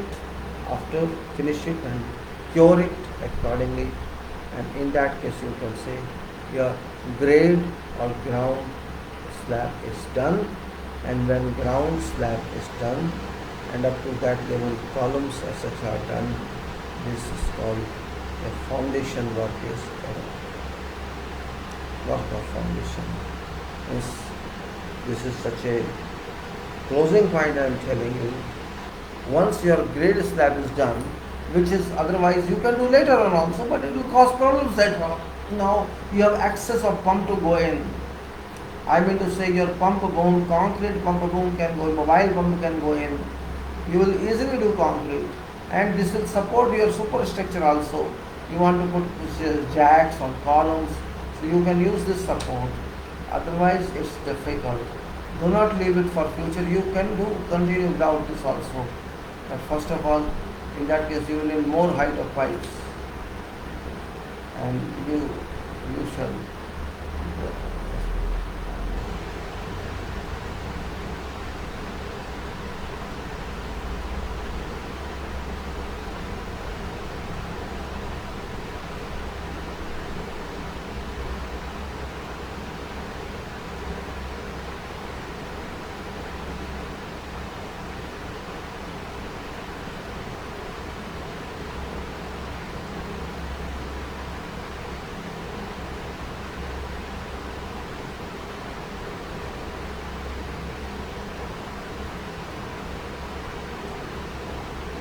So what do you want to say now?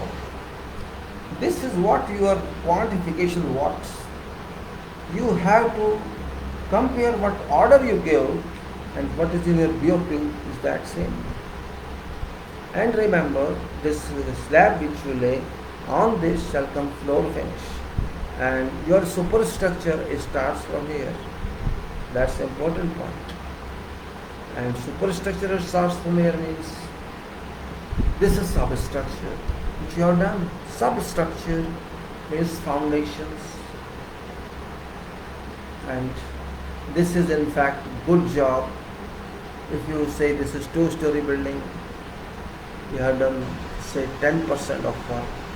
If you finish foundation and grade slab, because excavation is there, because so much work is there, so it comes to sometimes 10%, sometimes 12%. Cost wise, not cost for everyone. Work wise.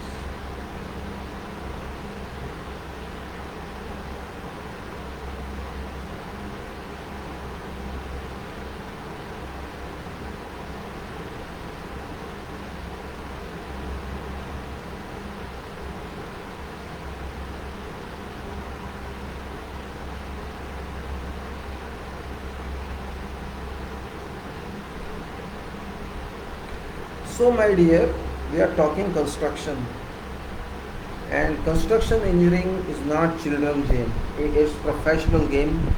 It's not everybody's game. It's game of those who understand this.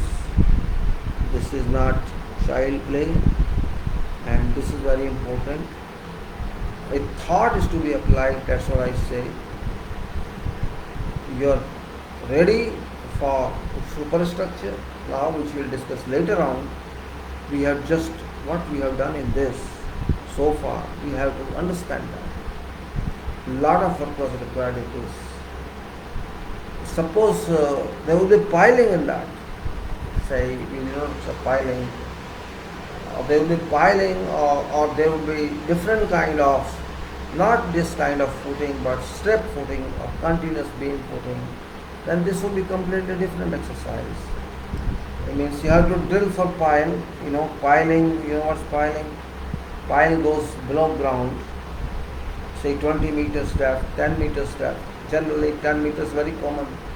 And below every column it goes many number of piles. And on those piles we put one cap.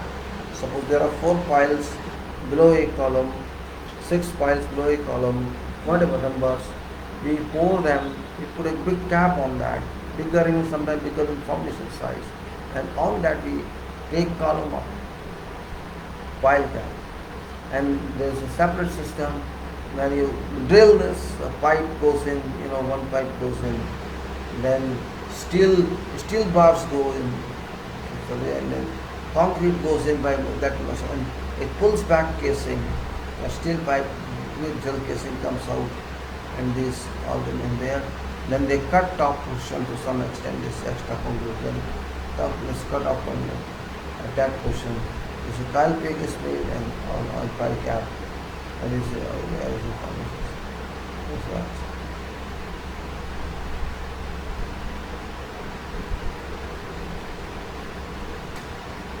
So pile cap is another one. There is a pile cap is a very long time consuming exercise. You have to, and side becomes very dirty because there may be water below.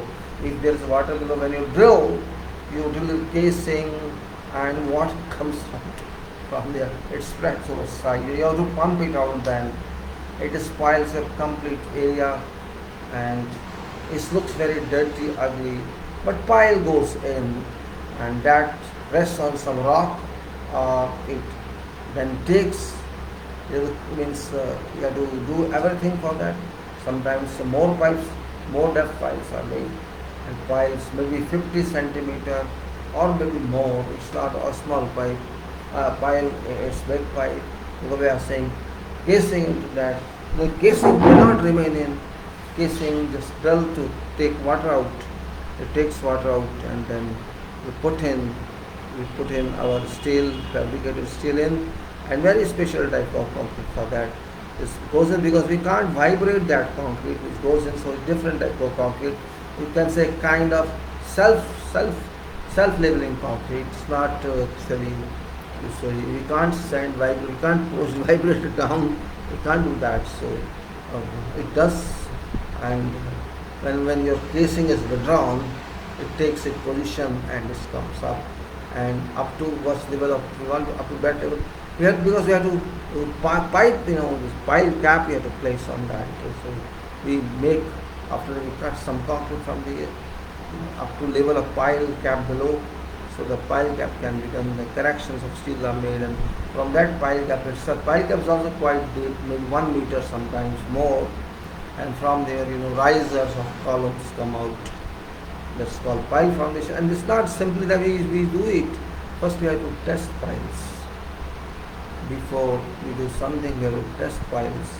Before doing caps, we have to test piles, and these tests are test with machines. There are a lot of tests in this, test in this, that test is very.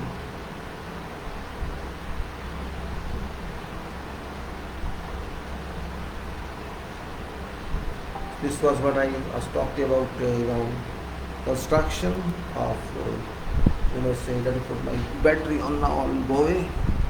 Let me put the battery on. Okay. Sometimes explanation is also very important. I don't have projector here, so I could not show you everything. That's why I make sometimes share, screen share. I show some separate videos. It's important to be practical and have practical knowledge for doing something. This is what I am talking based on my personal experience I achieved in field. It's not based on book, but I tried to convert all this to book without any success. No problem, I don't mind that. But I'm also unhappy that people are not serious enough in this environment in our country. Engineers are not very serious, like I have seen engineers in other countries. Really, they are very serious. Here people take everything very lightly, very lightly. That's not good for construction. Construction is very serious business. I mean, it's a profession, not business, because if I say business, people understand I'm selling something. It's a big one.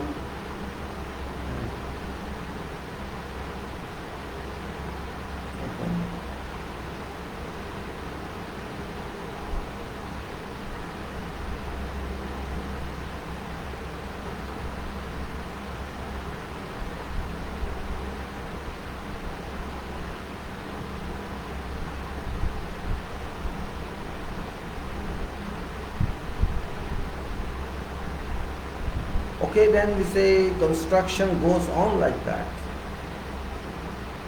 Means construction is hard work, solid work, and responsible work. Design based work. It's not simply my authority or your authority. First, it is to be designed. And first you have to select location. Then you have to ensure soil, then you have to ensure what is around, how this site can be used, and then you have to start work on that by designing, by planning everything, and it takes a lot of work. You cannot see it from outside, but from inside people work on that, choose on that.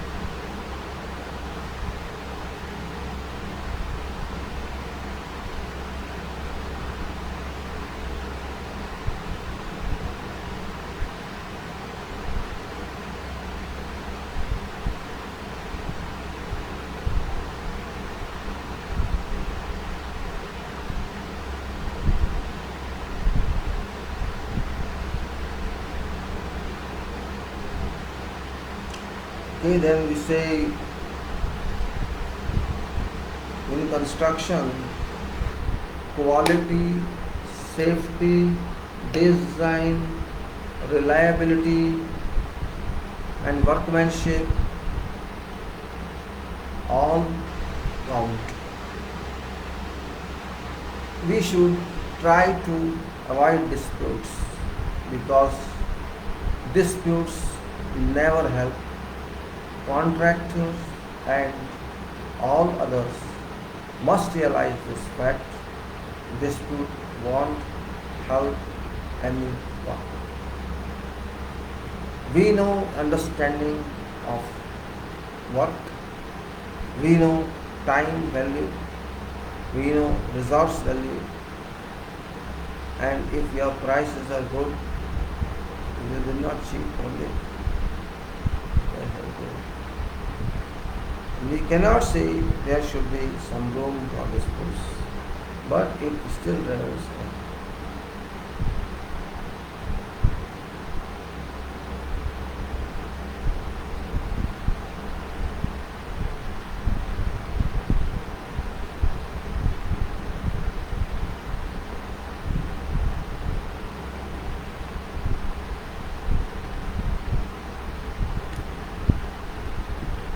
Construction is concrete and concrete is construction.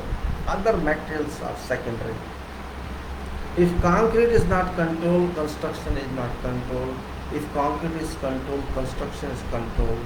Construction is structural steel, if structural steel is controlled, construction is controlled. Construction is pre-stressed concrete, if pre-stressed concrete is controlled, everything is controlled. Construction is not brick work, construction, that's second. That is not structure. I am talking of structure. Structure, which means load sharing. It can be beam, it can be columns, it can be slab, it can be shear wall, it can be lift wall, it can be horizontal beams. All take their loads. Loads, we say wind load, my load, I may say live load, dead load. There are many types of loads which every structure is designed for. The structure's own load, brick masons, every load, that's called load which cannot be removed. It's called dead load. Dead load is a live load which whole day varies. Today people are here, tomorrow people are here, people are there. So that load applies on that load.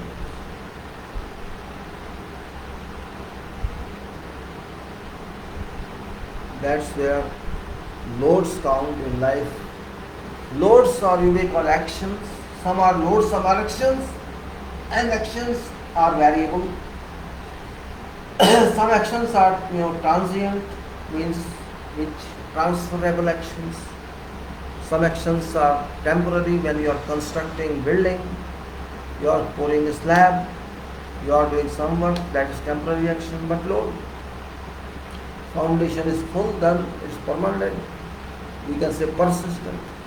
When there are load coming and going, people are walking, going. That's also for live load, means it's live, coming, going, coming, going, coming, going. One time it is there, one time it's not there.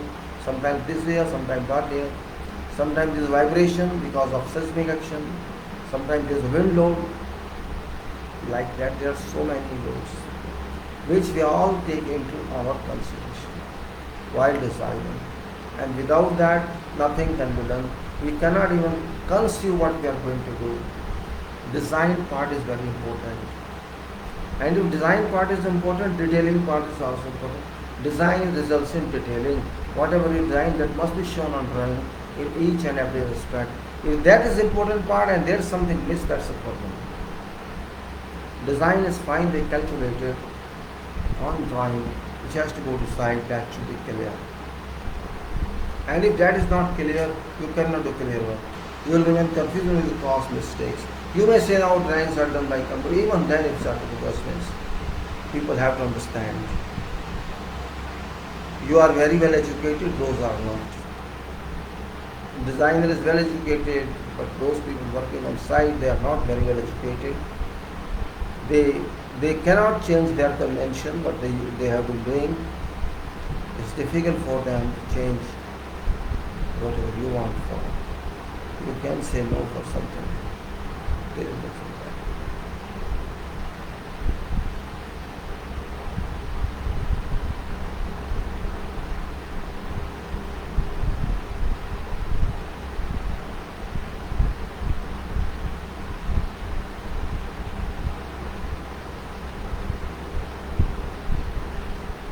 So,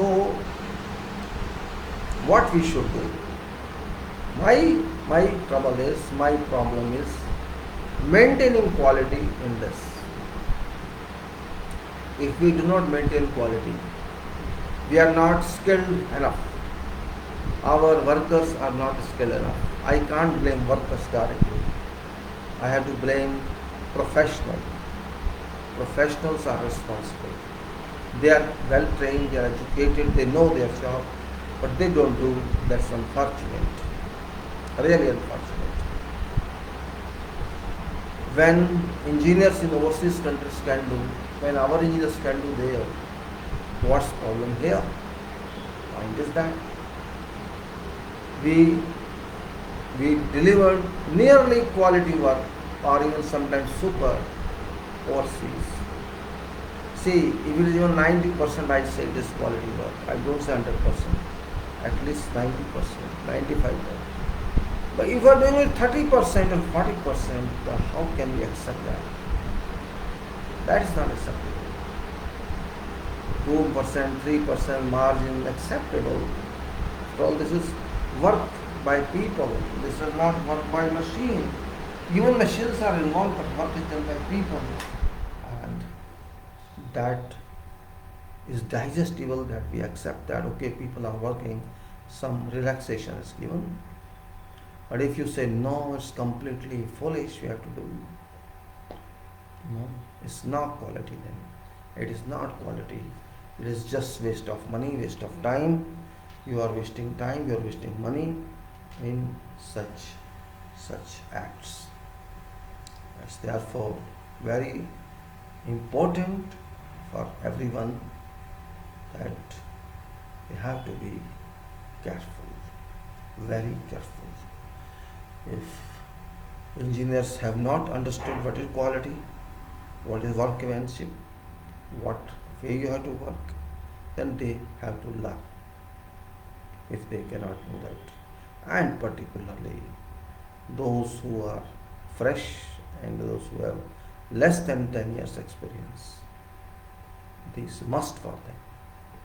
And those who have experience, those who are in high echelons, it's their duty to control this, but it's not happening.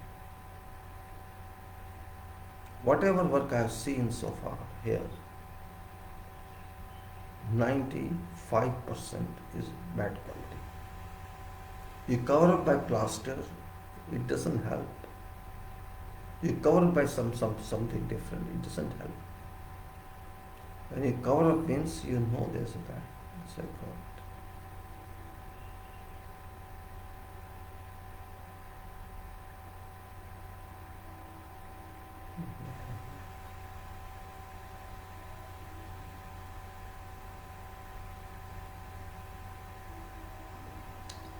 Alright, then you say we'll talk later on. It's okay. Today's talk is I could not do about that screen share, because if I break this talk, then I do screen share, and there's a problem. In fact, means it doesn't work continuously. Screen share. I tried, but I think Facebook is not clear about this.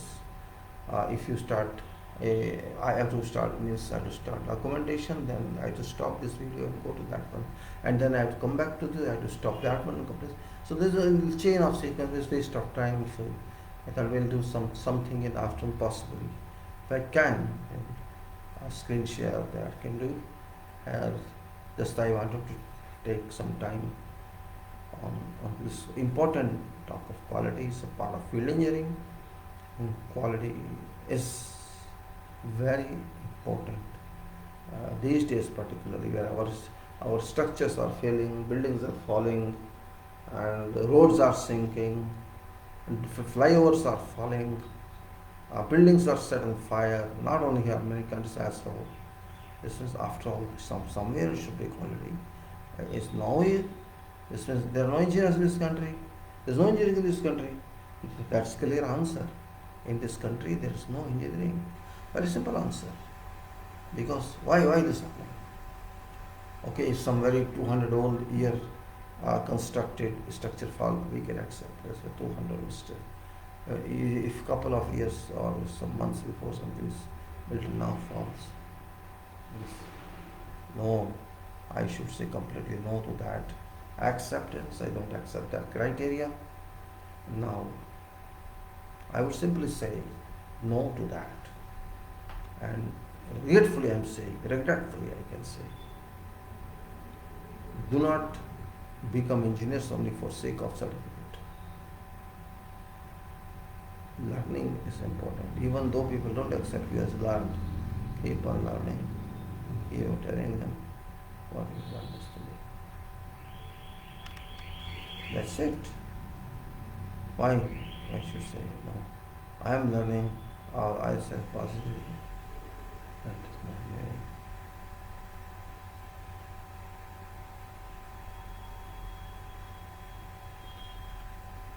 So we have to now, after 2-3 minutes, close this video. And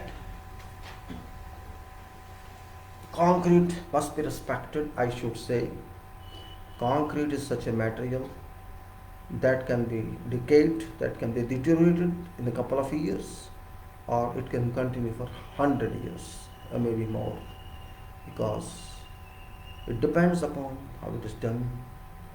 Is it subject to chlorides penetration or it's not? It's subject to fire impact or not, heat impact or not, rain impact or not. It depends upon how work has been done on that. So it's not question of money alone. It's question of long-term use. If you buy some cloth, you check everything. You pay a few hundreds or thousands only. You buy some small item in market, you check, oh, how this is vegetable good or tomato good or potato. There you check. But when you build your building, you don't care of that. You, whatever builders gives you, you accept with respect. Oh, builders, I got flat, and later off you complained. It's better. They are businessmen. For them, nothing is lost. They will earn. They will loot bank and go. What shall you do? They are robbers. It's your money. We have to question. Means what bloody hell you are giving? Show me reports. Can customer ask a report? Show me report what you did. I want test reports of concrete. I want steel report, steel test report. I want that report, this report. Where's your quality system? Show me that. Who was that? Nobody asks them. I got flat. Your money you had lost in this angle, bad. You lost your money. As I say, well, you will say barking and talking, nothing else. You will say that. Well, that's life. Means we have to question everything. You question a small person. You fight in rickshaw. Why you are charging so much? It's so 20-30 rupees you are fighting for. You are not fighting for a person whom you are paying millions. You are not fighting for that person. This is a rich man. And he can give something. That's why. This is your weakness, not that person. That person knows your weakness. And that's not his money as well. He's your money and bank money. So what is his? Nothing. He's not losing anything. You lose. He's gaining. And then he says, see, I am giving this service to you. I am giving, see, this tile from Italy. See, this WC from Triford. See, this from Kohlers. See, this Whirlpool. Just befooling you. And you are being befooled. Thank you very much, gentlemen. I do not feel further. And I close this. And thanks everybody, whoever is here or shall be later on. And that's it. I can say thanks.